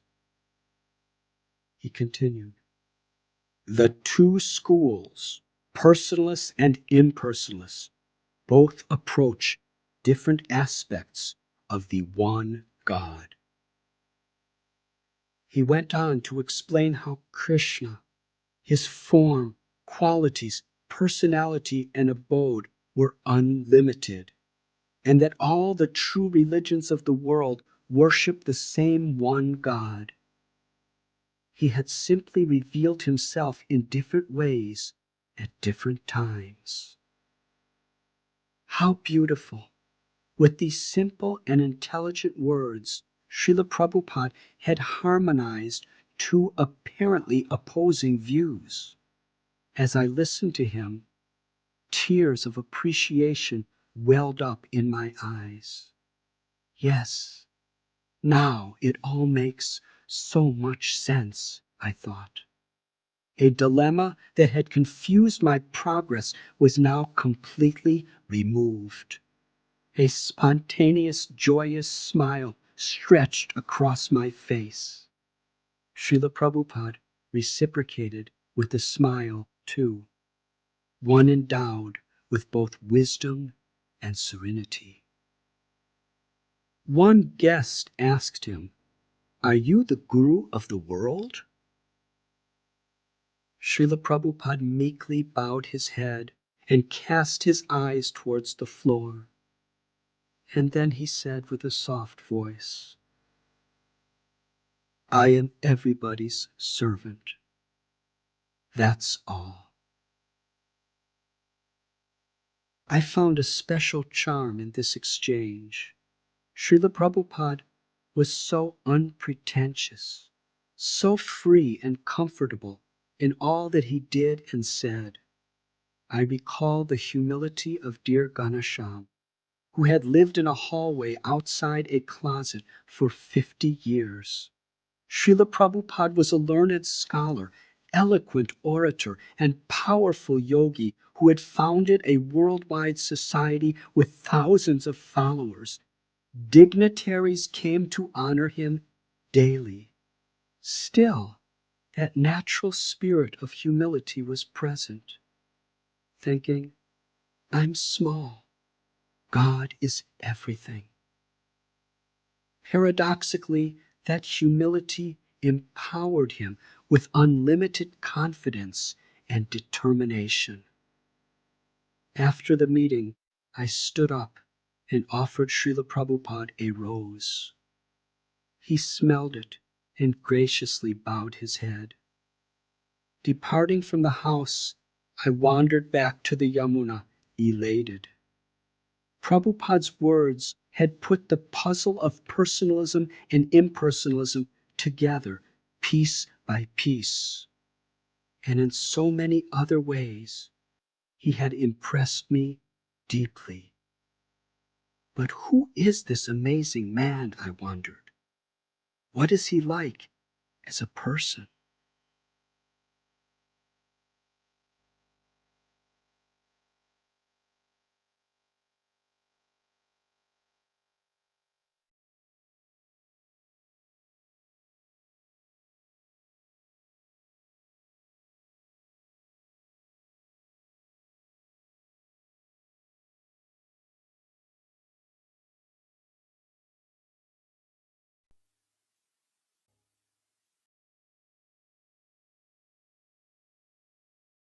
Chapter 12. In December, the days were growing shorter, and by late afternoon the temperature dropping. As I wrapped a cloth over my head and started down the pilgrim's path to the river Yamuna, the life of the forest stirred around me. Birds and peacocks warbled their evening songs. Farmers returned from the fields, and Brijabasi women clad in orange, green, and yellow saris glided along the path with huge pots of water balanced on their heads. Suddenly, I spotted a familiar figure ahead. It was Sham Sundar, the devotee who had fed me spiritual food in Amsterdam and taken such an interest in my well-being in Bombay. Even from behind, I recognized this tall American who served as Srila Prabhupada's personal secretary. His right hand was buried in a bag of beads, and he was chanting as he advanced toward the river. I quickened my pace to catch up and shouted his name. He turned to look, and a smile of recognition flashed across his face. Ah, Richard, or what do they call you now? Some people call me Krishnadas. He wrapped his long arm around my shoulder and pulled me close. So, Krishnadas, I hear you've been living in Vrindavan for a while. It's so great to see you again. We stood for a moment on the path, exchanging pleasantries. Something told me that this man, in time, would come to own a special corner of my heart. It seemed as though I had known him forever. Srila Prabhupada likes you very much, he volunteered. He often asks about you. I replied, You are very fortunate to be so close to him. And every day, too. I can't even imagine. Yeah, he laughed modestly. Sometimes I pinch myself to see if I'm dreaming.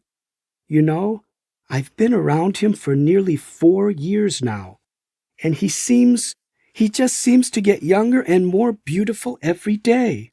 He's always fresh, and I've never even seen him sleep.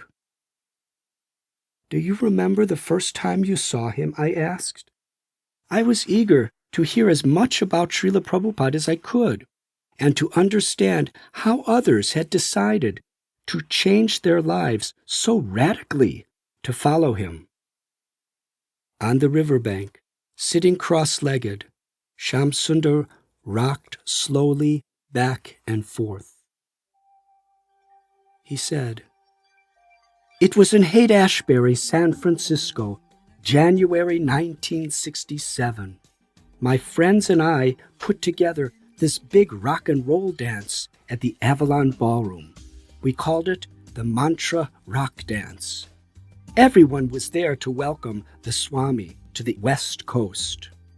The Grateful Dead, Janis Joplin, Jefferson Airplane, Canned Heat, Quicksilver, and Moby Grape. They all played. Even Allen Ginsberg, Timothy Leary, and Ken Kesey were there. All the hippie heroes came. Shamsundar became excited and his body rocked faster. Picture this scene. The whole place is pulsating with strobe lights and rock and roll, packed with wild, long-haired kids, most of them on acid. Then, about midnight, Srila Prabhupada walks quietly onto the dark stage and sits down cross-legged on an elevated seat. The place falls silent. Srila Prabhupada begins humbly chanting the Hare Krishna mantra. A spotlight finally locates him, and gradually the crowd joins in the chanting. Then one by one, the rock groups come on stage to join him, and the rest is history. For 2 hours, Srila Prabhupada led the most incredible kirtan you can imagine. When he danced with his arms upraised, he won the hearts of thousands. Or, as he put it later, I have turned hippies into happies. I tried to imagine Srila Prabhupada living in Haight-Ashbury, the world capital of the hippie culture. Gary and I had spent some time there in 1968. From what I remembered, it was like a universe unto itself, filled with peace-loving hippies, starry-eyed seekers, drug dealers, junkies, tourists, entrepreneurs, and Hell's Angels roaring up and down Haight Street on their majestic chrome-plated Harleys. I just couldn't imagine the elderly saint from Vrindavan living there. How long did he stay? I asked. 4 months. He lived with us American kids. We could hardly understand what the Swami was telling us. All we knew was that we were in love with him. This beautiful person sitting in a small apartment above a laundromat, who was happy to meet anyone who came to see him. And what really got me was that he was always joking. Sometimes he would lie back and laugh so hard that all his teeth would show and tears would roll down his face. The riverbank was beginning to grow dark and chilly, the air filling with wood smoke from village cooking fires. I suggested we walk along the river to Keshi Ghat. We both rose to our feet and he dusted off his backside. As we walked along, Shamsundar continued, telling me how Prabhupada won the hearts of the Beatles, especially George Harrison, and how devotees became such close friends with the superstars, residing in John Lennon's home for months. Shamsundar asked, how could that happen if not by divine providence? All I could do was smile. And Prabhupada didn't want anything from these guys. He just wanted to give them the secret of life. In the first meeting with John and George, Prabhupada saw into their hearts. And he was so charming, telling them very simply that Krishna is the supreme person and describing what he looked like, what he said and did, how much he loved music and singing and dancing. And then he promised them they could meet Krishna face to face. Stopping in my tracks, I couldn't believe I was hearing about the Beatles. While walking along the bank of the Yamuna River in Vrindavan, I just had to laugh. Shamsundar stopped for a moment, excited to tell this story. As his tears streamed down his cheek, he stuttered, I remember Before their first meeting, George whispered to me outside Prabhupada's door that he was really scared, more so than going on Ed Sullivan or meeting Elvis.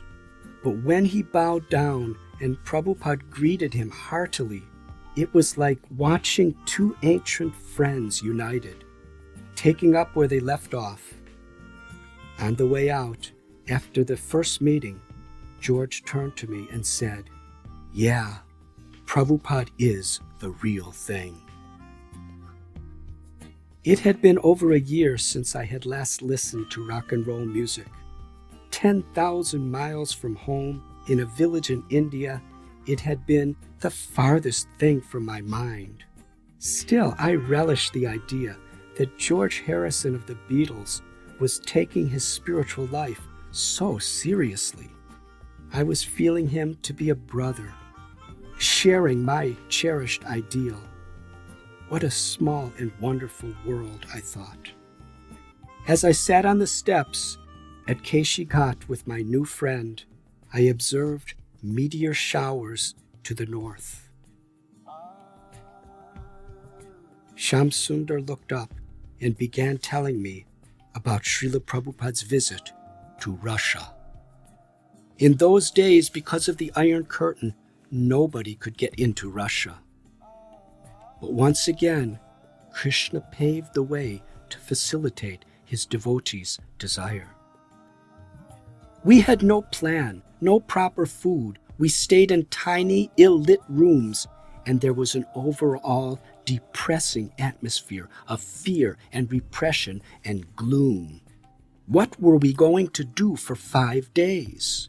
Shamsundar went on to say that he had been wandering around Red Square when he met the son of the Indian ambassador and a young Russian man named Anatoly, who came back to the hotel to meet the Guru. For 3 days and nights, Anatoly stayed at Prabhupada's side and absorbed like a sponge everything Prabhupada taught him. Prabhupada was full of charm and humor, but also precision, as he taught Anatoly the entire Krishna consciousness process. Then we left Moscow, Prabhupada and I together. But from that seed, now Krishna's teachings are spreading like wildfire underground, behind the Iron Curtain. Looking upstream into the horizon, I recalled growing up in America, indoctrinated with fear of the Russians. As school children, we had air raid drills and were trained to duck under our desks in the event of a Russian bomb attack. In fact, several of the wealthier families in my neighborhood built fully stocked nuclear bomb shelters in their backyards, anticipating such an attack from Russia. Yet, in the height of the Cold War, Shamsundar and Srila Prabhupada were in Moscow blissfully teaching the path of Bhakti Yoga to a Russian. I asked, "Why has Srila Prabhupada brought all you Western devotees to India?" Shamsundar looked thoughtfully into the distance before answering. Prabhupada has often told us that real religion in this country is waning. Instead of God, he says, people want television and cars. I thought of the false guru I had met in Janakpur, whose highest ambition was to be a rich American. Shamsundar continued, "So I think he came back here and brought some of us along to say to the Indian people, just see, these Western boys and girls have everything, TVs and cars, more than you will ever have. And they were not happy until they found Krishna. You have something they want, Krishna, so you should export Krishna." Prabhupada has often said that with India's philosophy and America's wealth, the world can really prosper. He calls us Western devotees his dancing white elephants.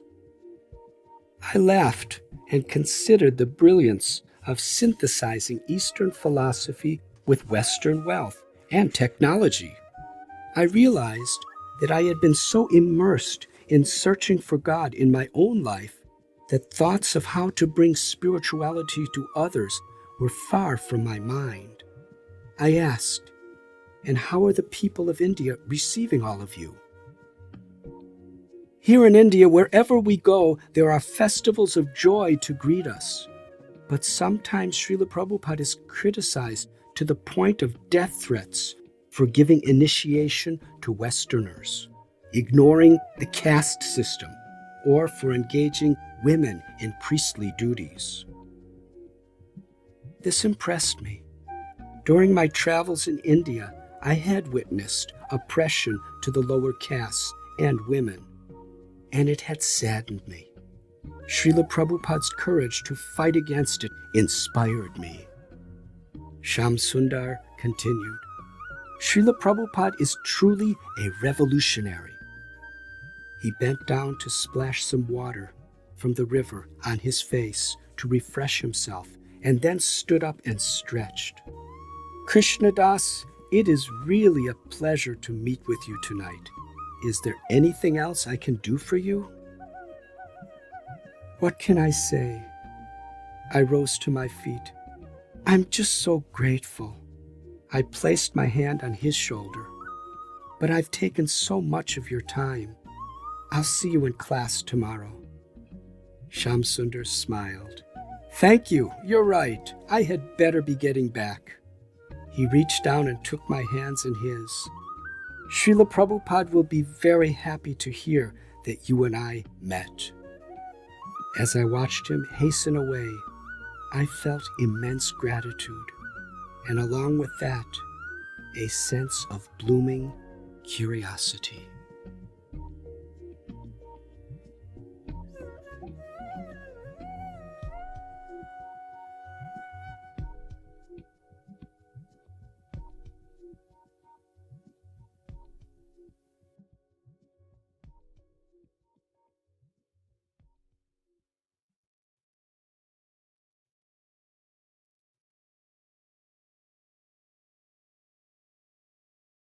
Chapter 13.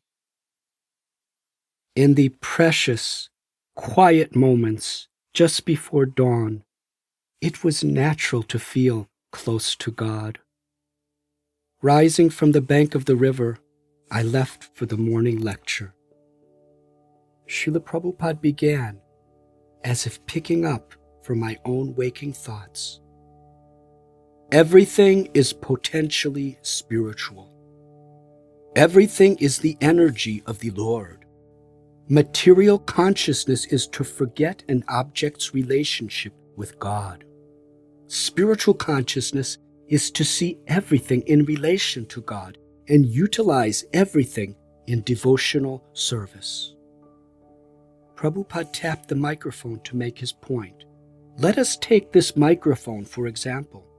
If it is used to sing songs about mundane passion, it is material. If, however, it is used to sing the glories of the Lord, it is spiritual. It's all a matter of consciousness. We want to use everything for a spiritual cause. Bhakti Yoga is the art of transforming material energy into spiritual energy through a spirit of devotion. Like an earthquake, his words shook my world. I thought, this concept is revolutionary. It challenges the very core of my idea of detachment. I had assumed detachment meant to give up everything and live with nothing but the barest minimum to survive. When I honestly searched deep into my heart, I had to admit that in a subtle way, I was proud of the way I had been living in India and even thought it superior to the way people lived in the West. But perhaps this idea of detachment is just another product of self-deceiving ego, inducing me to feel superior to others. My reality was shaken. It was easy to think of the beautiful natural surroundings in Vrindavan and the temples to the deities as spiritual. But a microphone? I thought of how I had judged Prabhupada's Western followers for carrying cameras and tape recorders. I reflected how foolish it was of me to look down on them, feeling that I was better because of my ascetic lifestyle. I now understand that detachment is only sacred to the degree it fosters humility, respect, and love. In a few words, Srila Prabhupada had just crushed my illusion. My ego felt battered, and yet I was thankful. It is said that a saintly personality can be softer than a rose or harder than a thunderbolt. This morning, one guest made excuse after excuse to defend his immoralities and spiritual weaknesses. Srila Prabhupada listened, and then his voice rose like thunder. If you are weak, rectify it. If you have no determination, you have no character. What makes you different from an animal? The man shrunk like a punctured balloon.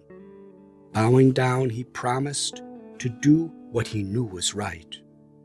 When required, Srila Prabhupada could be very strict to emphasize the urgency of a person's predicament. Like a scalpel in the hands of an expert surgeon, his strong words cut only to heal. Or, as he explained himself, a spiritual teacher is required to have the courage of a British general and the heart of a Bengali mother. Srila Prabhupada went on to say, addressing us all in a pleading tone, when a drop of water falls from the clouds, it is transparent, but in contact with dirt, it loses its transparency. Through filtration, we can bring it back to its original quality. Similarly, our consciousness is originally pure, but in contact with material energy, it has lost its transparency.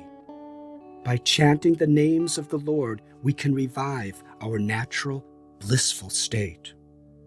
He explained how we must rise above sectarianism and understand that God had many names and had invested divine powers within all of them. He said, the name Krishna means all attractive. He is all attractive because he is the reservoir of all beauty, knowledge, strength, wealth, fame, and renunciation. Possessing a particle of these qualities makes a person great. God is great. He is the origin of all these opulences and possesses them without limit.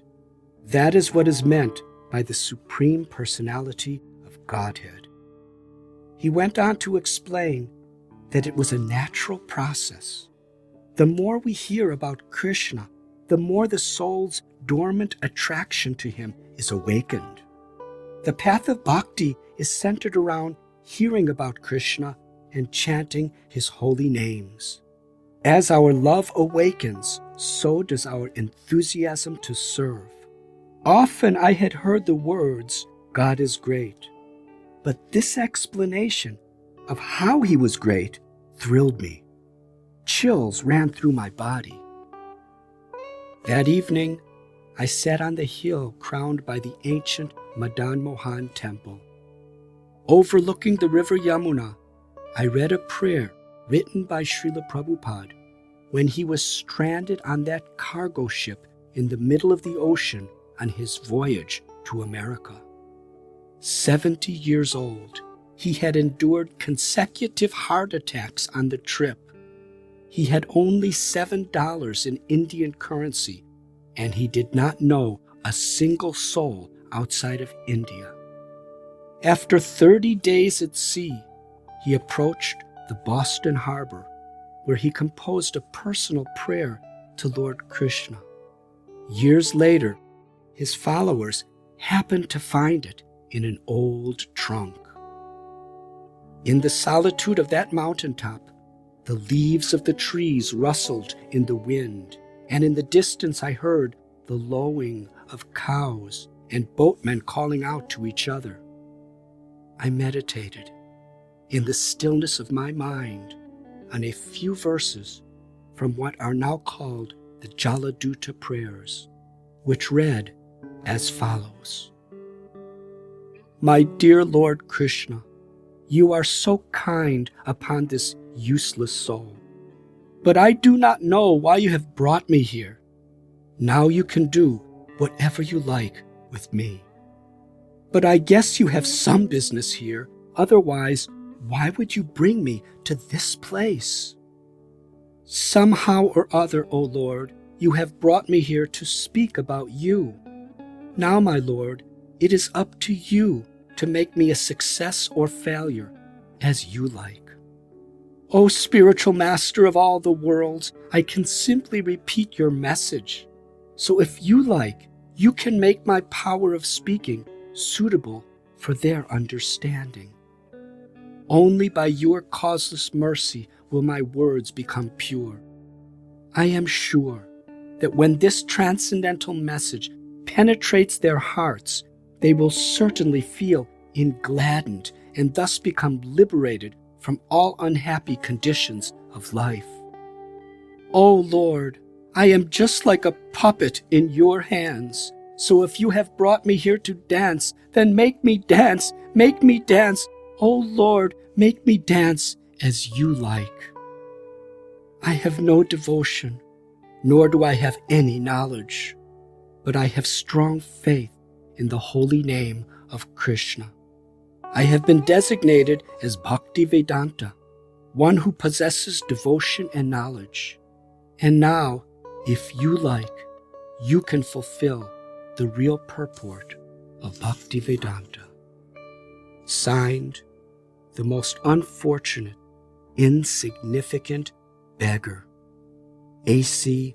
Bhaktivedanta Swami, on board the ship Jaladuta, Commonwealth Pier, Boston, Massachusetts, USA, 18th of September, 1965. From the hilltop, I gazed down toward the Yamuna as she wound across the plains. As I meditated on Srila Prabhupada's prayer, my thoughts drifted to the parallels between my arduous journey from America to India in search of teachers to receive knowledge about God, and Srila Prabhupada's incredible voyage from India to America in search of students to impart knowledge about God. Perhaps God, I thought, reveals true love to the world through the lives of those who love Him. In Prabhupada's prayer, I found humility springing from the heart of a man who had forsaken everything for the spiritual welfare of others. An aged man who was seriously ill, penniless, and alone in a foreign land, begging God for only one blessing, to be used as an instrument of God's mercy. Early the next morning, awakened by distant temple bells, I lay on the riverbank for a long time, gazing at the morning star, and remembered the prayers I'd read the night before. Today was Srila Prabhupada's 8th and final day in Vrindavan. As was my custom, I bathed in the frigid waters and then stood in prayer, submerged to my shoulders. The soft moonlight shone on the silhouettes of the distant temple spires. Silence covered the ether like a feathery blanket. Solitude was my only companion at this hour. Trembling in the cold, I pressed my palms and fingers together and prayed to Sri Radha and Krishna for guidance. Then I climbed onto the riverbank, squeezed the water from my clothes, and put them back on. all the while quaking from the cold. I sat down to chant the holy names of the Lord on wooden prayer beads, preoccupied with Srila Prabhupada's departure from Vrindavan later that day. An hour later, I was striding through the dim lanes of Vrindavan, eager to attend Prabhupada's last talk. Along the way, interspersed with the quiet of dawn, temple bells and gongs rang. The faithful sang, and shopkeepers were opening for business. Arriving, I took my seat on the floor. The hall was brimming over with disciples and guests, softly chanting the Mahamantra, while a clay drum and hand cymbals kept a rhythm. In the chill of the winter morning, some were bundled with wool shawls, hats, or sweaters. A sweet fragrance rose from burning sticks of sandalwood incense, while a bitter-sweet feeling rose from the assembly. No one wanted to see Srila Prabhupada leave Vrindavan. As Srila Prabhupada entered, the kirtan rose in volume and tempo, only to fade into a silent hush as he took his seat upon the dais. The rays of the rising winter sun came through the window and bathed his form in light. Outside, the parrots sang their elaborate songs. To this avian symphony, Srila Prabhupada added the chimes of brass finger cymbals. Then, closing his eyes, he sang a beautiful devotional prayer. Jaya Radha Madhava Kunja Bihari Gopi Jana Ballabha Girivaradhari. As he sang of the love between the Lord and his loving devotees, I listened to the voice of my heart. It said, Srila Prabhupada's love for God is conquering me.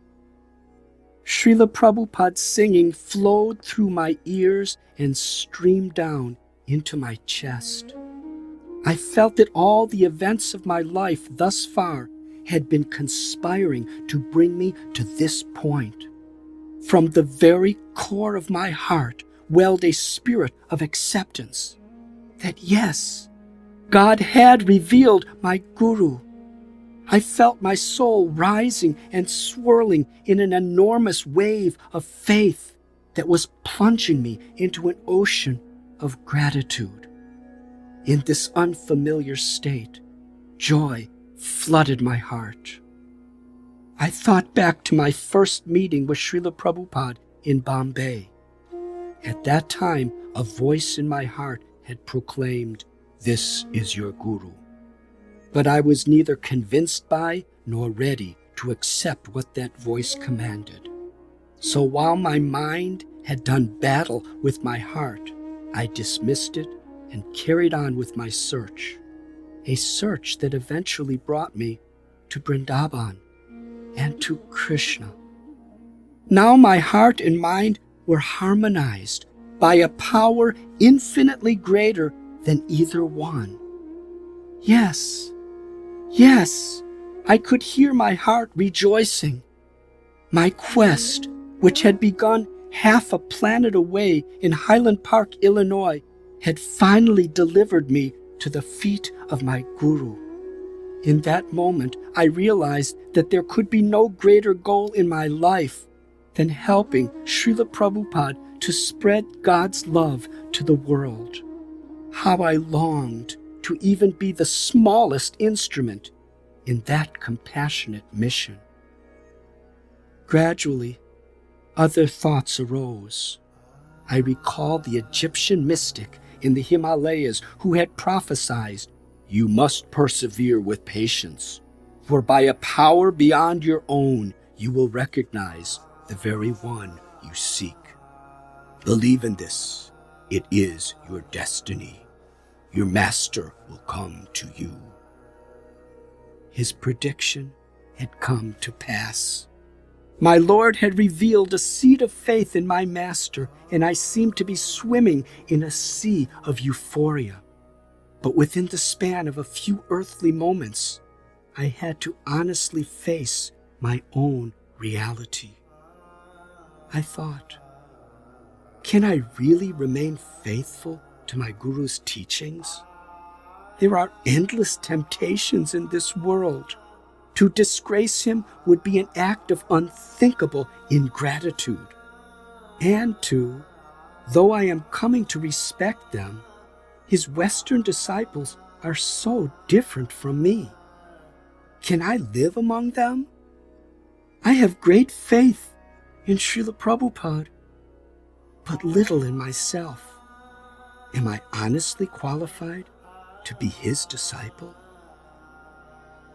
Tears welled in my eyes, my limbs tingled, and my heart pulsated with a warm feeling as I concluded that I was not qualified, but was determined to prepare myself with the passing of time.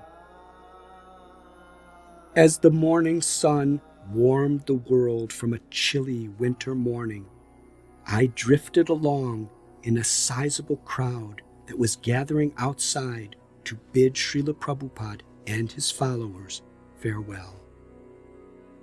Moments later, the flow of the crowd pushed me in such a way that I found myself standing right before him, gazing into his deep brown eyes, and he into mine. A mystical feeling overwhelmed me. It was as if the Lord himself were gazing into my soul through Srila Prabhupada's eyes. Everything else seemed to disappear. He stood calmly, waiting for me to speak. With a choked voice and my emotions swirling in gratitude, I shyly said, "Srila Prabhupada, I wish to offer you my life." Countless time passed in the silent moment that followed. Then he graciously touched my joined hands with his fingertips and gently smiled. His eyes, moistened with affection, were like those of a father welcoming home his wayward son after untold years of separation. In his gaze, I encountered an endless sea of wisdom that stretched beyond time. I felt a love, deep yet personal, giving me a comfort I had never known. With a slight nod, he said, "Yes, you are home." A surge of gratitude pushed tears through my eyes, and struggling to restrain my bursting emotions, I bowed. Srila Prabhupada tilted his head, handed his cane to my friend Shyam Sundar, and stepped into his car, smiling and bowing his head to his friends and admirers. With many cheers, waves, and tears, we watched as the entourage drove off into the horizon. I stood motionless, gazing into the clear morning sky. Today, I felt that the sun of faith had risen from the shadows of my mind. It was a sun that I believed would never set. An outpouring of gratitude sprung from my heart. For this blessing, I had endured dangers and hardships. For this treasure, my whole journey had been taken. For this precious moment, my soul had ached and yearned. God had revealed my path. The fog of doubt and apprehension had cleared, and now I found myself before a fully enlightened spiritual master to whom I could dedicate my life. That for which I had offered thousands of prayers and shed countless tears to attain was now revealed. And how sweetly it was done. My joy knew no bounds. In this person, Srila Prabhupada embodied the teachings I discovered at the heart of every tradition I'd scrutinized. I experienced the timeless love and the wisdom of galaxies of saints flooding from his lips and drowning my every doubt as he spoke. He delivered a message that had been preserved through the ages by an unbroken line of masters who teach us how to realize our intimate relation with the all-attractive Beloved. In my heart had awakened a faith that this humble saint, so small of frame, was actually fully in love with Krishna, and that Krishna, the Supreme Lord, was fully in love with him. During my travels, it had not been my practice to compare my teachers as if one were better than another. I simply absorbed, like a sponge, their teachings and the experiences I had with them, with faith that God would reveal my path and guru. In Bombay, Srila Prabhupada first planted the seed of our relationship in my heart.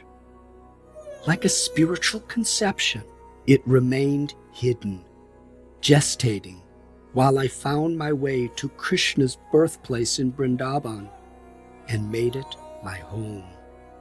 Now, 9 months from the time of that spiritual conception, it had taken birth in this holy land. Looking back into the events of my life, I began to recognize how the invisible hand of my Lord had carried me along. I could see every stage of my life as being a beautiful blessing. I looked back at the times of joy and sorrow, pride and shame, successes and failures, and how they all led me forward on my path. I recalled those who had showered me with affection, like Kailash Baba, and those who despised me or plotted to destroy me, like the assailants in Istanbul. They were all part of a beautiful plan. As the water of a river finally finds its place in the sea, my life's calling finally brought me to the feet of my Krishna and my beloved Guru. With tears of gratitude, I could feel my Lord proclaiming, "I am here. It is I who have brought you here, and this is he to whom you belong." Lost in thought, I walked back to the small room in the ancient temple where Prabhupada had resided for 6 years as a recluse. Sitting on the floor in the tiny space where Prabhupada would cook, I gazed out the window and couldn't believe what I was seeing.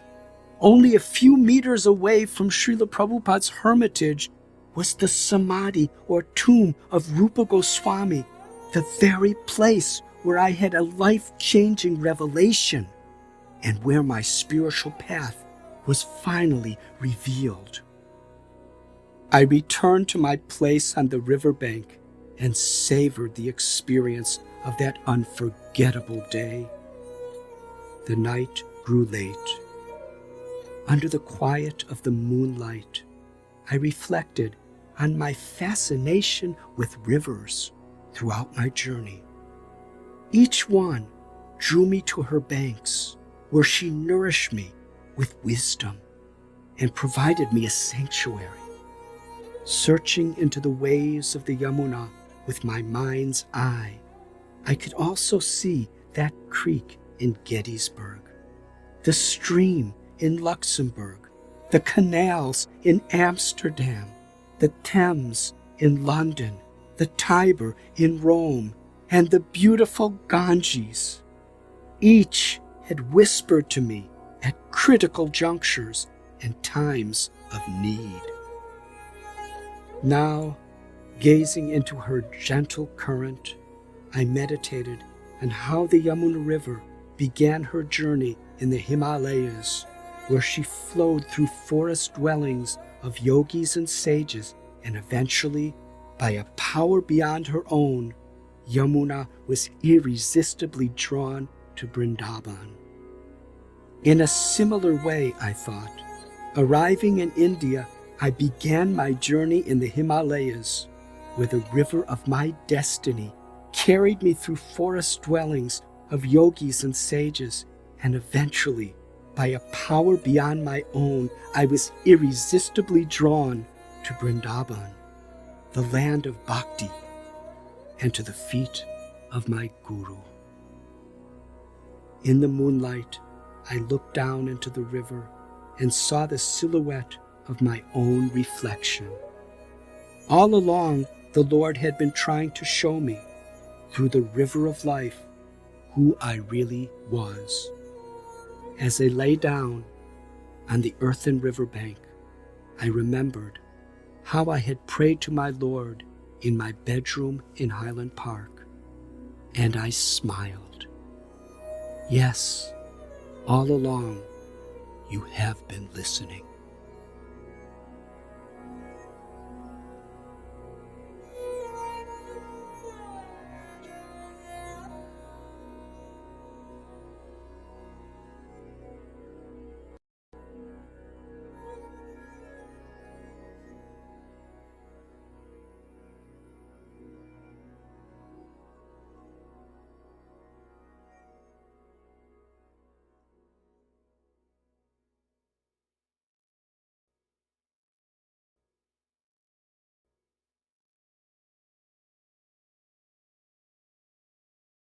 Chapter 14.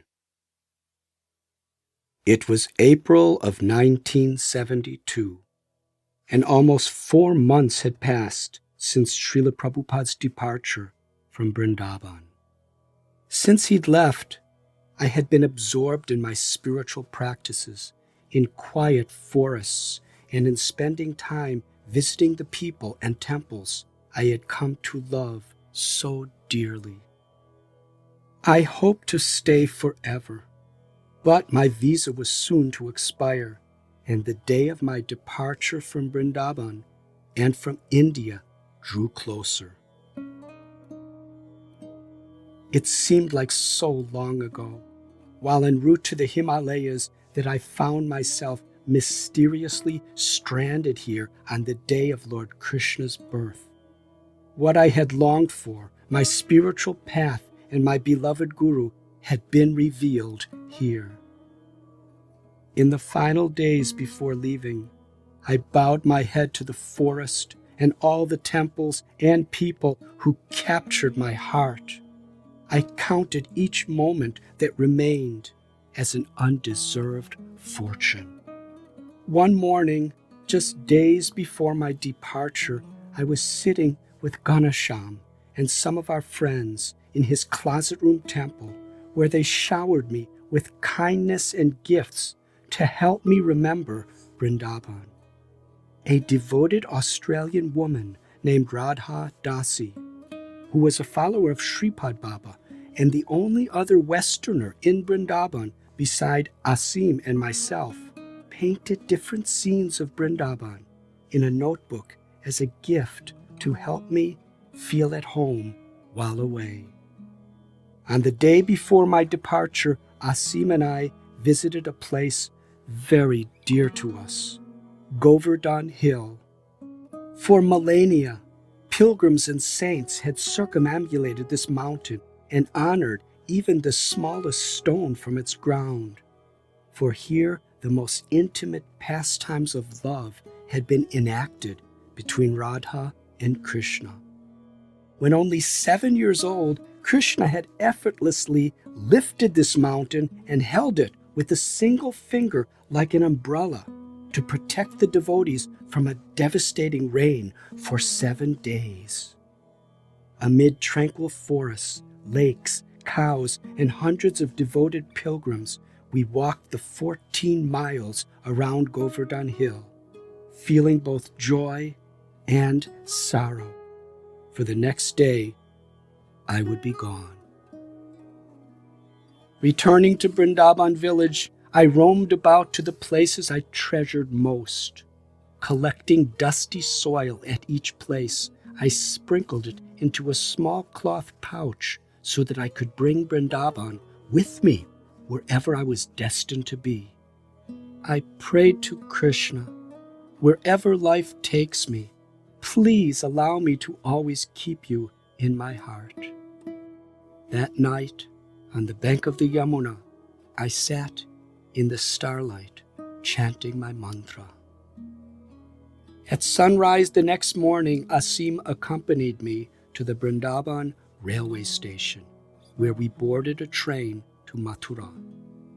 Once on board, we shared our hearts and our favorite food, braja rotis and gur. My eyes teared, thinking how I would miss this food of the poor farmers. I said, I don't know when I'll ever see braja rotis and gur again. Asim smiled and handed me a cloth bag. Please open it, he said. It was filled with a couple dozen thick braja rotis and a lump of gur. At the Mathura railway station, we disembarked and stood waiting for the train that would carry me out of India and into Nepal. There on that railway platform, I bade farewell to my friend and brother. Together we had shared unforgettable experiences. As the train lumbered into the station, I struggled to control my emotions. I couldn't believe I had to leave the place I loved so dearly, the place where Krishna had answered my prayers. Tears streamed down my face. Asim clasped my hand in reassurance. He smiled through his tears and spoke a blessing. Krishnadas, wherever you remember Krishna, you will find Vrindavan. I will be praying for your return. I could not speak, for already I was overwhelmed with the grief of separation. With joined palms, we exchanged pranams. Thank you for everything, I said softly and climbed aboard. I bade farewell to Vrindavan, my spiritual home, as the locomotive chugged away. I traveled on to Kathmandu, wondering if there would be something waiting for me at the American Express office. There was. Although I had written to him that I could find my way back on my own, my father, eager to see me, had wired a $350 money order for my airfare. At the Indian Embassy in Kathmandu, I was issued a new 2-week transit visa for India, where I could catch my plane and fly from New Delhi to Belgium, and then on to the U.S. Prior to my departure from Kathmandu, I took a nostalgic walk to Swayambhunath and gazed out at that fateful rice paddy where I had been reunited with Gary. I missed my old friend. So many dramatic events had unfolded in my life since our paths diverged, and I longed to share them with him. I thought, I am still living as a homeless wanderer. Is he? It would take another miracle for us to meet again.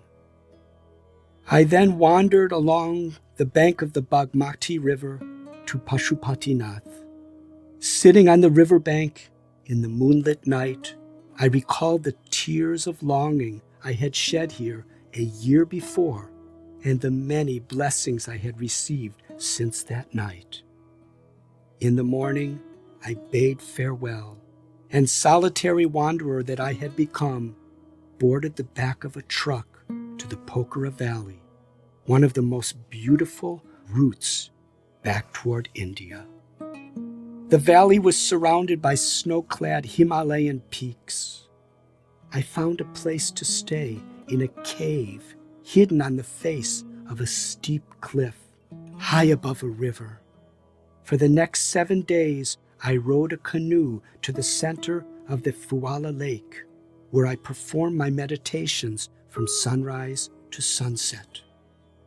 During that week, I hardly saw a soul, except for an occasional farmer or fisherman.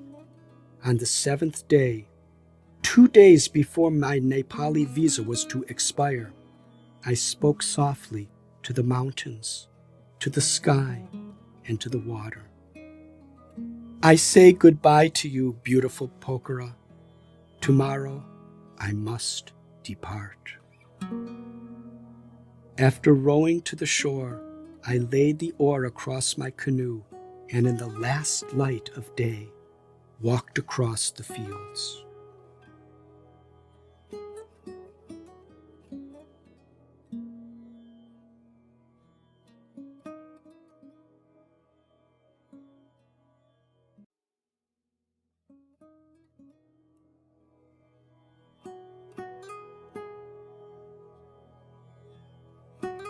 In a remote forest, as I crossed a dark, lonely road and began the descent back to my cave, a bus jostled by. With my first step down the cliff, I suddenly heard a strange scream. Curious, I turned. The bus momentarily halted about 20 yards away and then drove off. Out from the growing darkness, a ghostly figure scurried toward me. Am I being attacked? Should I flee? As the shadow advanced, I strained to make out who this was. Step by step, the silhouette was becoming clearer. Could it be? My God, it is! Gary! I leaped in the air and dashed to meet him. Wild with joy, grateful beyond words, we embraced. Stunned, we could only repeat, "It's God's will."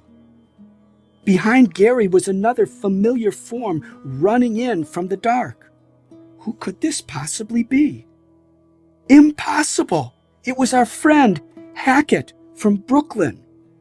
It had been at Hackett's home that I received Gary's call, the call that catapulted my journey. The words Hackett had spoken on hearing that we were going to Europe now rung in my heart. "I'll track you guys down in heaven or hell, mark my words." Sure enough, he tracked us down, 2,700 feet above sea level in the heaven of a Himalayan valley. Now, nearly 2 years later, the three of us stood mesmerized under the stars on that remote mountainside in Nepal. I invited them to spend the night with me. They followed behind as I climbed down the steep cliff onto the plateau outside my cave.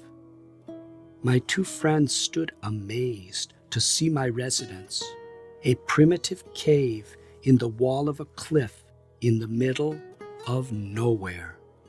Together we sat on the stone floor. As hospitality, I offered them chipped rice and creek water with some of my remaining brajarotis and gur. Without utensils, they resorted to eating with their bare fingers. Putting down his wooden bowl, Gary said, "We left Kathmandu on the bus this morning on our way for a trek in the mountains." He scratched his head, still staggered by our reunion. "Monk or Richard, or what is your name now?" "Some people call me Krishnadas." "Well, Krishnadas, I was sleeping on the moving bus, and just as I opened my eyes, I caught a glimpse of the headlights momentarily flashing on you as you were climbing down the cliff. I screamed out for the bus to stop and jumped out in the middle of nowhere." Gary grinned. "No one will ever believe this."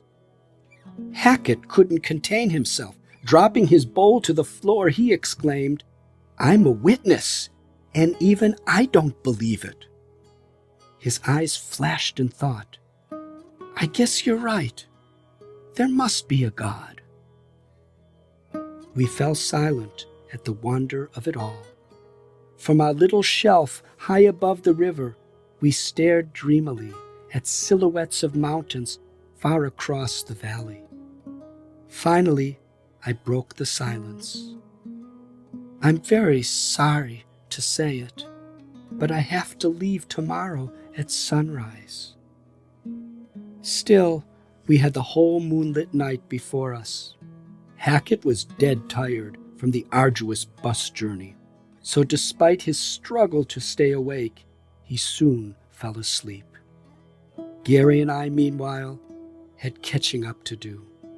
Gary told me how he too had lived as a sadhu, visiting ashrams and holy places, and I told him about Vrindavan. When he considered my present predicament, he grinned. Gary said, "Who can understand you, Krishnadas? You now have money that your father sent you, and still you choose to live in a forest cave. Amazing." I hadn't even thought about this until he mentioned it. "Yes," I admitted. "It's been so long, Gary, I've forgotten how to spend money."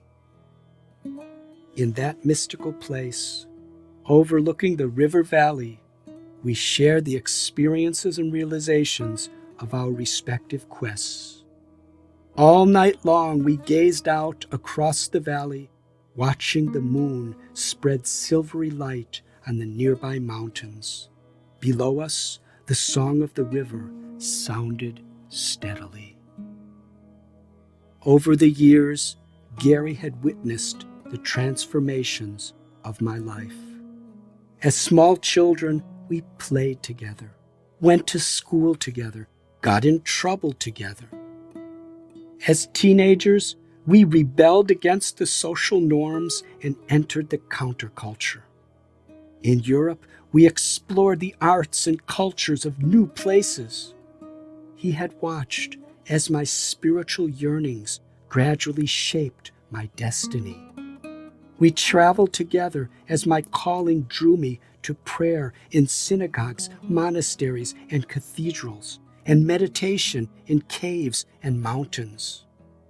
From a cave in Crete, I left to follow that inner call. Then a year later, in a rice paddy in Nepal, he found me as a hardcore renunciate, seasoned by a life of asceticism with yogis and lamas. At that time, I was still longing, still searching for my path and my guru. Tonight, he found his old friend, fixed in dedication to a path revealed by the one God. The Lord had led me to my beloved spiritual father, Srila Prabhupada, whose divine grace attracted my faith and love. Now, with a whole heart, I was striving to develop humility, love for Krishna, and a genuine spirit of service to mankind. As the sun was rising, a tear streamed down Gary's cheek and dropped into his beard. He whispered, "I'm so happy for you, brother. God has fulfilled your prayers." Gary smiled. "It's been an amazing journey." I closed my eyes and took a deep breath. It was time to say goodbye again. We gave each other bear hugs and wished each other safe travels. Smiling, I turned and climbed the steep hill toward the road. "My brother," Gary called to me. From halfway up the mountain cliff, I grasped onto a rock for support and looked down at the plateau where Gary stood. A lost look covered his face, and tears welled in his eyes. Rubbing his beard, he called out, "I wonder if we'll ever meet again." I looked on the Himalayan cave that had given me shelter and listened to the enchanting song of the river below. With tears of gratitude, I called out to Gary, "I believe we will, if we continue to follow the inner call." At the New Delhi airport, I boarded an Air India flight to Aston, Belgium. Dressed in the robes of a mendicant and carrying for my baggage only a cloth bag around my shoulder and a metal begging pot. I was a strange sight among international tourists and businessmen. An Irishman seated next to me in economy class puffed incessantly on one cigarette after another. The smoke burned my eyes and suffocated my breath, but the smoker seemed not the least concerned. The challenge of returning to the West had already begun. Seeing the hostess serving meals sparked my memory. In my bag was a treasure that could transform this airplane into a spiritual oasis. My dear brother Asim's gift of braja rotis and gur. They may have been old and dry, but they were utterly delectable to me. On that flight, 35,000 feet in the sky, I jubilantly ate my braja rotis and gur while absorbed in remembrance of my spiritual home. From Belgium, I hitchhiked to Holland to visit the first friends Gary and I had met in Europe. Traveling to Cosmos's house in Abcouda, I learned from his mother that he had moved to Amsterdam. When I arrived at their apartment unexpectedly, Cosmos, Hush, and their friends leaped up and rushed to the door to greet me. Loud rock and roll music blared as some drank beer while others puffed on marijuana. In the cloud of smoke, men and women lay in passionate embraces. My heart was sinking. Just 2 days before, I had been living with sages in a holy forest in India. And now, here I stood in the midst of this party scene, in my sadhu robes, with my prayer beads and begging bowl. Disoriented, I contemplated. What has happened to my friends? Then I remembered my encounter with Sean in Connaught Circus, and it dawned on me. The real question is, what has happened to me? We spoke for a couple hours, then I politely bade them farewell. Entering into the streets of Amsterdam, the entire environment seemed so foreign. How people dressed and related to one another seemed strange. Evening came, so I checked into a youth hostel, where I was given the bottom bed of a bunk in a common room. I thought, maybe while I lie quietly in bed, I can adjust my mind to these drastic changes. Only a day before, I had been in a quiet, holy place on the banks of a sacred river.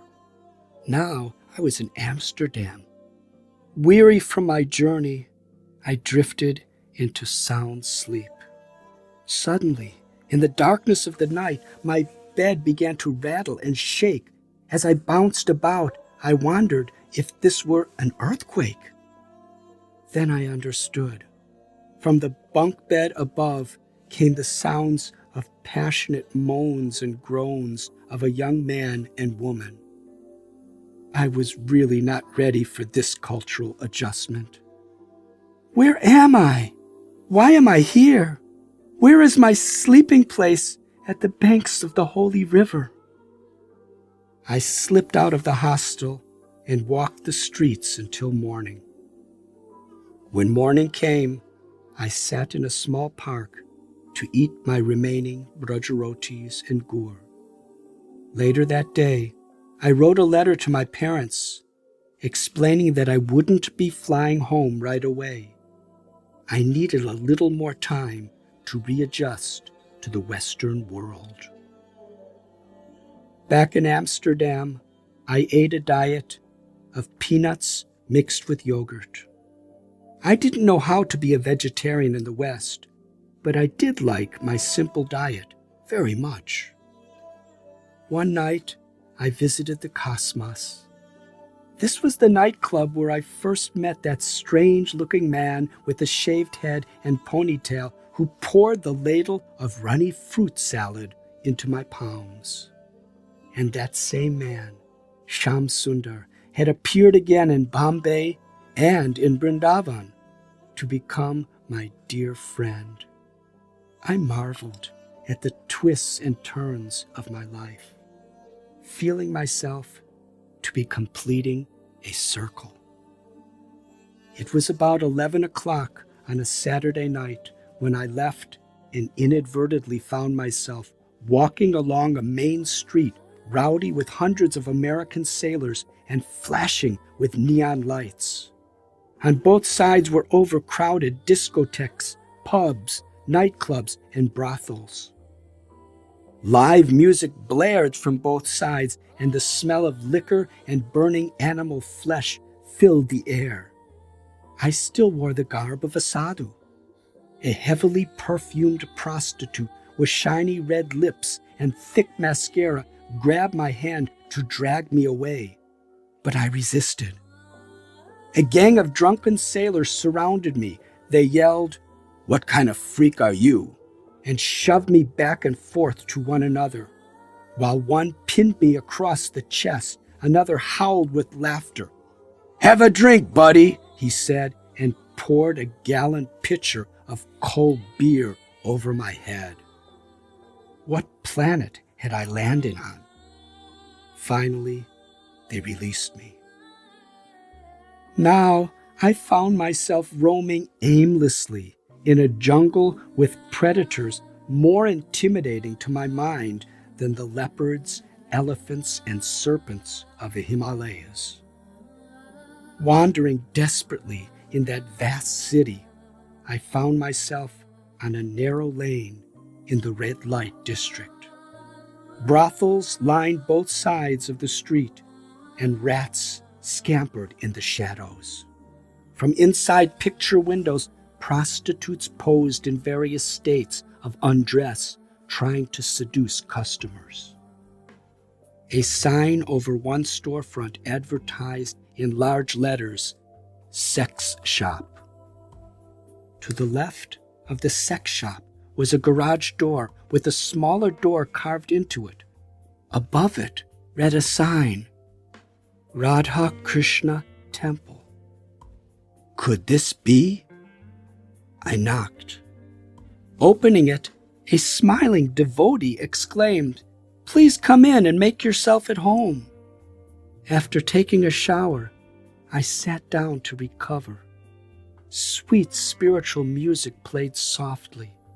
Religious art with scenes of Radha and Krishna in Vrindavan decorated the walls. Musk-scented incense filled the air. "Have some hot milk," said the devotee. The steaming milk was lightly flavored with banana and cardamom. In great relief, I looked around. I felt I'd come out of a vast desert and entered an oasis. And then, on the wall, I saw a painting of Srila Prabhupada. Gently smiling, he seemed to be once again welcoming me home. Silently, I thanked him for making the trip from India on that cargo ship so many years back. As a result of his efforts, hundreds of such oases were later to be established throughout the world. From Amsterdam, I went to London, where I spent some time in an ashram near the British Museum. Then I boarded a flight to New York. On reaching the U.S. immigration desk, I was greeted by a female officer who scrutinized every page of my passport. She called someone on the phone and then stamped one of the pages. As I walked forward, two big men in business suits stepped in front of me. They looked frighteningly official as they flashed a badge in my face. They confiscated my passport. "We are federal agents. Come with us." They led me to a private room and stared me down. An agent declared, "You're being held for smuggling illegal narcotics into the United States.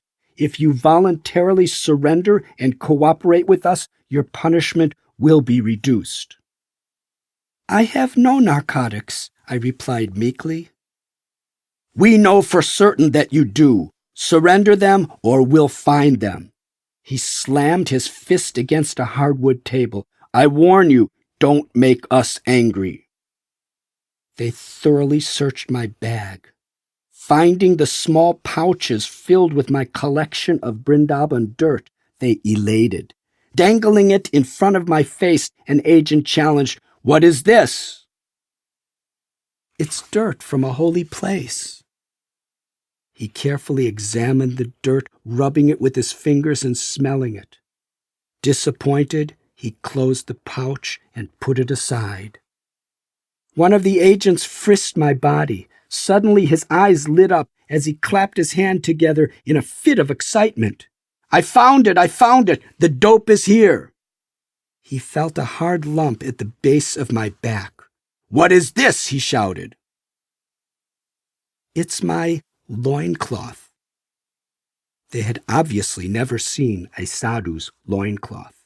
"Strip off your clothes," they demanded. I took everything off except the loincloth. "What's that?" shouted an agent, taken back. The leader mocked, "It sure ain't fruit of the loom." They examined my loincloth, which was stained by hundreds of baths in muddy rivers and ponds. "Put on your clothes," they said. Then, with an official politeness, one agent explained that the stamps from Afghanistan, Pakistan, and Nepal on my passport were red flags for narcotics import. He apologized. "We're sorry for the inconvenience, but please understand, it's our duty to protect America." Handing me my passport, they escorted me through U.S. Customs to the door. I had left home as a teenage student, going for a summer vacation to Europe, and returned 2 years later as an ascetic following an ancient spiritual path. By the time I returned, my family had sold our home in Highland Park and bought an apartment in Miami Beach, Florida. From JFK, I caught a domestic flight to Miami. My father, on crutches with a broken leg, came with my little brother Larry to the airport. They found me sitting on the floor, meditating with closed eyes, holding nothing but a faded cotton bag and a metal begging pot. My father choked up with excitement and burst out, "Son, thank God, you're finally home." I jumped up to greet him. His eyes welled with tears as he wrapped his arms around me in a tight embrace. He sighed, as if years of pain were finally being lifted. Thrilled, my little brother Larry, now 17, smiled as we shared a brotherly hug. He stared at me as if I were some kind of returning hero. As we entered our new apartment, my mother ran to the door and cried out, "Richard, how we missed you." She wept tears I will never forget. Embracing me and kissing my forehead, "You've become so thin," she said, and then went on, "Look, I'm learning vegetarian cooking just for you."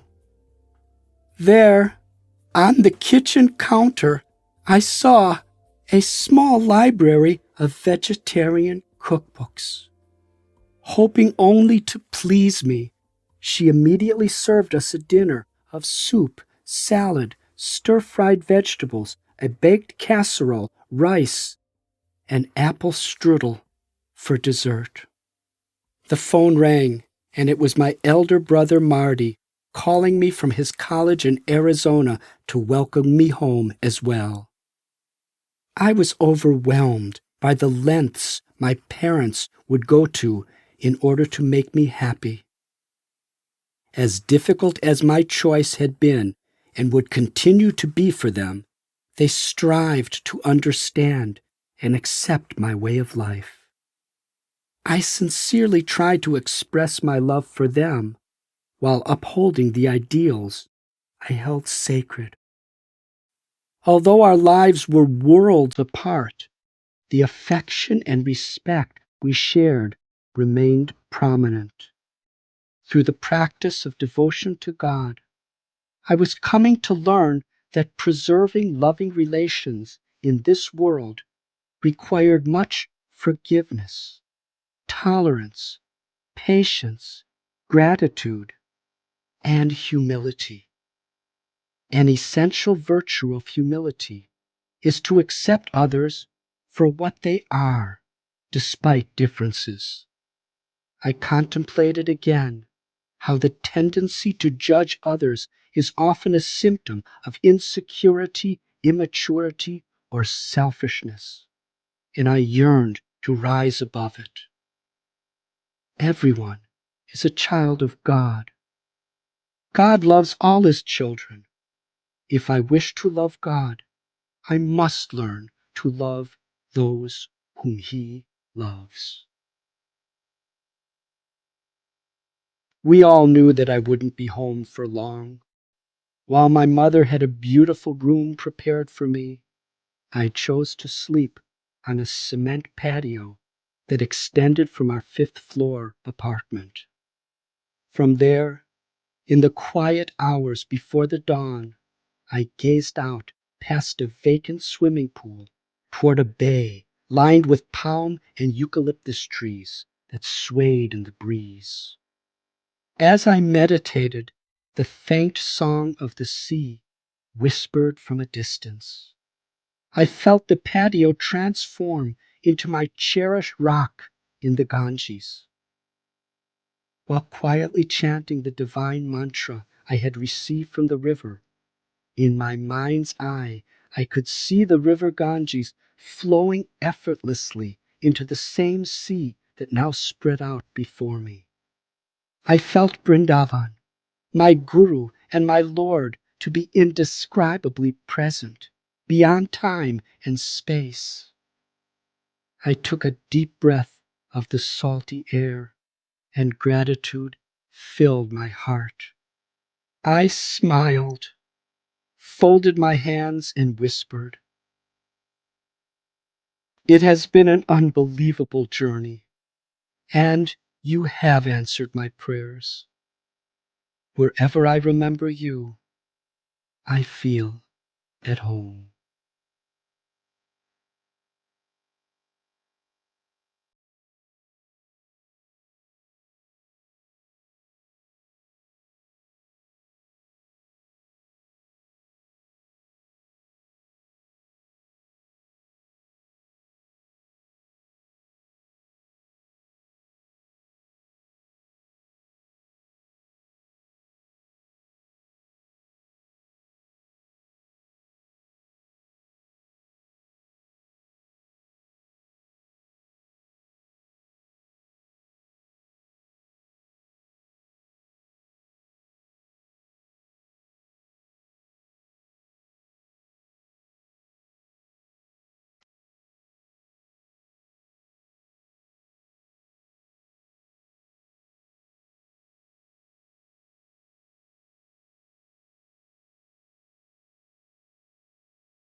Afterward.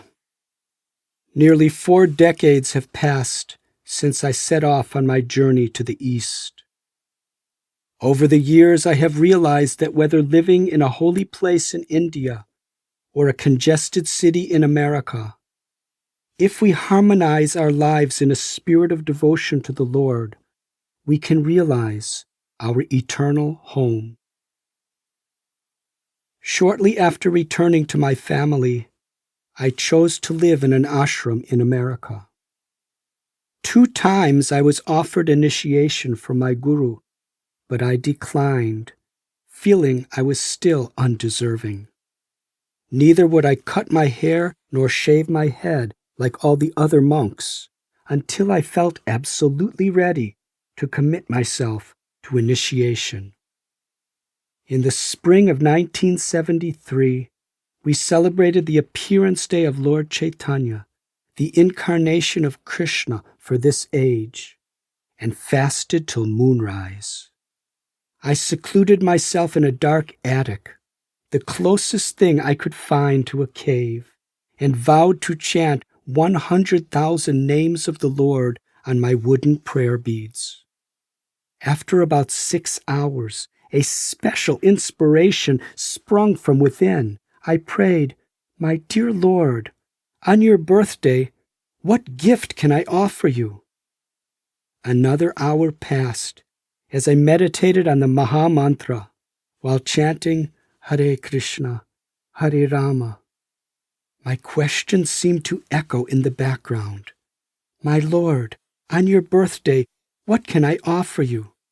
As I chanted the very last of the 100,000 names, a voice within my heart called an answer to my question. "Offer your hair." I knew what that meant. In the past, I had resolved to only sever my hair when I was ready to accept the vows of initiation from a spiritual master. I believed that this was the voice of the Lord confirming that I was now ready to take the vows which I had refused to accept repeatedly from many great souls on my path. So in the summer of 1973, I took the formal vows of initiation. At that time, Srila Prabhupada lovingly offered me the name Radhanath Das, servant of Lord Krishna, who is the beloved of Radha. To help me remember this special day, a friend gave me a framed photograph. Neither he nor I were prepared for the stunning reaction it would invoke. My body shivered, my mouth dropped. I could not believe what I was seeing. It was the same back cover photo from the pamphlet that I had been left with at the Randall's Island Rock Festival in New York. That was the day before I received the fateful call from Gary. The day before destiny pulled me away from the life I knew and into the realm where everything had to change. Weeks later, while crammed in the back of a van while hitchhiking in England, I had looked at it for the first time and been struck by the personality in that photograph, thinking, if anyone in this creation has spiritual bliss, it is this person. I lost the pamphlet after that day and never had another thought about it. Now, for the first time, I made the connection. The person in the photograph was my guru, Srila Prabhupada. I couldn't believe it. Destiny had led me in a full circle. At the very onset of my spiritual quest, the Lord had cryptically revealed who my guru was to be and the path I was to follow. The mystery was only disclosed on the day of my initiation. For the next 6 years, I resided in an austere monastery on a secluded mountaintop that one had to trudge a 3-mile muddy footpath through a forest to reach. The snow-blanketed winters were frigid there, and we had no heat. To bathe, we used a rock to break a layer of ice, then dipped in the icy water. Our sanitation system was to climb down a hill with a shovel in hand and bury our waste in the mud. In this place, I found myself living a similar life as Ganesham, day and night, serving the Lord's deity form, trying intensely to follow spiritual disciplines, and also tending cows. After years spent there in meditation on my Guru's compassion, I developed a deep longing to share the gifts I received with others. For the next 8 years, I served as a lecturer in colleges and universities, mainly in Ohio and Western Pennsylvania. Professors invited me to speak on topics such as philosophy, religion, sociology, interfaith, the Bhagavad Gita, and I also taught courses on vegetarian cooking. My beloved Gurudev, Srila Prabhupada, departed from this world in Vrindavan on November 14th, 1977. That day is forever etched in my heart. In separation from him, I felt myself cast into emptiness.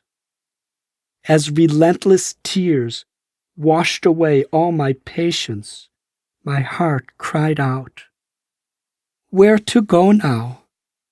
My dearest friend and guide has left me alone in this world of conflict and confusion. How will I carry on without his love, his smile, and his wisdom?" Now I had to realize his presence was within my heart. My sincerity would be tested by how I followed his sacred instructions to love Krishna and be an instrument of that love in my life. But for one who follows sincerely, the Guru is always present to guide and protect the disciple. Service in separation is a test of our gratitude and love, and that separation, I found, is also the sweetest union. In 1982, the Society of Devotees urged me to accept the vows of a Swami, a celibate monk exclusively dedicated to God's service. Extremely apprehensive, I resisted, because I felt that the honor and distinction that comes with being a Swami was a burden and a distraction. Besides that, I felt unworthy. However, appeals and pressures came repeatedly. What should I do? I prayed to Srila Prabhupada and the Lord. In the months that followed, my seniors and the voice of my Guru within revealed that the primary consideration should be how I could best serve the Lord. In May of 1982, I accepted the vows of sannyas. Conferred upon me at that time was the title Radhanathswami. In 1983, I returned to India for the first time in 11 years. I traveled by airplane from London to New Delhi, the same trip that took me over 6 months when I hitchhiked was completed in less than 9 hours by airplane. The speed and safety of an airplane, though, could not compare with the life-changing experiences I'd had on the overland route. In India, I at last made pilgrimage to my most cherished home, Vrindavan. The unbounded joy of returning was mixed with the dismay of finding that almost all of my dear friends had passed away. I roamed from one hermitage to another, only to receive the news that another friend was gone. I rushed to see one dear soul in particular, praying that I was not too late. Near the ancient ruins of a sandstone temple, I witnessed a sight that melted my heart. Sitting all alone on the stone steps was a personality whose glories were hidden from the world, but ever shining in my mind. It was dear Ganesham. His aged body had aged even more since I'd last seen him.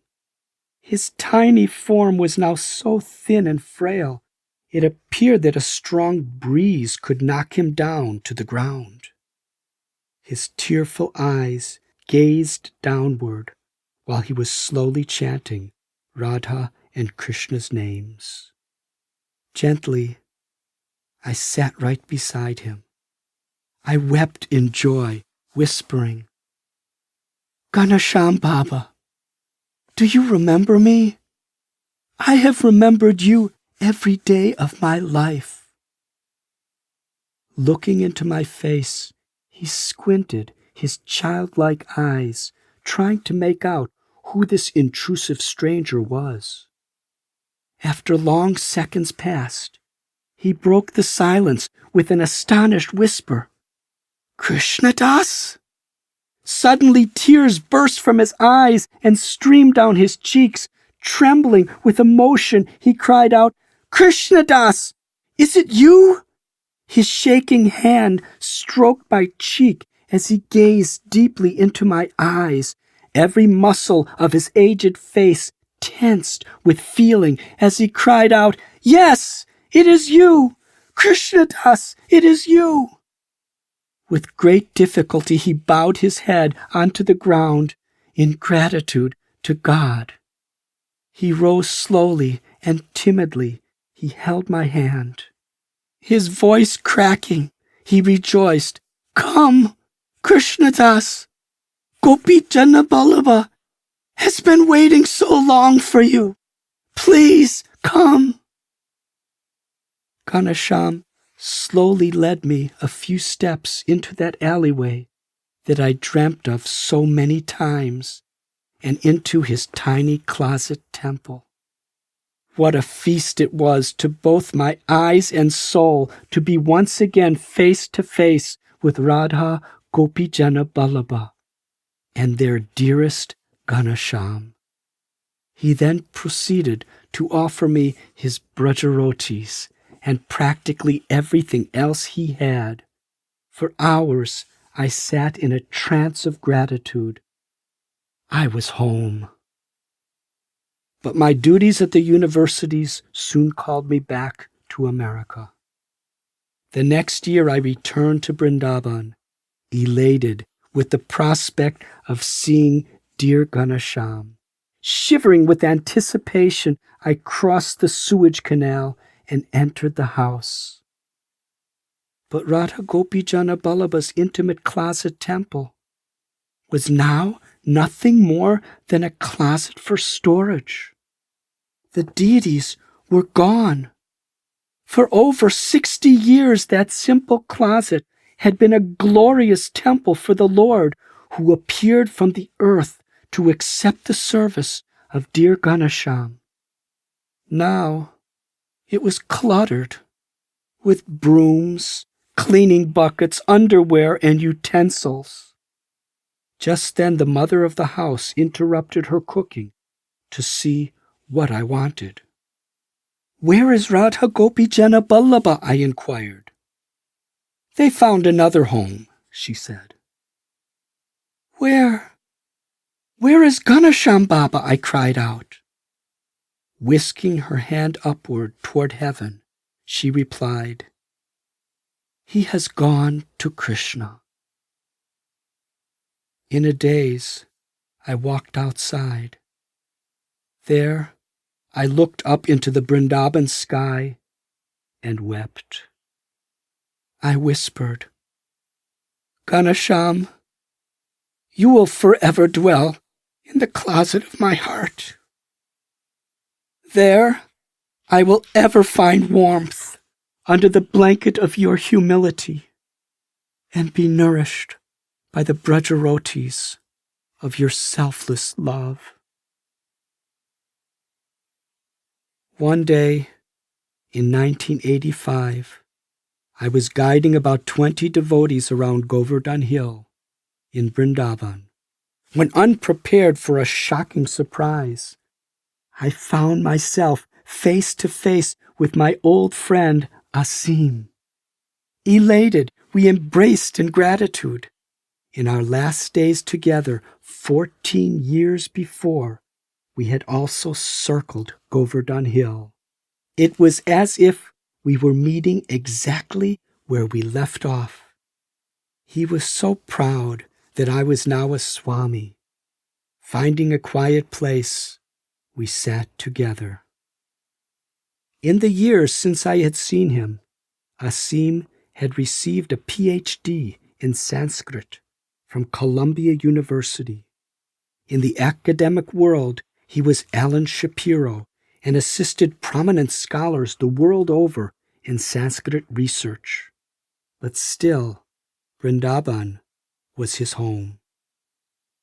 Asim smiled. "Wait here, Swamiji." A few minutes later, he returned with a cloth bag. An uncontrollable smile captured my face, for I knew what was in it. Marveling at the sweet will of the Lord, we gazed at the beauty of Govardhan Hill and celebrated our reunion with a feast of brajarotis and gur. Our precious friendship continued until, by the Lord's will, he passed away in 1998. My work as a Swami began to include more and more travel as I began to lecture to a wider and wider circle of people. In the summer of 1988, while in Los Angeles, a friend agreed to drive me up the coast to Big Sur to meet with a special friend, Father Bede Griffiths, a Catholic monk and author of several books that bridged the wisdom of Christianity and Hinduism. He had invited me to give a seminar in a monastery of Benedictine monks. We sped up Highway 1 with the windows open, savoring the Pacific breeze. At a gas station, my friend stopped to fill up the tank. From a phone booth on the roadside, I completed a call. Hanging up the phone, I noticed something peculiar. Right under my nose, the telephone directory was open to a page with the letters LIS on the top of the page. My long friend Gary's last name happened to be Liss. I scrolled my finger down the page on a whim and was shocked to find the name Gary Liss. This can't be, I thought. I haven't seen him since 1972 in that cave in Nepal. It's been 17 years. The address read Malibu Road in Malibu Beach. Looking up, I discovered a street sign directly over the phone booth. Malibu Road, it read. Gazing across the street and down the block, I saw a small house with the identical address. I reasoned that there must be thousands of people with the name Gary Liss in America. We had been warned to reach Big Sur by nightfall, and so, letting my rational mind override my excitement at the slim prospect of seeing my old friend, I noted the address and resolved to return and investigate when I could. A year later, in the summer of 1989, returning from India, I borrowed a car and drove alone from Los Angeles up to Malibu Beach. The mystery thickened. Where the small house had once stood was now nothing more than a vacant lot. I asked a neighbor, "What happened to that house?" "They tore it down last month." "Do you know the name of the person who lived there?" "No, I'm sorry." Perplexed, I just stood there, wondering what to do. Behind the empty lot was a tennis court, and behind that was a beautiful home right on the beachfront of the Pacific Ocean. With my shaved head and saffron robes, standing in a vacant lot, in a posh neighborhood of Malibu, I certainly must have stood out. Suddenly, from out of the house, came a middle-aged, well-groomed man with a thick neck and huge muscles that bulged from his arms and chest. The bodybuilder stared at me with suspicion, as I did him. He strutted across the tennis court in my direction. Maybe I shouldn't be standing here, I thought. As he came closer, though, I recognized that behind all those big muscles and years of aging was someone very familiar. Blissfully, I called out, "Gary! Gary! It's me! The sadhu from the cave! Do you remember?" "My brother, it's you!" he cried out. "I cannot believe my eyes!" The invisible hand of the Lord had brought us together again. 18 years had passed, and we both looked so different. I was still about 120 pounds, but my long locks had been replaced with a shaven head, and I wore saffron robes of a Swami. Gary's long hair and beard were gone. He was clean-shaven, his short hair neatly parted. His once skinny body was now rippling with huge muscles. It was strikingly obvious that we had taken very contrary paths. A sense of apprehension stirred in both of our hearts. Do I have anything in common with this person anymore? Gary asked, "What do you call yourself now? Richard, Monk, Krishnadas, or what?" "People call me Radhanathswami, but you could just call me Swami."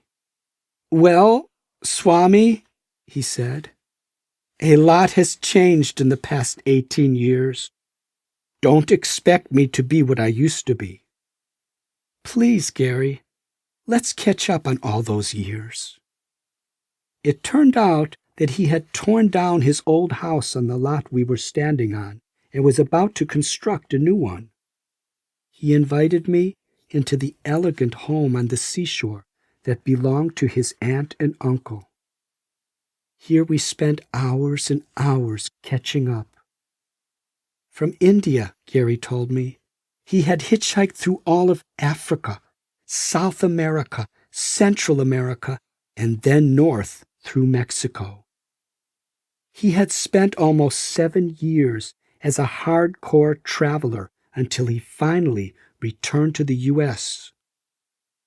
Inspired by Mahatma Gandhi, Gary decided to become a lawyer. While preparing for his law degree, he struggled to restore the ill health brought on by traveling by focusing on bodybuilding. In the years that passed, he graduated law school and got married. But in the meantime, he happened to become a regional champion bodybuilder. When later he was offered a position as a physical trainer at the prestigious Malibu gym, he opted to make that his career. Since then, he has made his living training the affluent people of Malibu, Hollywood, and Los Angeles. "Gary," I exclaimed, "I never could have believed that you would end up living on Malibu Beach as a physical trainer for the elite. The mysteries of life never cease to amaze me." In the opulent oceanfront home, we talked throughout the day and night. the song of the waves crashing upon the shore in the background. I sat cross-legged on the carpeted floor, leaned back against the wall, and noted, "Gary, although your body and social position have changed in every way, I find the same goodness, loyalty, and spiritual searching still live within you." All barriers of apprehension between us crumbled that night as we shared our thoughts from long ago. It was as if that cave in the Himalayan jungle had transformed into a luxurious home in Malibu Beach. It now seemed as if only moments passed since our last meeting, and we bonded on a higher level than ever before. After hearing my story, Gary had tears in his eyes. "Swami, I've thought about you thousands of times. I knew you would be doing something like this.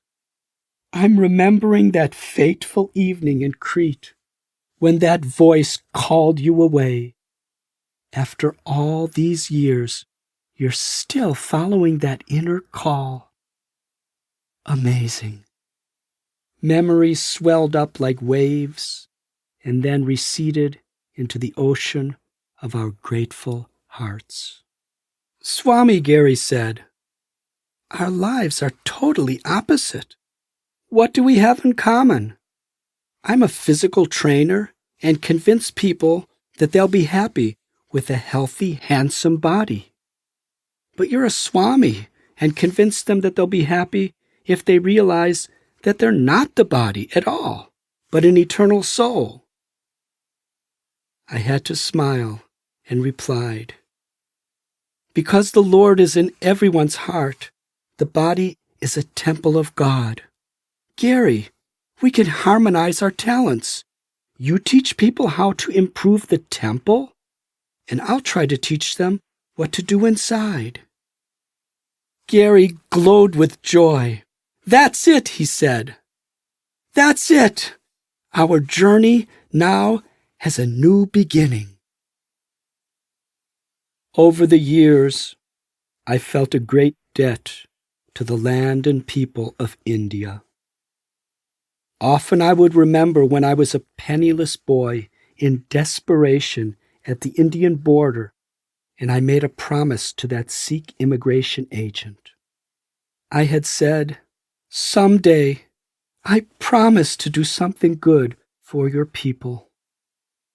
In 1986, I returned to make my permanent residence in India. I was feeling that where there is a great need, there is a special opportunity to serve. With this in mind, I settled in downtown Bombay. As a service to my guru and to the beautiful people of India, I was fortunate enough to help in establishing several temples as spiritual educational centers, ashrams to cultivate pure living, and a hospital that treats patients with both conventional and alternative methods of medicine with the aim of giving better quality of life to the body, mind, and soul. The hospital also reaches out with free medical camps in both the ordinary times and emergencies like terrorist acts, earthquakes, and tsunamis. Along with my lifelong friend, Ramesh Baba, and his followers, we offer an annual eye camp in Vrindavan to perform about 1,000 cataract surgeries each year. Over the years, we've had the opportunity to develop schools for academic, moral, and spiritual education, an orphanage for downtrodden children, a farm to demonstrate environmentally sustainable farming and cow protection, as well as kitchens that are currently feeding nutritious lunches to about 300,000 undernourished children daily in schools in the slums.